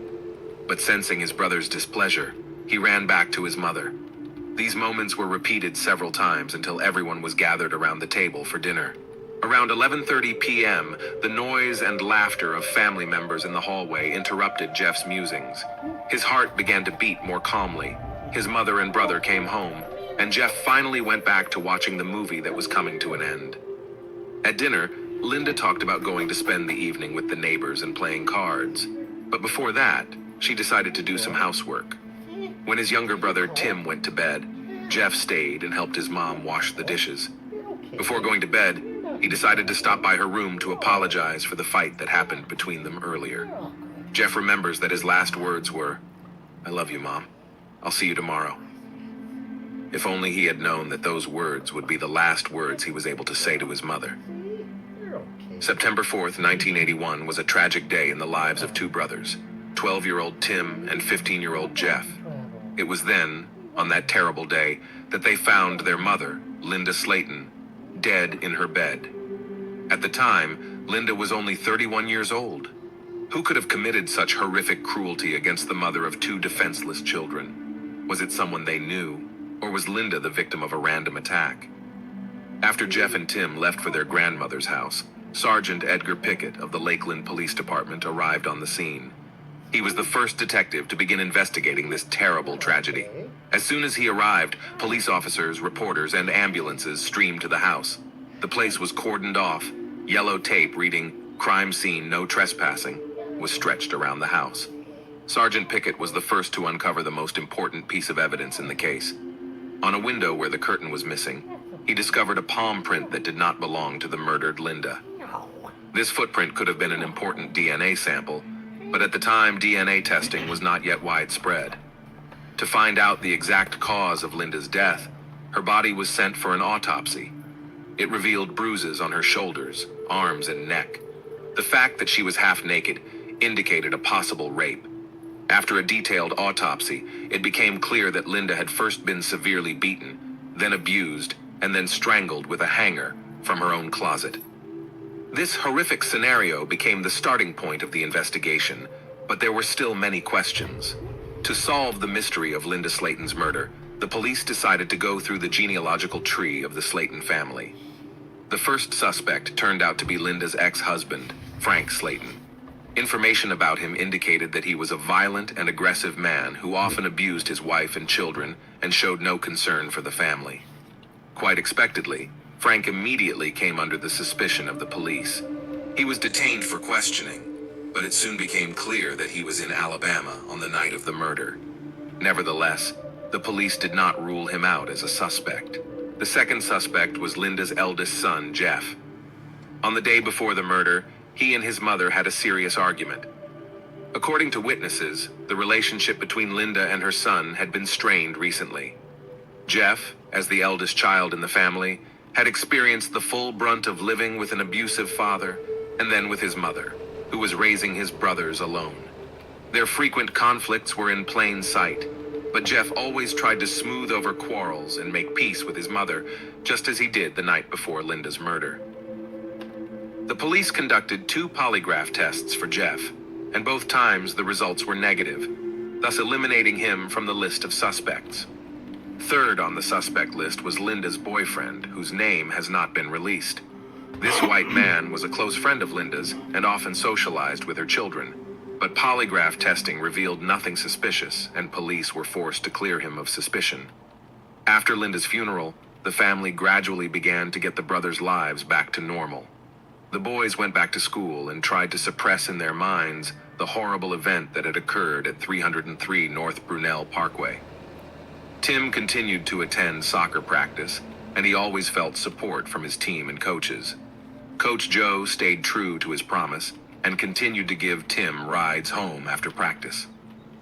A month after the tragedy, Tim put a picture of the team and coach by his bed. Weeks turned to weeks, months turned to years, but the case of Linda's murder remained unsolved. The Slayton brothers had to accept the hard reality of their new life. Their mother had been murdered, and only their grandparents, Clarence and Margaret Harris, were left with them to support them through this difficult time. It had been a full 17 years since the horrific murder of Linda Slayton. The years have passed, and the boys who lost their mother have grown into grown men full of love and care for their own families. Both brothers started families, and Jeff had 2 children. However, he never forgot that last night. I didn't hear anything at all. Even the neighbors claimed they didn't hear anything suspicious that night. It weighs heavily on me.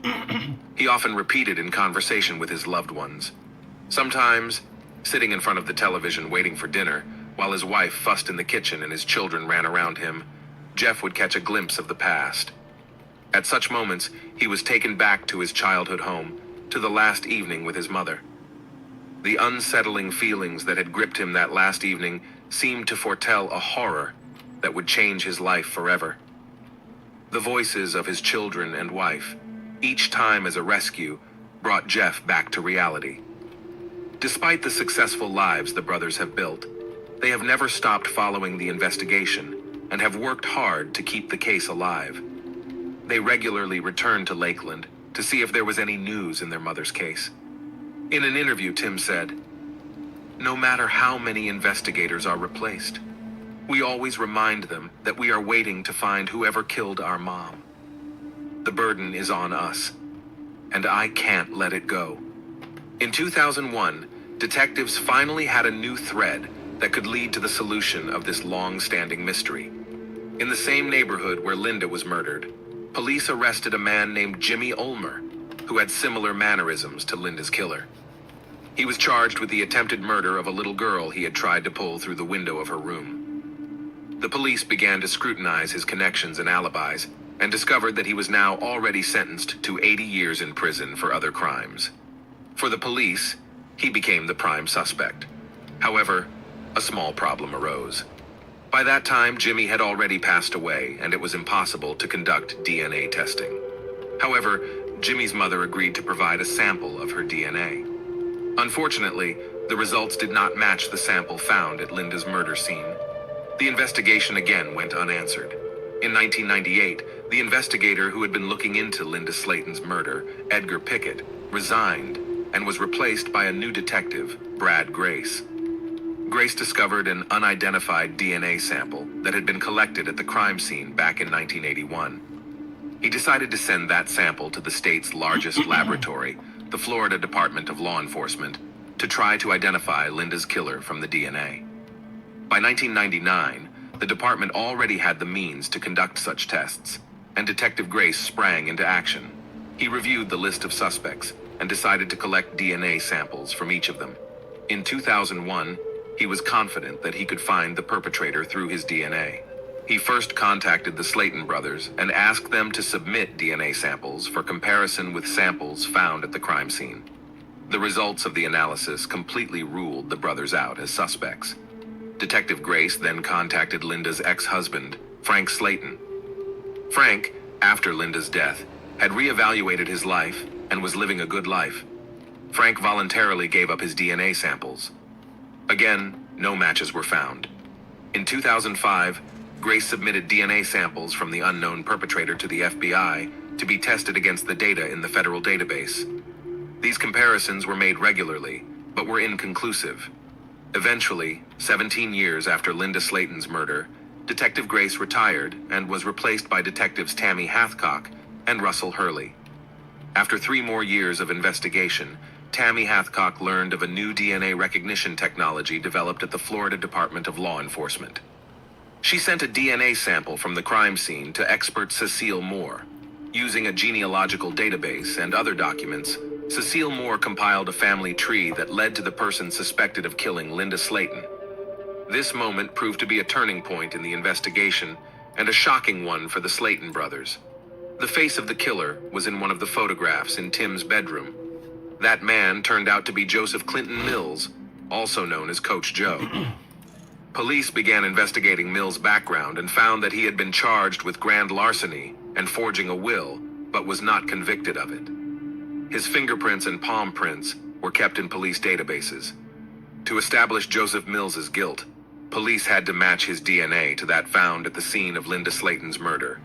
Detectives decided to obtain a sample of Mills's DNA without his knowledge. The veracity of this information is unknown, but this is the version that is included in the case. Police collected trash from a dumpster at Mills's house and found a Band-Aid with traces of blood on it. This patch was sent for examination. At this time, detectives were investigating the suspect's background. Joseph Mills had spent most of his life in the town of Kettleman, which is only 30 minutes from the crime scene. He had a family, children, and grandchildren. 2 weeks later, the lab's response came back.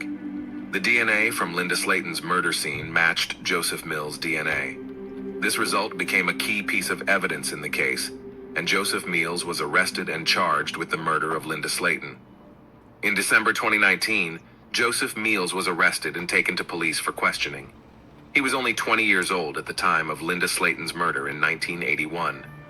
Detectives conducted an interview with Mills at the time, but it was done over the phone, and he did not become a suspect in the murder. Now, after years of investigation, it was impossible for Mills to deny his involvement in the crime. According to his testimony, on the night of the murder, he had come to Linda's home with her consent for sexual relations. But detectives doubted his version. They speculated that Mills had been watching Linda for some time because he regularly drove her children to practice. According to investigators' version, after the coach brought the boy home from practice, he waited until the house was empty before sneaking into Linda's room through a window. Hiding in a closet, he waited until she was alone in the room. He then came out of hiding, beat and abused Linda, and strangled her with a wire hanger from her own closet. At trial, Joseph Mills was found guilty of first-degree murder and rape. The investigation and trial finally brought long-awaited justice to this horrific crime that had gone unsolved for years. The sons of the murdered woman were still left in shock and could not understand what motivated Joseph to kill their mother. The court hearing was tense. Linda Slayton's children, Tim and Jeff, sat on a spectator bench defending the memory of their mother. At the center of attention was Joseph Clinton Mills, Coach Joe. This man who once seemed like a role model sat in an accusatory cage. His gaze was cold and indifferent, as if nothing had happened. Tim Slayton, the oldest of the brothers, looked at the man he had once revered, and now saw in him the face of evil. The fire of indignation burned in Tim's eyes, and he jumped to his feet, turning to Joseph. "Why? I just want to understand why, Joe. Why did you kill our mom? Why did you take her away from us? We were so happy." Mills only mumbled back, "I'm a good man." The Slayton family never received an apology or remorse from him. Probably even the killer himself had a hard time explaining his actions. This came as a shock to Tim, because as a child he had considered Coach Joe a role model. Now, he is left with only questions and painful memories. Joseph Mills was sentenced to life in prison without the possibility of parole. As if a heavy stone had fallen from the Slayton brothers' shoulders, their mother was finally avenged. And while the brothers console themselves with the thought that the killer will spend the rest of his days in prison, they are still furious at the fact that Joseph Mills enjoyed freedom for nearly 40 years while they lost their mother. Linda Slayton's story, her tragic death, and years of investigation have left an incredible mark on her sons. Tim and Jeff Slayton, two brothers who not only witnessed this tragedy, but also became first-hand participants in the investigation, share their experiences and feelings. "He kept asking us how the case was going," says Tim, the older of the brothers. "He didn't ask specific questions. He just wanted to know if there was any news on the case, if there was any new evidence, and I just told him that nothing had changed." Tim still can't believe that his mother's killer was a man he considered a friend and respected. The picture of him standing behind Joseph Mills has always reminded him that life goes on, but without his mom. Jeff, the younger brother, always thinks about how his life would have turned out if Mom had been alive. This tragedy has left an unbearable void in his heart that nothing can fill. Despite all the hardship and suffering, the Slayton brothers try to live a full life for their mother, Linda Slayton.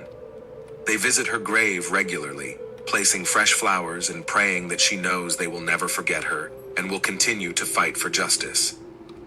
Linda Slayton's story is one of fortitude, of incredible endurance, and of the fact that even after the most horrific losses, The love and memory of loved ones lives on in the hearts of those left behind. Thanks for watching, guys. That was Jack. Subscribe to the channel. There are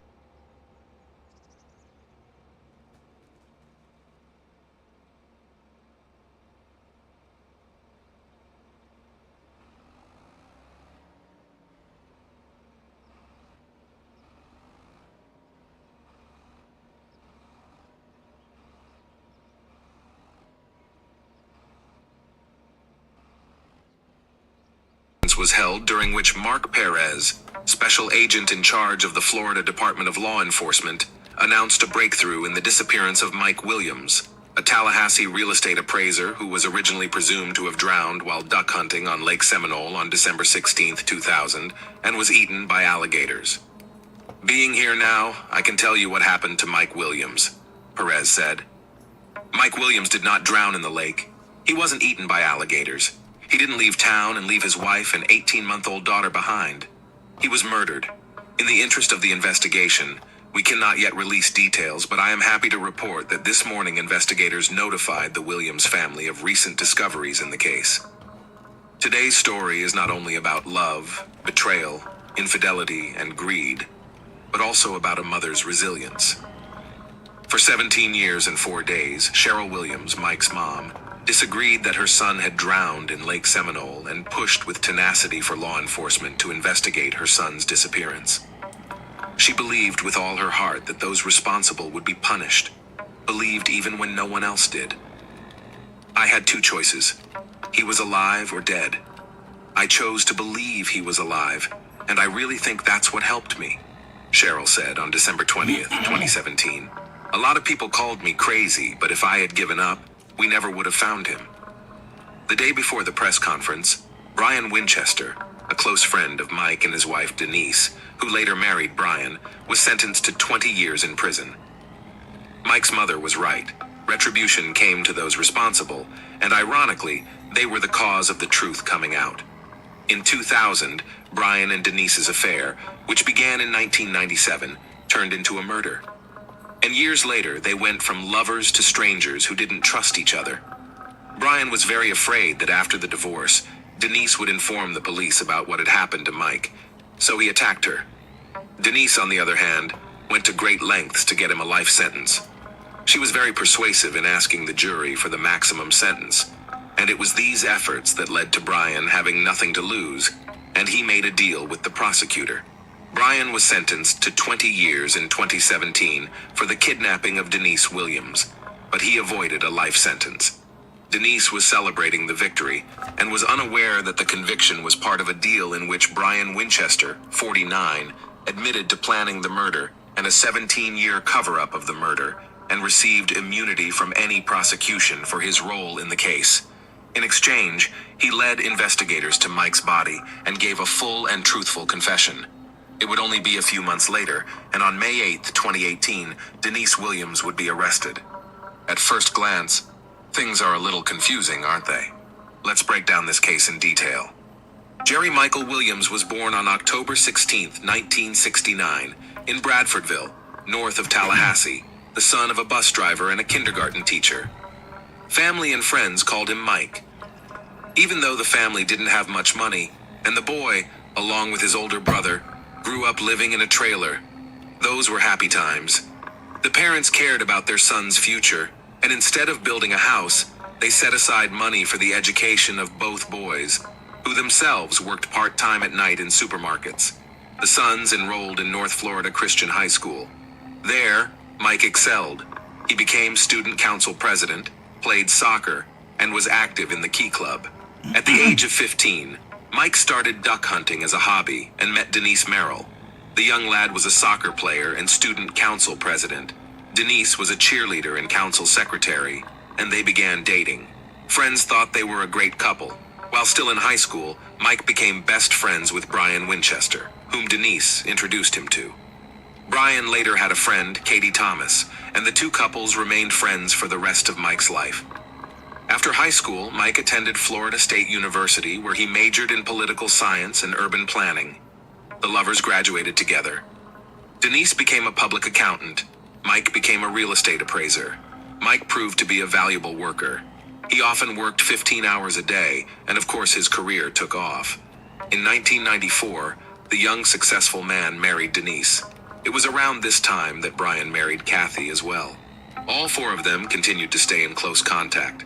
Mike loved his wife dearly, strived to provide for their family as best he could, and had incredible energy.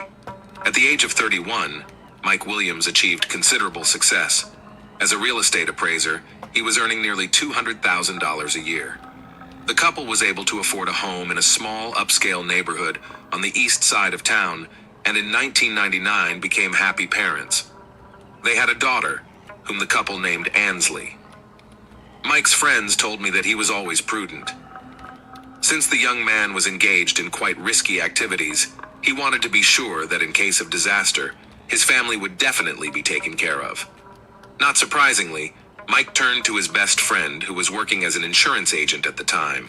Brian sold him 2 insurance policies for $250,000 and later for $500,000.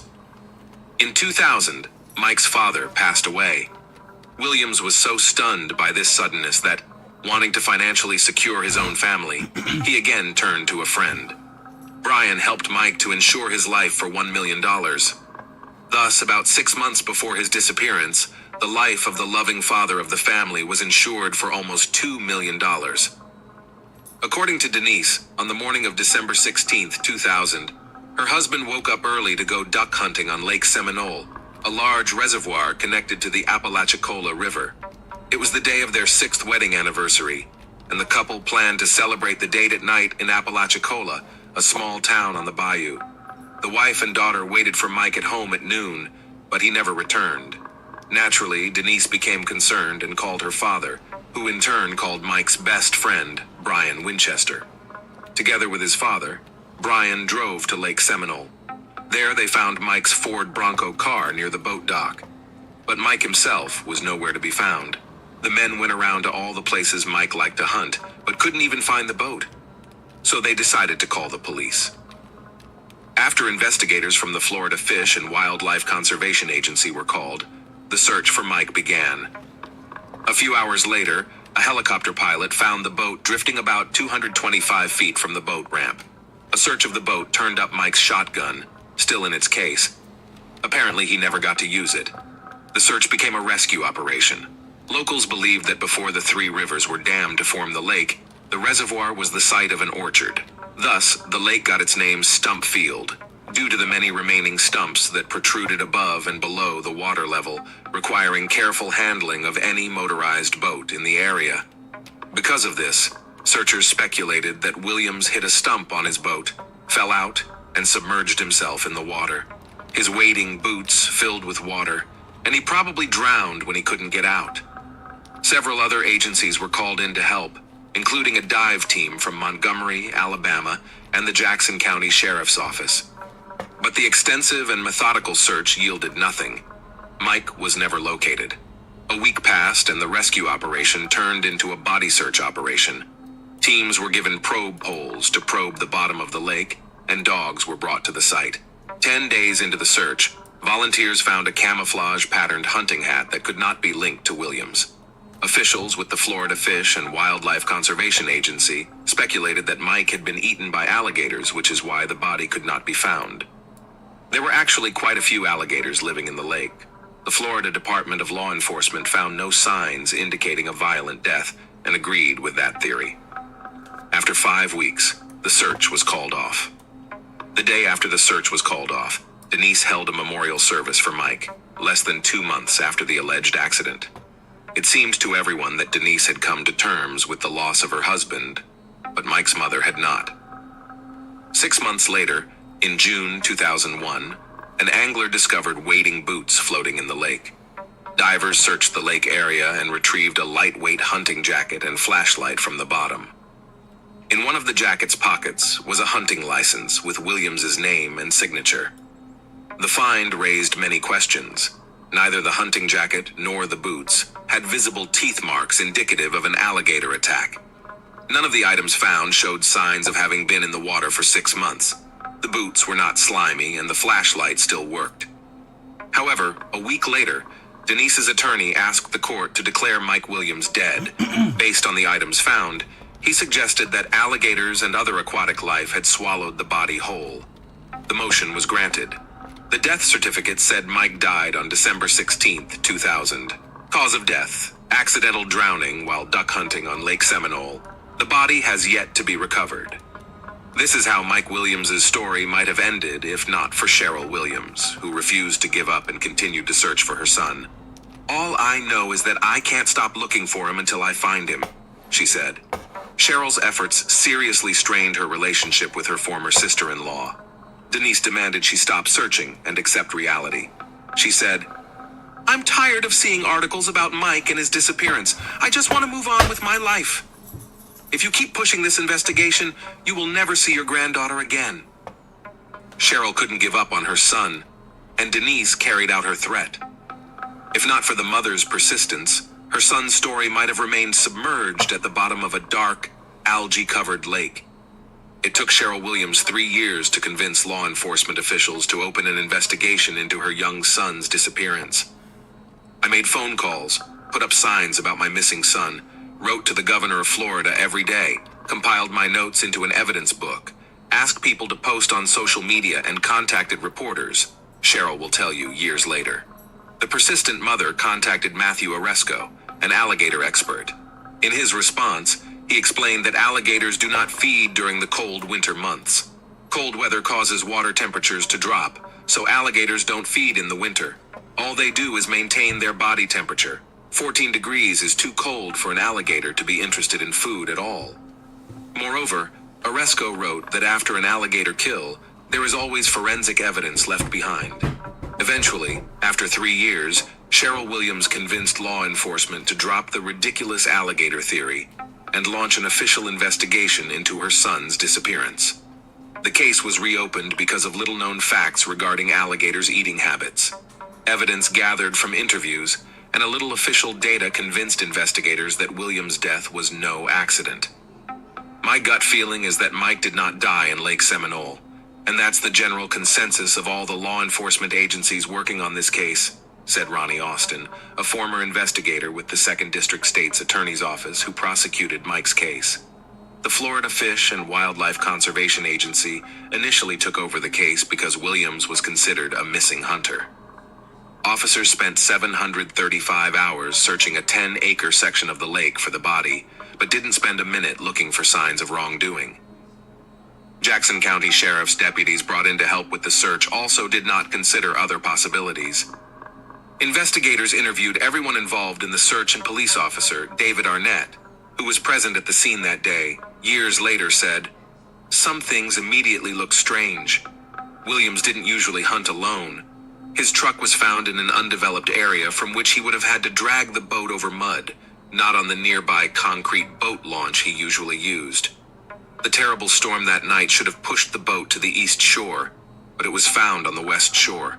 The boat's motor wasn't running, but it was full of gasoline. If Mike had been driving the boat and fell out of it, it would have continued to float in circles until it ran out of gas." Unfortunately, law enforcement began to doubt too late that they were dealing with a simple drowning. The crime scene had already been trampled by numerous volunteers and searchers. A car that could have served as a clue was taken by the family without any verification. Potential witnesses were missed. Denise Williams and Brian Winchester became suspicious to investigators because they learned that Winchester had divorced his wife Kathy and married Denise. They also learned of Denise's unexpected financial gain of nearly $2 million from her late husband's life insurance policy. Detectives determined that it was Winchester who sold the policy to Mike. They also found it strange that Denise, as Mike's wife, did not want to have anything to do with the investigation and tried to prevent Cheryl's activity, even forbidding the grandmother to communicate with her granddaughter. In 2005, the newly married couple were called in for questioning, which gave nothing new to the investigation. Brian provided an alibi for the morning of the disappearance of Mike Williams. He said he was 60 miles from the lake, at home, in bed, as his ex-wife Kathy could attest. He said he had intended to go hunting with his father-in-law in the morning, but overslept. Denise's interrogation also yielded no new leads. In 2008, The Florida Department of Law Enforcement announced that Mike's disappearance was not an accident, and they believe he was the victim of a crime. However, without sufficient evidence, they alas cannot prosecute. We have suspicions, but we need proof. Another investigation failed to find out her son's fate, but Cheryl Williams did not give up again. Her efforts led to the Discovery Cable Channel doing a story on Mike's disappearance and subsequent investigations in late 2011. By then, Cheryl had become disillusioned with the Florida Department of Law Enforcement, believing it was either incompetent or uninterested in solving the case. Beginning in 2012, Mike's mother wrote about one letter a day to the governor, Rick Scott, asking him to either assign the investigation to another agency to do so. Cheryl sent 2,600 letters to the governor over 9 years. In 2012, Denise caught Brian cheating and they broke up. The following year, Denise filed for divorce. After a few more years, an appraisal of the former family home was to take place, after which even property issues would no longer bind them. This event was a turning point in Mike's case. Brian didn't want a divorce. Denise didn't want to continue the relationship. They were constantly fighting, and the Williams investigation was poking fun at them. Brian would call Denise and she stopped returning his calls. He couldn't handle the stress level. On August 5th, 2016, the day a real estate appraisal was due as part of a court order, Denise left her home to drive to work at Florida State University. While talking to her sister on the phone, she saw someone climb over the back seat of her car. It turned out to be Winchester. Brian pressed a loaded gun against Denise's ribs and told her to drive straight ahead. He said he had to do that because she wasn't answering his calls. Denise tried to calm Brian down, agreed with everything he said, and promised to give him a chance to save their marriage. Brian believed it. Denise assured him that she wouldn't go to the police and report what he had just done, and Brian got out of the car. As he got out, he took the brown sheet, plastic sheeting, bleach sprayer, and tools with him. It became clear that Denise had miraculously escaped death.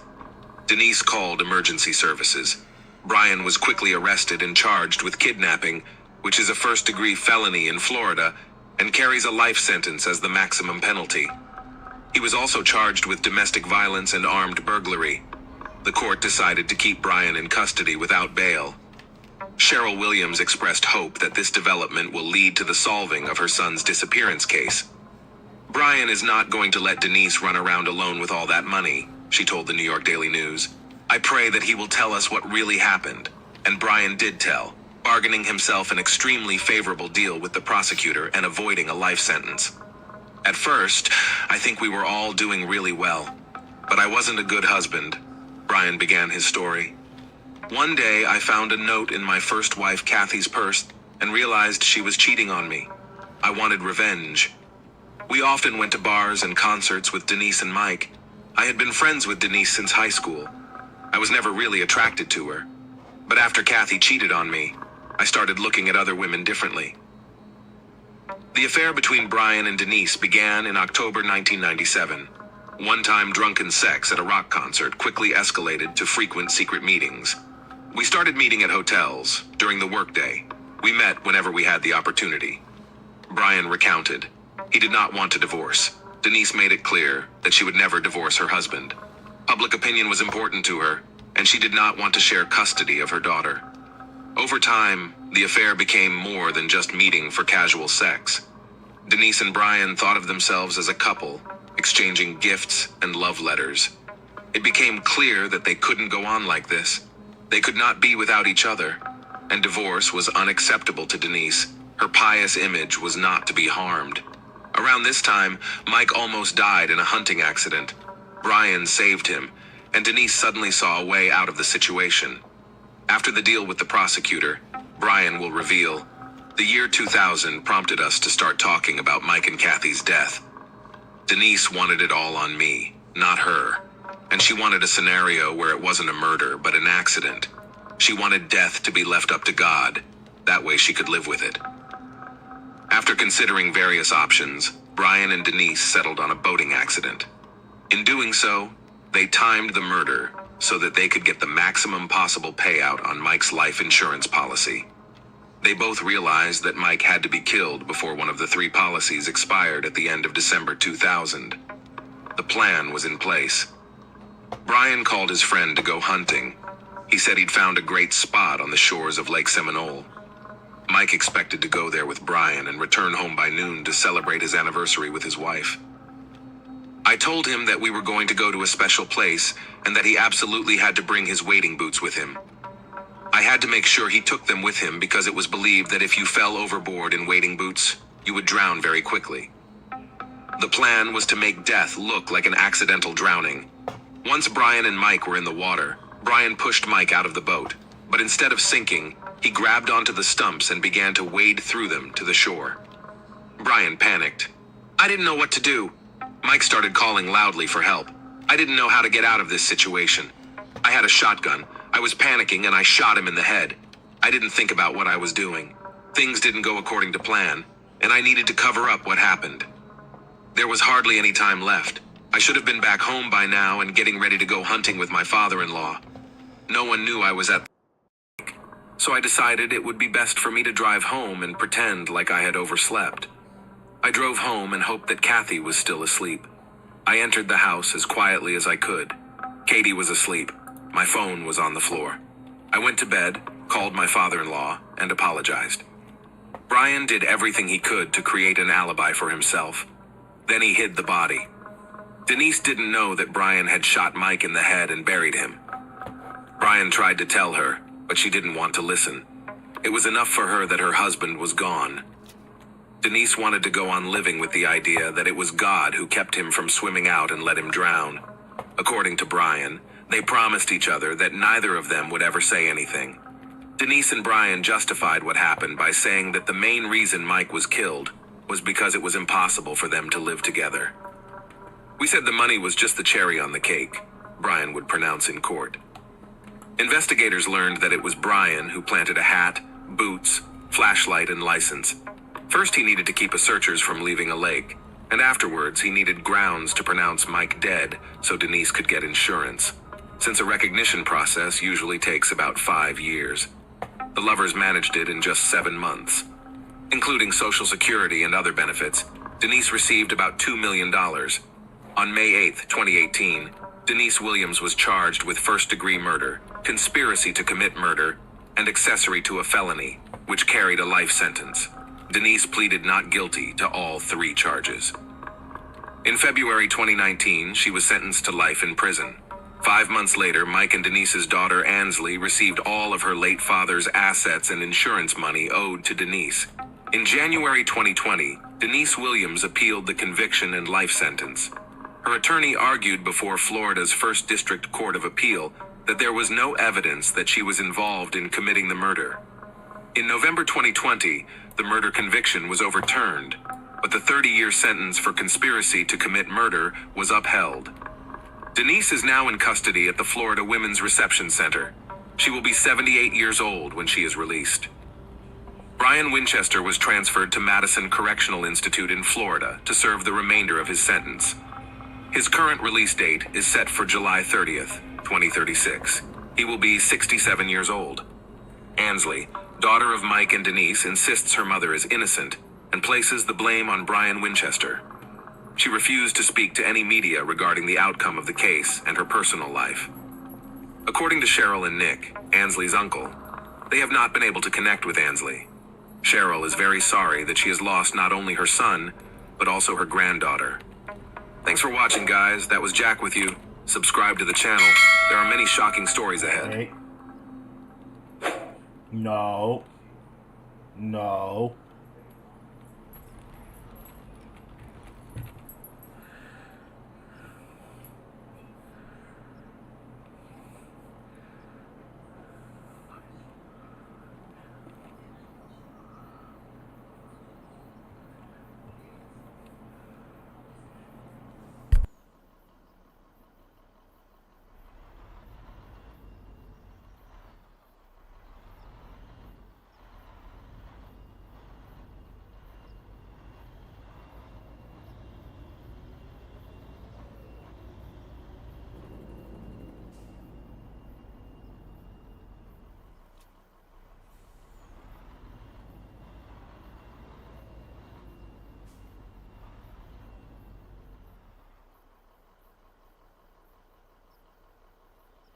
expressed not a single emotion, and her eyes burned with only equanimity and restraint.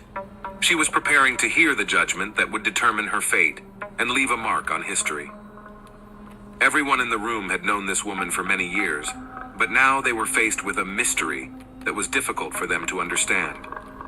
Outside the courtroom doors, the approaching footsteps of the judge could be heard, like the pounding of a heart, echoing in the silence and felt in every corner of the place.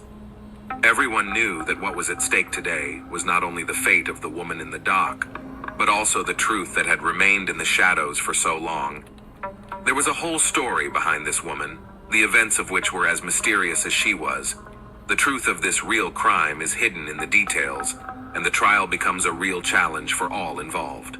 Minato is a small town hidden among the mountains and valleys of the Argentine province of Mendoza. This is the place where nature reveals its most beautiful colors. In autumn, the streets are sprinkled with golden leaves, and the mountain peaks are painted in shades of orange and red.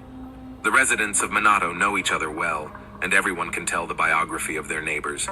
Here, people share joys and sorrows, support each other in difficult moments, and celebrate important events together. In this secluded place, among the mountains and valleys, Rolando Angel Aquino and Karen Oviedo began a romance that would later shake Minato and all of Argentina. When the streets of the city, surrounded by colors of autumn gold, as if frozen in anticipation of something long awaited, the fates of the two young people of this story intertwined. Rolando Angel Aquino, a man with a magnetism capable of attracting the attention of others, could not help but notice the exciting gaze of Karen Oviedo. She was a woman with fire in her eyes, a passion for life, and an energy that instantly won his heart. The young people were very similar in their interests and dreams, and the determination and entrepreneurial thirst of both inspired them. This meeting was an accident that gave them a chance for true happiness. Finally, they found in this relationship what they had been looking for in others for so long. So in 2016, the lovers started living together and opened their own business, a warehouse, which was located in the house where they lived. Karen has always had a special eye for detail, and she lovingly created a sign on one of the windows for customer service. Next to it were lists of items for sale. It was their little corner that they were rightfully proud of. The people of Minato watched this happy and determined couple with interest and respect. Everyone wondered who these young people were and how they managed to accomplish so much. Many people knew Karen from childhood, but Rolando remained a mystery. No one knew anything about his past, except that he came from Bolivia. Rolando not only ran the business with Karen, but also worked at the fair in Guimalin, where wholesale fruit sales were held. Looking at this couple, it seemed like they had found their little paradise on Earth. But sometimes, even the strongest and most sincere relationships can face a test. One day, Rolando was taken aback when he caught Karen in the car with another man. His reaction was a flash of anger. In that moment, he nearly the interior of the car. The picture of happiness crumbled in a matter of minutes. But then, Rolando agreed to give them a chance, choosing to forgive and continue to move forward with his beloved. In the eyes of others, they remained a model of an ideal couple, able to overcome all difficulties together. Rolando Angel Aquino is an enigmatic figure who was born in 1987 in Bolivia. His exact date of arrival in Argentina remains unknown, like many other aspects of his life. As the eldest of 7 children in his family, Rolando learned from an early age the value of family bonds and hard work. His ideal was a happy family filled with joy and children's laughter. In his youth, he met Carolina Chavez, from whom he later had a son. Despite the difficulties, the couple remained on good terms. Later in his life appeared Soledad Guardio, who gave him another son, Elias. Relationships with Soledad also did not work out. However, Rolando was always a devoted father who took care of his children. He kept in touch and always maintained a warm relationship with the mothers of his children. From a young age, Rolando was a physically fit man who took care of his health by playing sports and playing soccer for the local team. Colleagues and loved ones described him as a kind and very hardworking man. Neighbors in his neighborhood got along well with him, but Rolando always showed a distinct shyness in socializing. Karen was born March 30th, 1990, and spent her childhood and youth in Minado, in the same house where she and Rolando later established their warehouse. She was well known among the locals as an outgoing and open-minded woman. Like Rolando, Karen dreamed of a happy and successful family with a caring and devotedly loving man. However, it took her some time to find the one man with whom she could build her happiness. Before meeting Rolando, Karen had already attempted to create a happy relationship that resulted in the birth of two wonderful girls. One of her former partners, Raul Ojeda, became the father of one of them, and Karen married him in 2013. However, as time went on, that marriage was on the verge of breaking up. According to Raul, financial difficulties were one of the reasons for the conflict. Worried about his life and in search of new opportunities, Raul decided to leave his family. On the pretext of buying some necessary item, he fled the city and traveled abroad, changing buses to make it difficult to track his whereabouts. In this way, he sought to evade all attempts to locate him. In the summer of 2019, 9-year-old Elias arrived at Rolando and Karen's house. They had many plans for the near future that they wanted to spend together. However, on the morning of July 12, 2019, when Rolando came to wish his son a good morning before leaving for work, he noticed that the boy was not feeling well. The father immediately decided to take his son to the children's hospital to see a pediatrician. There, after examination, it became clear that Elias's condition is critical, and he was immediately sent to the intensive care unit. Despite the best efforts of the medical staff, little Elias died shortly after he was brought to the hospital. The amazing thing was that he left home perfectly healthy, without any unusual symptoms, and arrived at his father's house also perfectly healthy. However, the medical report was devastating. It stated that Elias died of third-degree poisoning, which caused multi-organ failure and cerebral thrombosis. These conclusions left Elias's parents in complete bewilderment, as their son seemed to be completely healthy and active, and suddenly died of an incomprehensible disease. Following their professional duty, the doctors insisted on conducting an additional forensic medical examination. However, Elias's mother and grandmother, dumbfounded by the loss, refused this procedure. Karen offered to cremate the boy's body, but Elias's mother also refused, preferring to bury her son in a private cemetery so that she could come and lay flowers on his grave. Elias's death was a blow that broke Rolando's heart. He was devastated by the unexpected loss of his youngest son. The caring and loving Karen never left Rolando for a moment.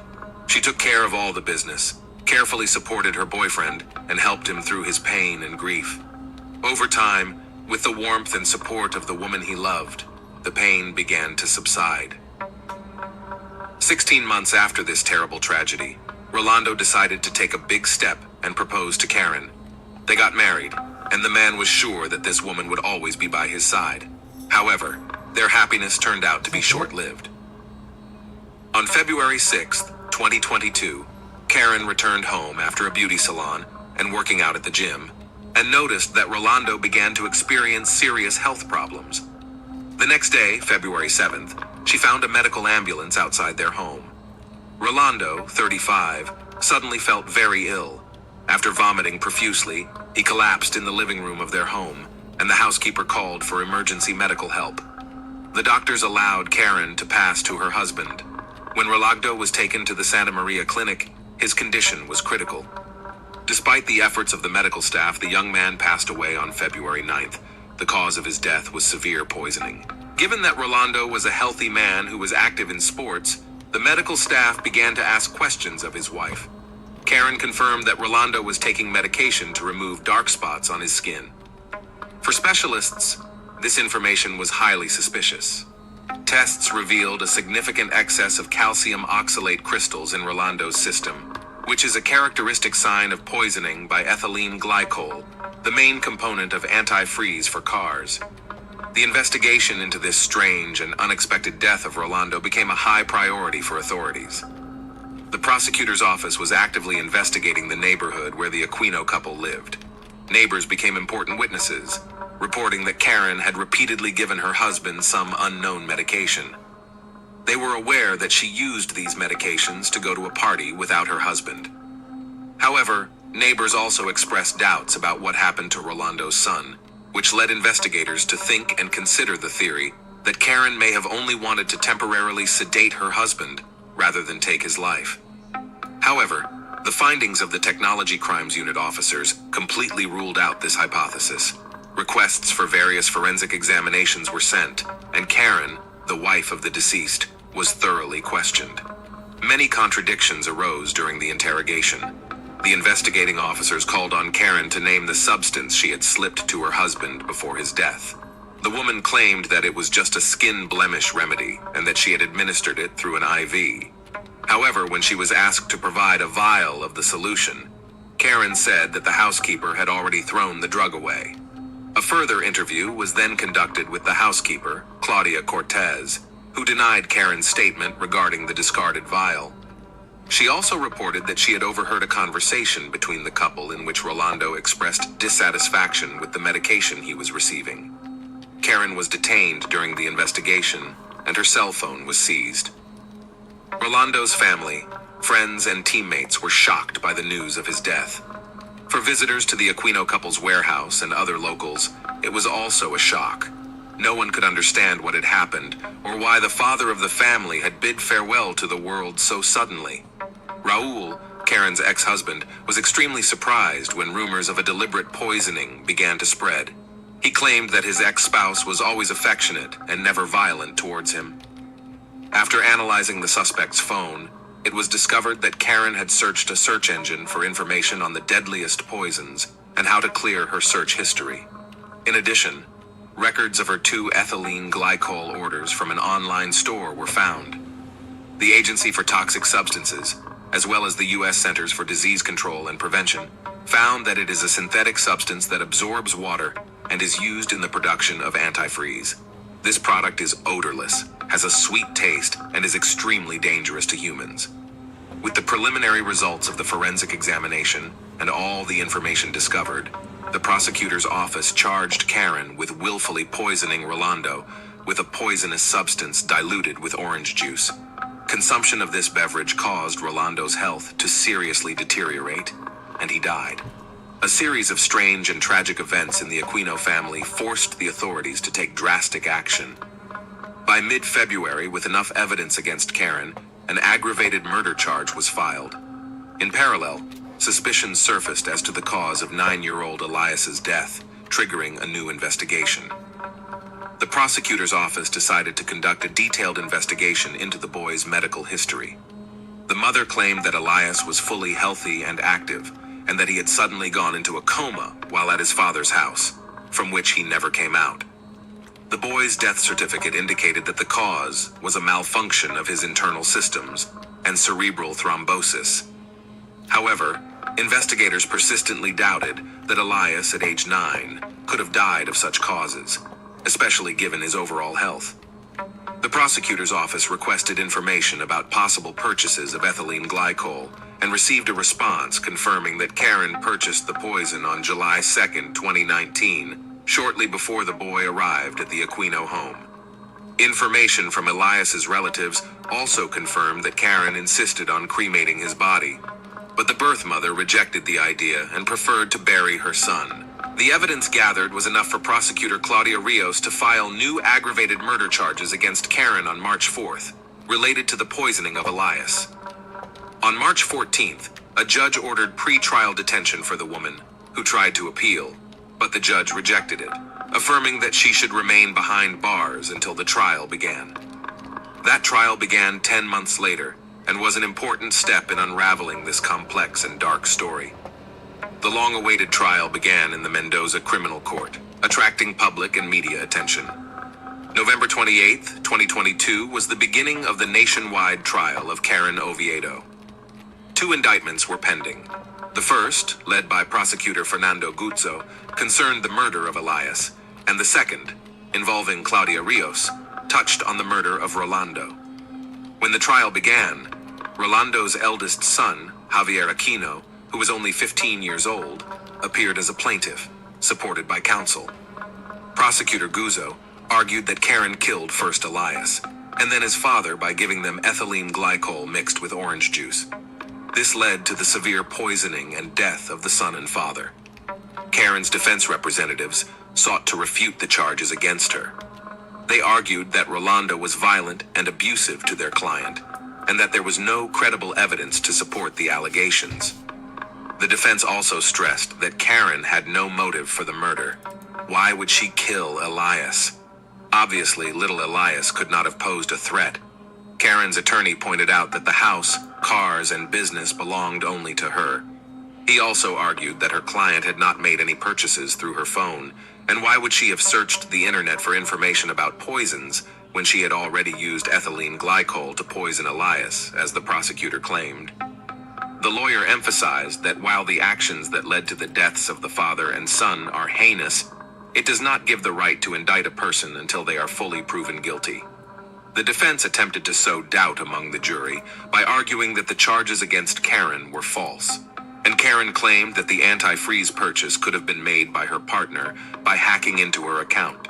She also claimed she had an alibi for when her husband was poisoned. On February 6th, Karen was not at home when he began having health problems. The defendant, known to the media as the Guaymalan poisoner, was given the opportunity to speak after the initial phase of the trial was over.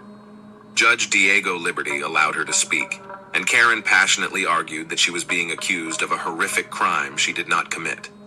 It was extremely painful for her to realize this, especially since she was the mother of 2 young daughters.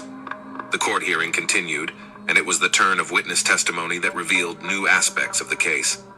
The prosecution decided to address several questions to Karen. Prosecutor Guzzo, focusing on key points, asked her if Karen had suggested that her son Rolando be cremated. To this question, Karen responded emphatically that the decision on this matter was not up to her, and she had never made any such suggestion. The prosecution called as witnesses relatives of the deceased to reveal further details of what had happened.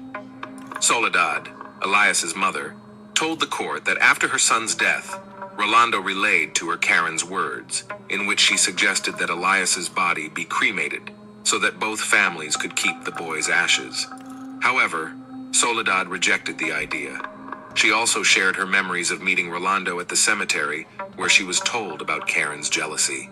According to her, Karen even slept in a separate bed, that the relationship between Rolando and Karen was so tainted that the couple slept separately. Another witness was Carolina, the mother of Rolando's first child. She confirmed that according to her ex-husband, the couple slept separately, but Carolina herself had not had any interaction with Karen prior to the incident.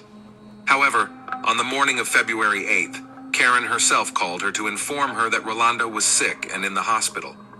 Karen told Carolina that her husband had probably taken some medication and was feeling ill. She also asked Carolina to help her unlock her husband's cell phone, claiming that she had suspicions that he was seeing another woman. Carolina was shocked to learn of Rolando's condition, as they had seen each other just a few days ago and he seemed perfectly healthy. She revealed that when she arrived at the hospital, Karen was already there and had gone to see the doctors. Caroline wasn't allowed inside, so she was left waiting. Later, as she was leaving the hospital, Karen told her that no one else was there and everyone had left. This made Caroline very suspicious, and she demanded an explanation from the doctors, to which the doctor announced that the patient had lost consciousness and was not responding to treatment. Caroline then went to the hospital secretary and complained. After talking to Karen, Carolina learned that Rolando had taken medication for skin blemishes, after which he had had an allergic reaction. She claimed that the medication bottle no longer existed because the housekeeper had thrown it away. All these details added to the mystery of this complex case. The trial continued, and now doctors and experts stood before the jury to present forensic evidence and the results of a psychological examination. This evidence threw light on details that had gone unnoticed earlier. Dr. Ivana Marinelli, a pediatrician at the hospital, described how she cared for Elias in July 2019 when the boy was hospitalized. She described that Elias was brought to the medical facility with severe breathing difficulties and urgently required intubation. He also underwent a CT scan which revealed a deep cerebral thrombosis.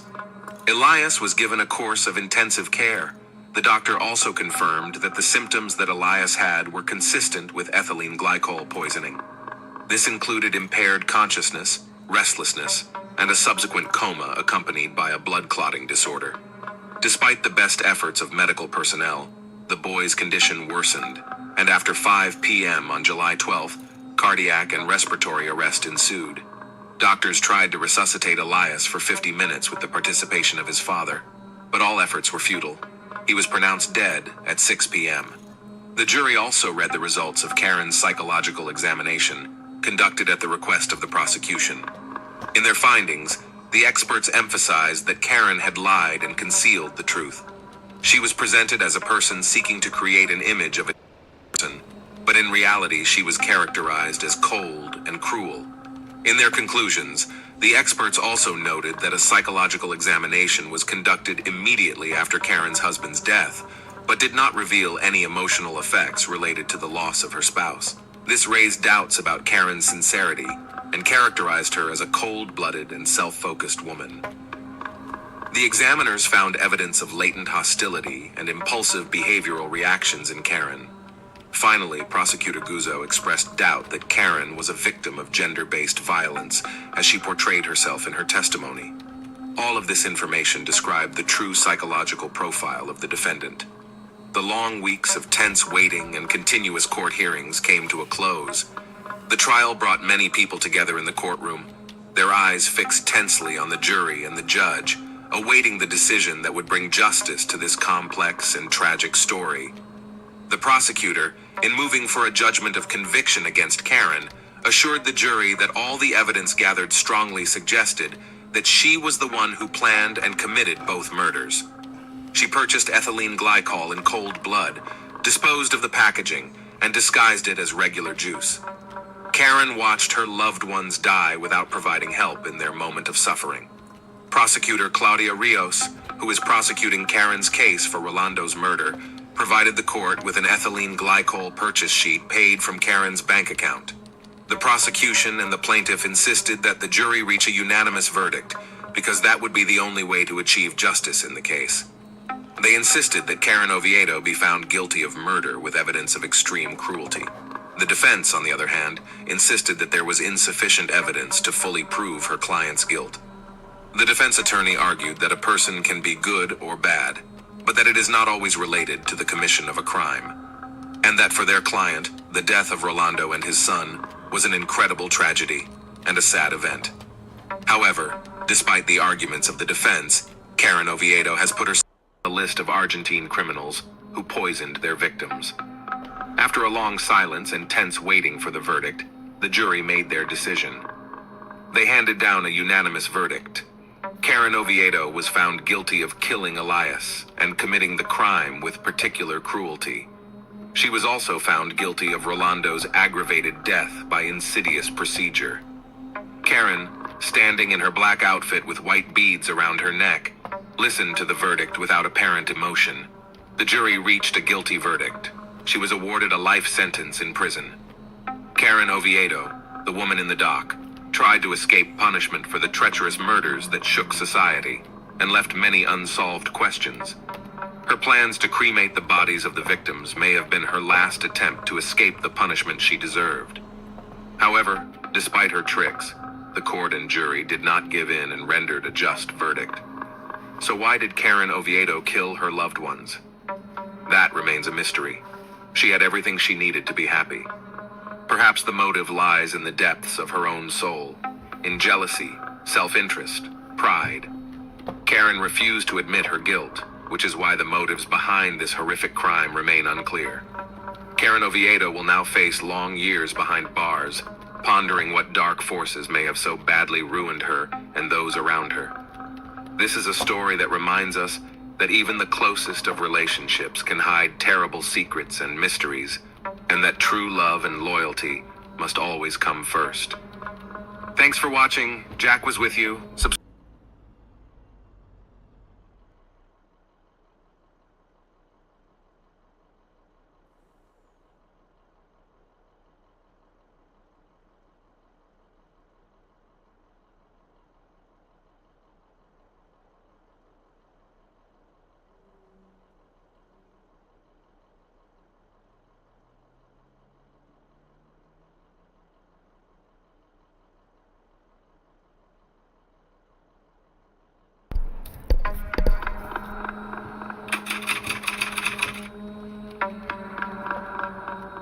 Hi guys, my name is Jack, and today we are going to review with you another horrible case. Before starting the story, I want to apologize for my bad English.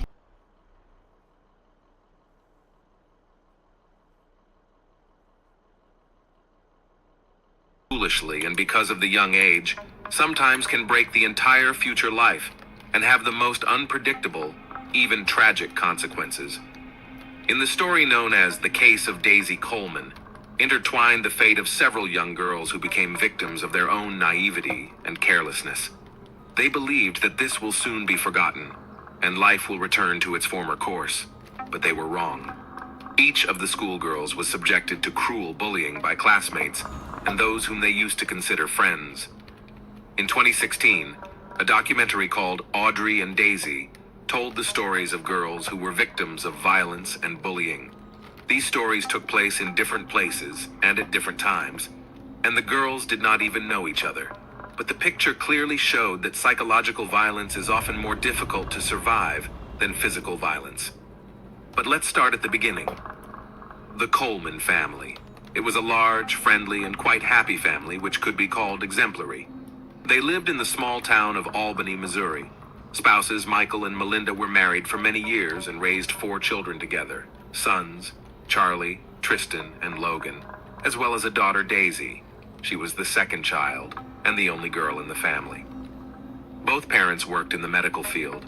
Only Michael was a surgeon and his wife a veterinarian. They were considered respected people in their town.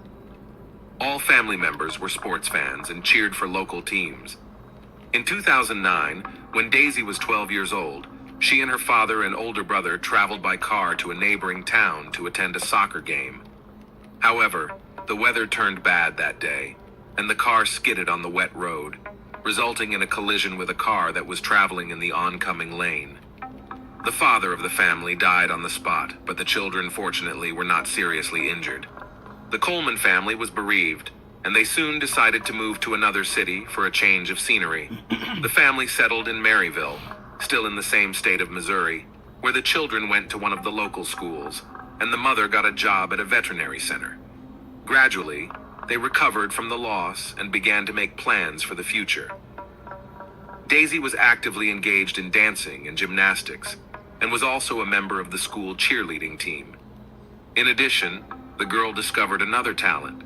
She drew very beautifully and dreamed of becoming an artist or designer in the future. At school, she had many friends who characterized her as bright, kind, open, and cheerful. Daisy had a best friend named Paige, with whom they were practically inseparable.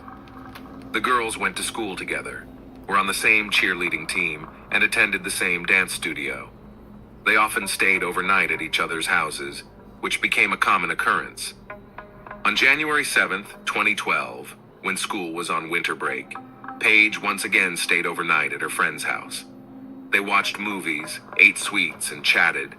And when everyone went to bed, Daisy sneaked down to the home wine cabinet and stole a bottle of hot liquor from there, which she and her friend drank. After midnight, Daisy began texting a local hottie, 17-year-old Matthew Barnett, who was considered one of the most popular guys in school and was an up-and-coming soccer player. He was friends with her older brother, Charlie, with whom they were in the same class and often visited the Coleman family home. Daisy was flattered by the attention of a grown boy, and she was eager to chat and flirt with him. When she wrote that she was spending the night with a friend, Matthew invited the girls to a party at his house, suggesting that they have fun without their parents. They eagerly accepted his offer and quietly left the house, escaping through Daisy's bedroom window. Soon Matthew and his buddy came to pick them up, and the young men headed to his house, where several other kids from their school were waiting for them. Nightmare party. The party was held in the basement of the house, which the young people got into through the garage. As soon as Daisy and Paige went inside, they were offered alcoholic cocktails that the guys had made themselves. Matthew was particularly persistent. He poured Daisy one drink after another, and she drank it eagerly, trying to impress him. At one point, Paige tried to intervene because she thought her friend was already pretty drunk, but she was asked to stay out of it. At the party was a guy named Nicholas, whom Paige had long had a crush on. He approached her and started flirting with her. They drank together, and afterward, The high schooler offered her privacy in another room. Paige agreed, realizing what would happen next. Their intimacy didn't last long, and when they went back inside, Daisy wasn't in the large room. The door of the next room where the bed was slightly ajar, and Paige saw that her friend was lying there almost unconscious, and Matthew, taking advantage of her condition, had become intimate with her. In addition, another member of the party, named Jordan, was filming what was happening on his cell phone. As it later turned out, he also took advantage of Daisy's unconsciousness and had sexual intercourse with her. The boys put the girls in the car and drove them back to Daisy's house. Paige had sobered up a little by then, but her friend was still half conscious and unable to stand on her own. Soon, Daisy started throwing up, and the guys literally dragged her out of the car. While Daisy was vomiting, Matthew tried to gather her hair, but he was not doing a good job. Daisy's hair and clothes ended up soiled. The guys told Paige to go inside, and they would stay with her friend until she sobered up a bit. Paige believed them, and went back into the room through the window without waking anyone. She laid down on the bed, and since she was still drunk, fell asleep right away. In fact, the boys tricked Paige, and as soon as she returned to the house, they left Daisy lying on the cold ground on a January night, having first taken off her jacket. They later explained their actions by saying that they were afraid someone would see them with a drunken minor and call the police. They allegedly took off the jacket because Daisy was vomiting and had soiled it. Apparently, Daisy lay outside in sub-zero temperatures for several hours before she came to her senses. According to her recollection, at first she thought she was dead because she couldn't feel her limbs, couldn't move or scream. She was also not wearing shoes or socks, but no one could explain where they had gone. Her wet hair was frozen to the lawn, and she had to make an effort to lift her head and look around. Daisy crawled to the doorstep of her own house and slammed her hand on the front door several times. Somehow Maline's mother woke up from the noise and, thinking it was the dog asking to come inside, went to open the door. Melinda almost lost her senses when she saw her daughter lying on the porch in a helpless and semi-conscious state, undressed and without shoes. The mother shouted and woke her sons, who immediately rushed over and helped to carry her sister into the house. She was wearing only a t-shirt and thin pants, and her limbs showed signs of frostbite. Daisy could not speak, but only sobbed occasionally. She was shaking violently and smelled of alcohol. At first, the mother tried to keep her daughter warm by wrapping her in blankets, but quickly realized that it wouldn't help, so she told her sons to carry her sister into the bathtub. There, Melinda began removing her daughter's clothes and saw that her thighs were covered on the inside with bruises and abrasions. She immediately realized that her daughter had been abused and called the police and medics. Until they arrived, the mother warmed Daisy with warm water. As a medical professional, she knew what to do in such cases to avoid harm and minimize the negative effects of frostbite. At the hospital, Daisy's condition raised serious concerns. Tests showed that her blood alcohol level was twice as high as normal. Her body showed signs of frostbite, as well as the consequences of rough intercourse with bruises and lacerations in the perineum. It was impossible to interrogate Daisy because the events of the previous night had been almost completely erased from her memory. Then the police decided to question Paige, who told them everything that had happened to them. The friends admitted that they took a bottle of alcohol in the home bar without permission, hoping that no one would notice it. The contents of the bottle they managed to drink, so when the guys invited them to their home, they were already drunk. Paige had told them about the intimacy, and that Jordan had videotaped what Matthew had done to the unconscious Daisy. Now it was necessary to interrogate the guys, study the video, and find the victim's cell phone, which she didn't have with her. After searching the grounds of the house, the police found Daisy's gadget in the snow on the lawn. The phone saved her correspondence with Matthew, which was quite intimate. The very next day, all three boys were taken to the police station for questioning. Matthew confessed that he had organized a party in his house, to which he invited two girls. He confirmed that the girlfriends were already drunk when they came to them, but they, according to him, were aware of their actions, understood what was going on, and willingly agreed to everything. At first, Matthew categorically denied that he had bought Daisy a drink, but soon began to confuse his own testimony and confessed that he poured her alcohol to melt the ice in her heart. But he insisted that Daisy was conscious during the intimacy and that it was consensual, using contraception. Matthew went on to say that he drove Daisy and Paige home. Daisy felt sick, she was vomiting, and then he decided to take off her jacket so she wouldn't get dirty. Her shoes, he reasoned, she had taken off by herself for some reason. The young man assured that when he and his friends left, they were sure that Daisy had gone to her house. Jordan admitted that he filmed Matthew and Daisy's intimacy on his phone and even managed to show the video to a few friends, but then decided to delete it. Nicholas also admitted that he and Paige had sexual intercourse and noted that she was okay with it. After questioning, all three guys were taken into custody. Nicholas was the only one who did not deny, cooperated with the police, and confessed to everything, and was the first one who was immediately sent to a juvenile detention center. Detectives found the situation with his friends less clear-cut. The local sheriff sided with Matthew and even praised him for taking the girls home, but the sheriff deliberately omitted the fact that one of the friends was left in the cold in a semi-conscious state, previously undressed.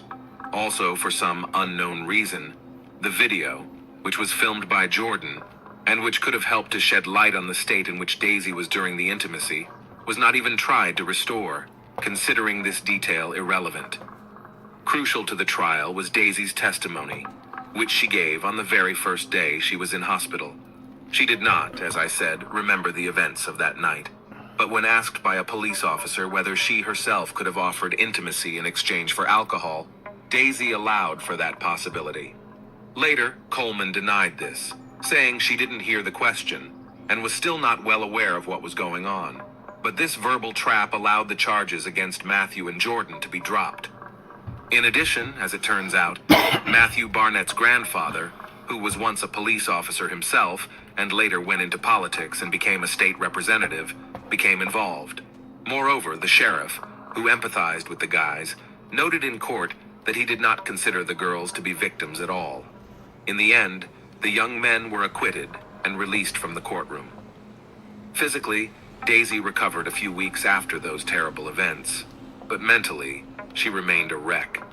Daisy went back to school, hoping to return to a normal life, but instead of support and sympathy, she faced severe peer bullying. Most of the students took the side of the popular handsome Matthew, and Daisy and Paige were called liars and easy girls, ready to give themselves for a bottle of alcohol. Coleman was kicked off the school cheerleading squad and literally became a pariah everywhere she went, even though her brothers tried to stick up for her. Daisy regularly received anonymous calls and texts that were abusive or threatening, and her mother received similar messages. Her best friend and her mother stopped communicating because she was also a victim of bullying and had to transfer to another school. Gradually, Daisy fell into a deep depression, began to avoid any contact with others, and even tried to settle accounts with life. The last straw was the arson of the Coleman's house, after which they finally convinced themselves that it was simply not safe for them to stay in the city, and decided to move to another state, where Daisy could normally finish school. A few years later, when Daisy was already in college, an influential online publication publicized her story, and once again drew public interest in Daisy. This time, however, a host of people across the country, many of whom had experienced something similar, or had also been victims of bullying, stepped forward to speak up for her. And soon, a documentary film, Audrey and Daisy, was made, raising the issue of violence, harassment, and bullying. The second character in the story was a girl named Audrey Pott, who lived in California. A similar story happened to her at about the same young age, after which she also became an outcast. The schoolgirl fell into a depression from which she could no longer get out of, and took her own life. Before leaving, she wrote on her internet page that her life was destroyed, and she saw no point in hanging on to it any longer. This documentary project and the public support it received inspired the Coleman family to continue to fight for justice and get the investigation reopened. This time, Matthew Barnett was still found guilty, but was sentenced to only 4 months of probation, and he also paid the victim a laughable amount of less than $2,000. After graduating from college, Daisy moved to Colorado, where she planned to start her life with a clean slate. She found a use for her talent as an artist, taking a job as a master at a tattoo parlor. At the same time, Daisy was offered to take part in another documentary project, and she readily accepted. For a while, it seemed to her that everything was getting better, but in the summer of 2018, trouble came to her family again. Mom and younger brother Tristan decided to visit Daisy and went to her by car. But on the way to another state, they got into a car accident, as a result of which the young man died on the spot, and Melinda was taken to the hospital with serious injuries. This tragedy undermined Daisy's already unstable emotional state. She became withdrawn again, didn't want to socialize with anyone, and withdrew into herself. On top of that, she learned that she would never be able to have children. She was saved from a desperate step only by her favorite work and creativity, and she reflected her pain and fears in drawings and sketches. Soon, Daisy began to complain that a stranger was stalking her. She again received threatening and abusive messages, but worst of all, he repeatedly came to her house. She began to feel as if a nightmare from her past life had returned to drive her completely insane. Coleman went to the police several times, talking about the mysterious stalker and that she felt threatened by him, but her statements went unheeded. In addition, Daisy discovered that the second key to her house was missing and assumed that the man stalking her had stolen it. On August 4, 2020, police arrived at Daisy's house, called by Melinda. She couldn't reach her daughter and assumed the worst, so she called for help, asking the police to drive over and see if everything was okay. Daisy was home and admitted she was very scared, but the police found no intruders, either in the house or nearby, and so quickly left. A couple hours later, Daisy called her boyfriend via video link. She was crying, talking about how she couldn't take it anymore, and then pulled a gun out of her desk drawer and shot herself. The guy immediately reported the incident to the emergency services and went to his beloved, but it was too late. Daisy died at the age of 23. Daisy became the third member of the family to pass away prematurely. Her mother, Melinda, couldn't come to terms with the loss. She posted almost daily on social media reminiscing about her daughter, apologizing to her, and saying she wished she could take her pain on herself. A few months later, the 58-year-old woman left one last post with an old photo of all her children together. She admitted that she couldn't bear to live with the pain, and afterward, she voluntarily left this world, shooting herself just as her daughter had done. Of the once large, loving, and happy family of 6, only brothers Charlie and Logan remained. When they wanted to take some of their sister's belongings as a memento of her, it turned out that the salon where she worked had been robbed and the albums with her exclusive sketches were stolen. As for Matthew Barnett, his life is quite successful now. He graduated from a prestigious college and decided to follow in the footsteps of his influential grandfather. When Matthew learned about the death of his mother and daughter Coleman, he dryly expressed his condolences on his page on the internet. Thanks for watching, guys. That was Jack with you. Subscribe to the channel. There are many shocking stories ahead.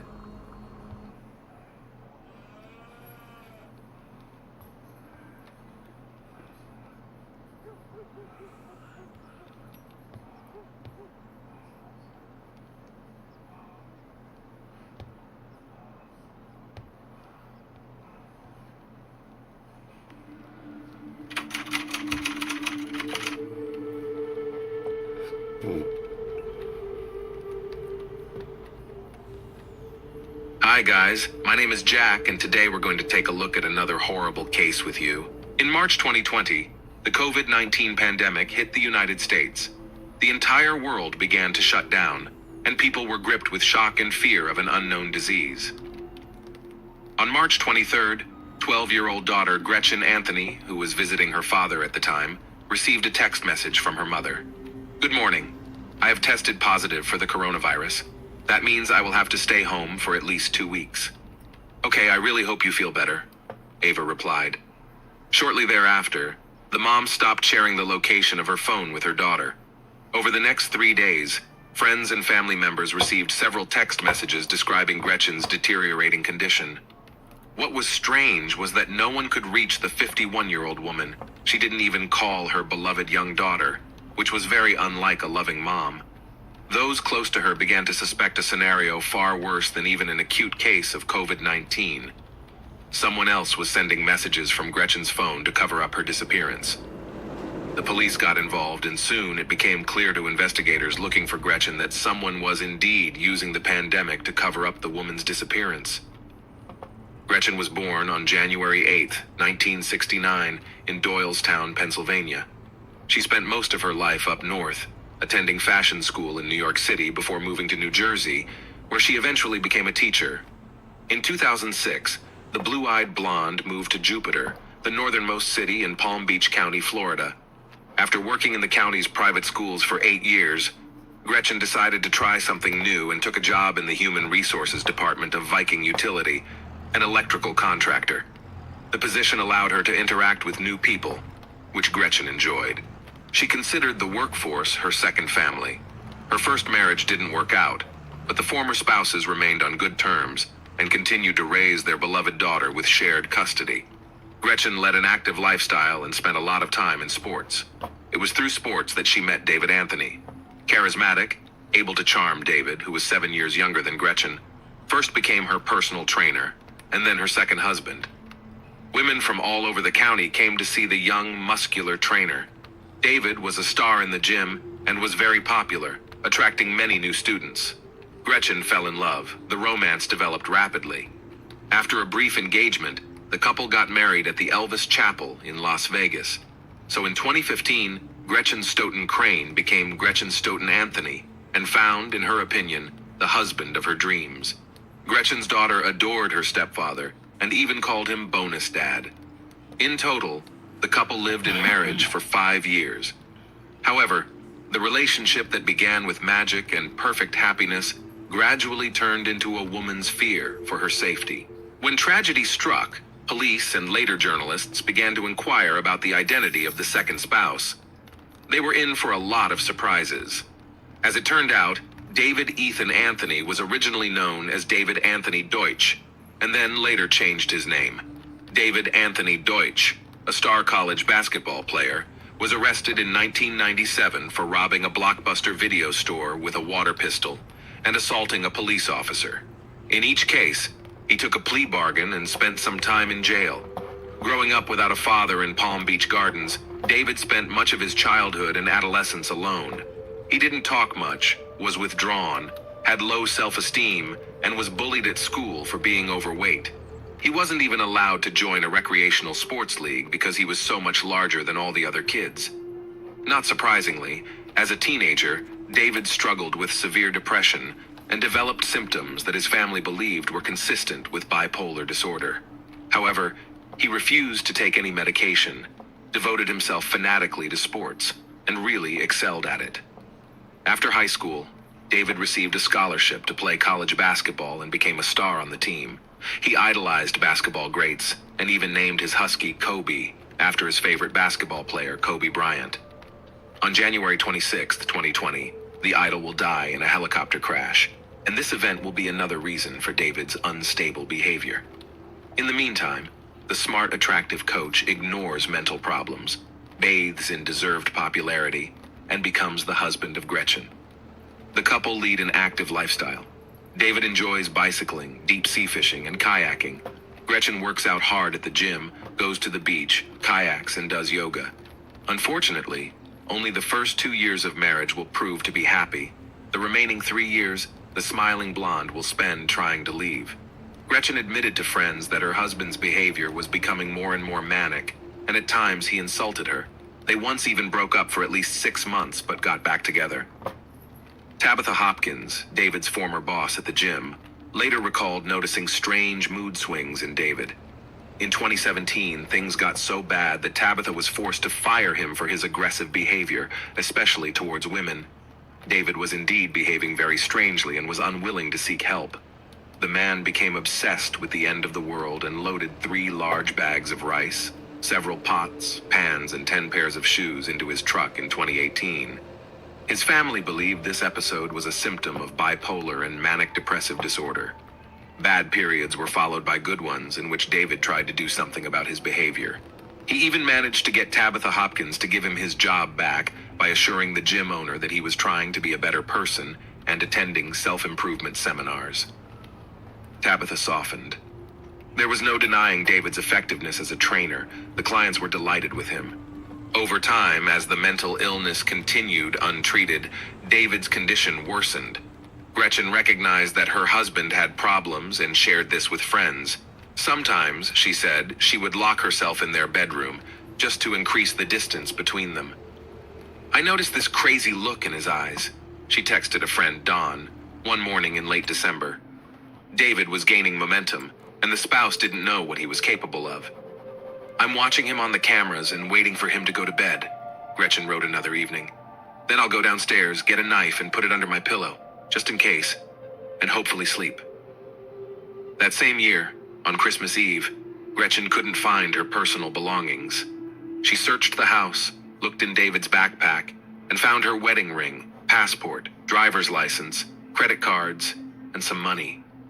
The incident so disturbed Gretchen that she texted Don, her boss and friend, that she was afraid of her own husband. By the end of the month, Gretchen made the decision to end the tumultuous relationship. In December 2019, she forced David to move out of the townhouse to her mother's house, who lived nearby, and changed the locks. It was during this time that David's colleagues noticed a gradual change in his behavior. Most of the time, the trainer was one of the first to arrive at the gym, but after the events in the family, he began to come later and later, seemed more and more withdrawn and sullen. On January 26th, Kobe Bryant, David's idol, dies. When Kobe Bryant passed away, something happened, Tabitha recalls. You'd think David and Kobe Bryant were best friends. He was traumatized by it. In the days that followed, David was hysterical, crying and wailing in front of the fitness club groups he led and refusing to go home. Despite his emotionally fragile state, David took an active role in a controversial self-improvement program called gratitude training, which critics likened to a cult. He spent thousands of dollars on seminars, but refused to tell his family what he was doing during the sessions. David's behavior regressed. On February 24th, he failed to show up for work. When Tabitha tried to find out if he was okay, he attacked her, and the supervisor made the decision to terminate the employee permanently. This time, Tabitha caught a glimpse of David's frightening rage and was truly frightened. Hopkins texted Gretchen about the incident and asked her to be careful. That's the last time I talked to Gretchen, she would later say. 4 days later, on February 28th, 2020, just weeks before her disappearance, Gretchen files for divorce. David's stability is rapidly going downhill, and he is becoming increasingly hostile. On March 7th, the woman David had begun dating booked a seat at an unusual art class. They were to drink wine and draw pictures under the guidance of the instructor. However, the evening did not go according to plan. When David wished to hug his companion during the class and she rejected the attempt, he jumped up, yelled at her in the middle of the class, and ran outside. David's behavior frightened the young woman, and she decided not to continue the interaction, telling him that he could not stay with her tonight. When they got to the house where David had left his truck, it became clear that David had different ideas about the matter. David, whom she'd only known for a month, had decided to move in with her. Duffel bags filled with men's clothes were spread out on her bed and dining room table, and food from his mother's house was stashed in the freezer. Kobe, David's husky, was running around in the backyard. David left only after a new friend called her neighborhood security company. When Gretchen went missing, her family told investigators that David was returning to her home after he left. The young woman was concerned for her safety and installed surveillance cameras throughout the house and garage. On March 11th, the World Health Organization declared a pandemic. A few days later, David, believing the pandemic to be an end-of-the-world prophecy, showed up at Gretchen's house in the early morning hours. He believed the world was coming to an end and walked around the windows trying to convince his almost ex-wife to go with him to Costa Rica, where he thought they could escape the virus. After a few hours, Gretchen relented and allowed David into the house. That evening, A patrolling police officer noticed David, visibly nervous and sweaty, strutting around outside a Riviera Beach restaurant and at one point approaching a group of teenage girls. The officer noticed David's license plate, partially covered with black duct tape, and headed toward him. David claimed that his 12-year-old stepdaughter had taped the license plate and began to act even more nervous. The man ignored the police officer's orders not to move, yanked open the door of his truck and began searching for something under the seat. Fearing what would happen next, the officer pointed a gun at David and ordered him to the ground. When the officers looked under the driver's seat where David was trying to reach, they found a large knife. David was arrested for resisting arrest, but posted bail a few days later and was released. The pandemic was gaining momentum. In the early 20s of March, some states began banning people from leaving their homes. Gretchen, like everyone else, was trying to figure out how to live in the new realities. She shared informational videos about the virus and how to stay safe, posting memes and jokes mocking the absurdity of the new normal. On Thursday, March 19th, she posted a quote from a meditation blog. "When there is chaos around you, the wisest choice is to create peace within yourself." After that, her profile was no longer active, and she stopped answering calls and messages. This moment divided life into before and after for all of her near and dear ones. Texting from Gretchen Anthony's phone to friends and family began on March 23rd, 2020. Over the course of several days, friends and family received a series of messages from Gretchen stating that she was quarantined at home, then describing her deteriorating condition and hospitalization in the emergency room at Jupiter Medical Center. Another message claimed she was transferred to another CDC facility that did not exist. On March 24th, Don Paris, Gretchen's supervisor and friend, received a message from her saying, "I tested positive for coronavirus early this morning. This is bad news, but I am at a coronavirus CDC treatment center that only handles COVID cases. The good news is that my blood type can potentially be used in treatment. I'm not sure if you remember when I said I have a strain of mad cow disease in my blood. Well, that strain is important for gathering more answers and finding a cure. For safety reasons, Dr. Sinclair and her team strongly encourage program participants to keep contact only with immediate family members. I chose my mom." Gretchen's ex-husband, who had his 12-year-old stepdaughter visiting, also began receiving messages from Gretchen saying that the Center for Disease Control and Prevention, CDC, had quarantined her. She could be placed in a medically induced coma, and she would no longer be able to write. Jeff Dreyer didn't believe these reports. He was confused by the multiple text errors and abbreviations. The manner of speech in the messages sounded more like David Anthony, and Jeff became alarmed. In addition, it bothered everyone who received these messages that no one, not even his daughter Gretchen, never called. Friends couldn't imagine Gretchen dying of anything, since at 51 she was in good shape and took her health very seriously.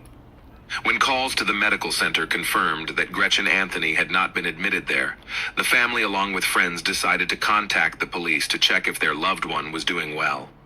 Gretchen Anthony's boss told police that she was last at work on March 20th, and when he called her insurance company to see if she was receiving medical care anywhere, they said there had been no referrals under her policy to process treatment.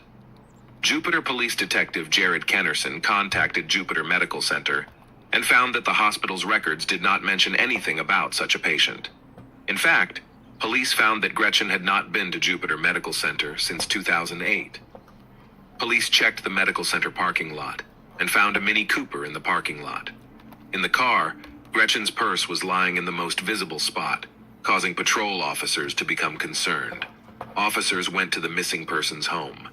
What they discovered at Gretchen's home was alarming and turned a simple visit into a potential murder investigation.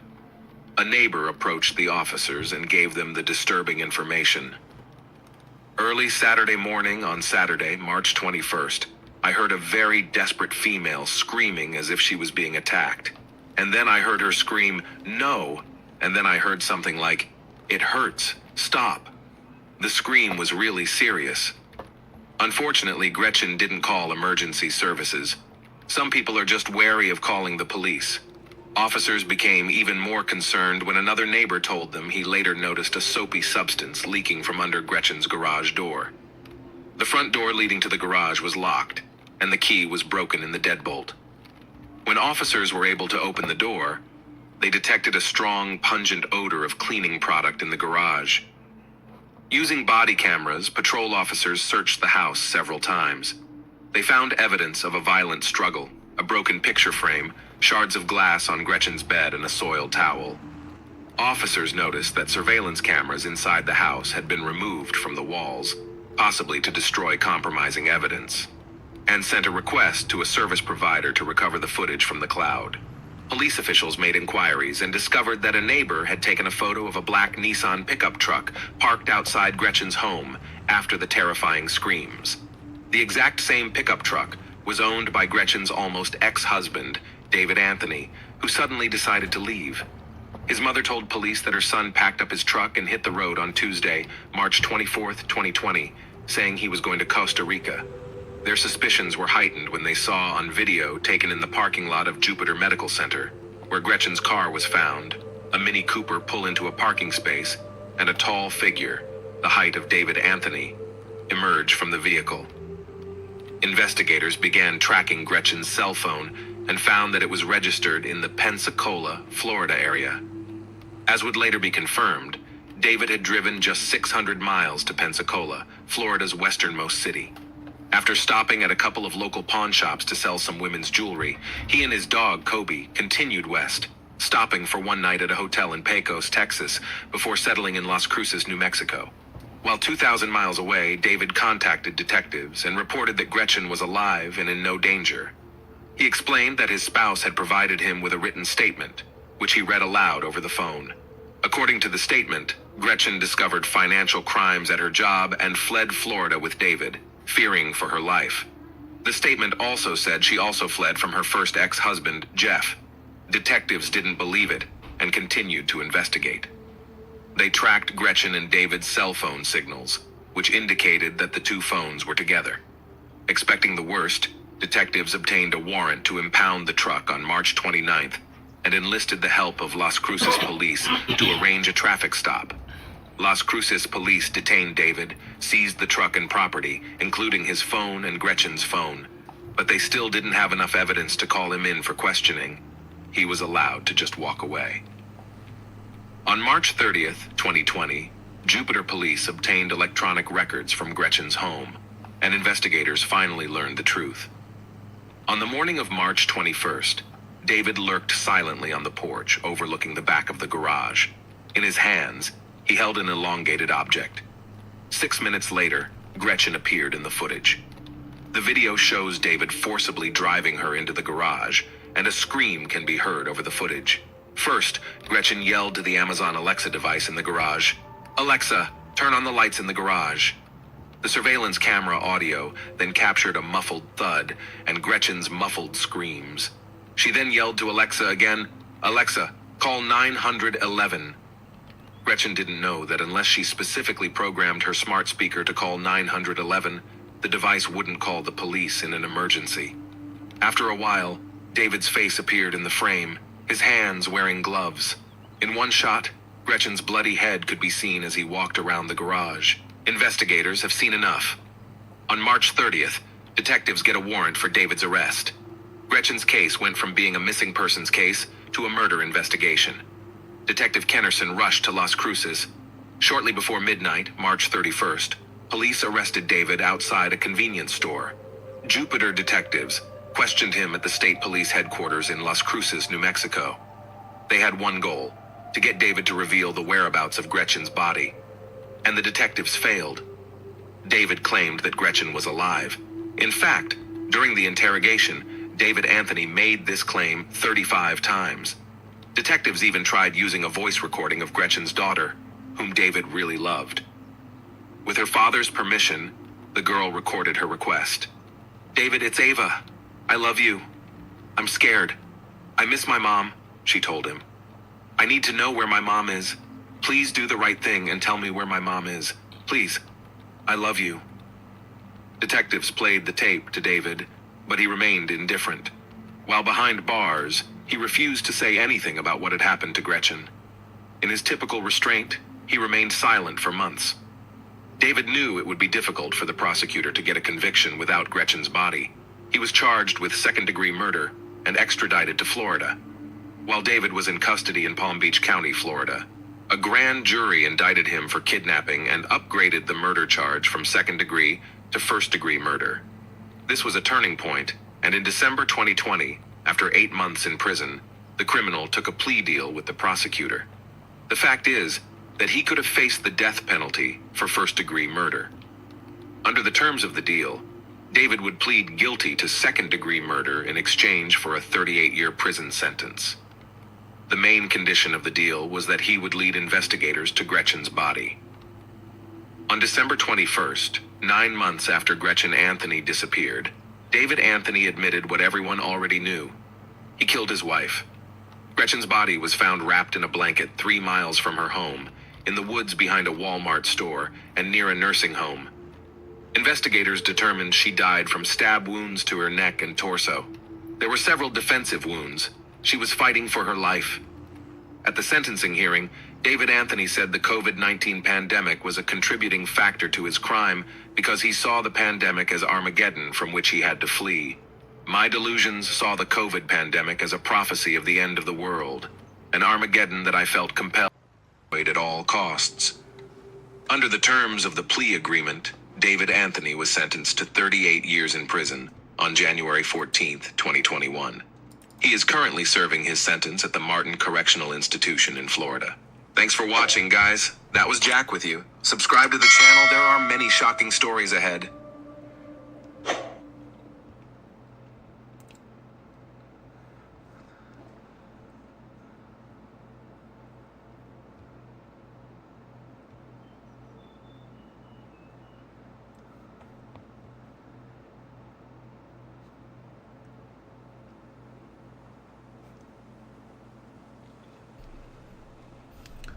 Alright guys, say your goodbye. I'm gonna sign off.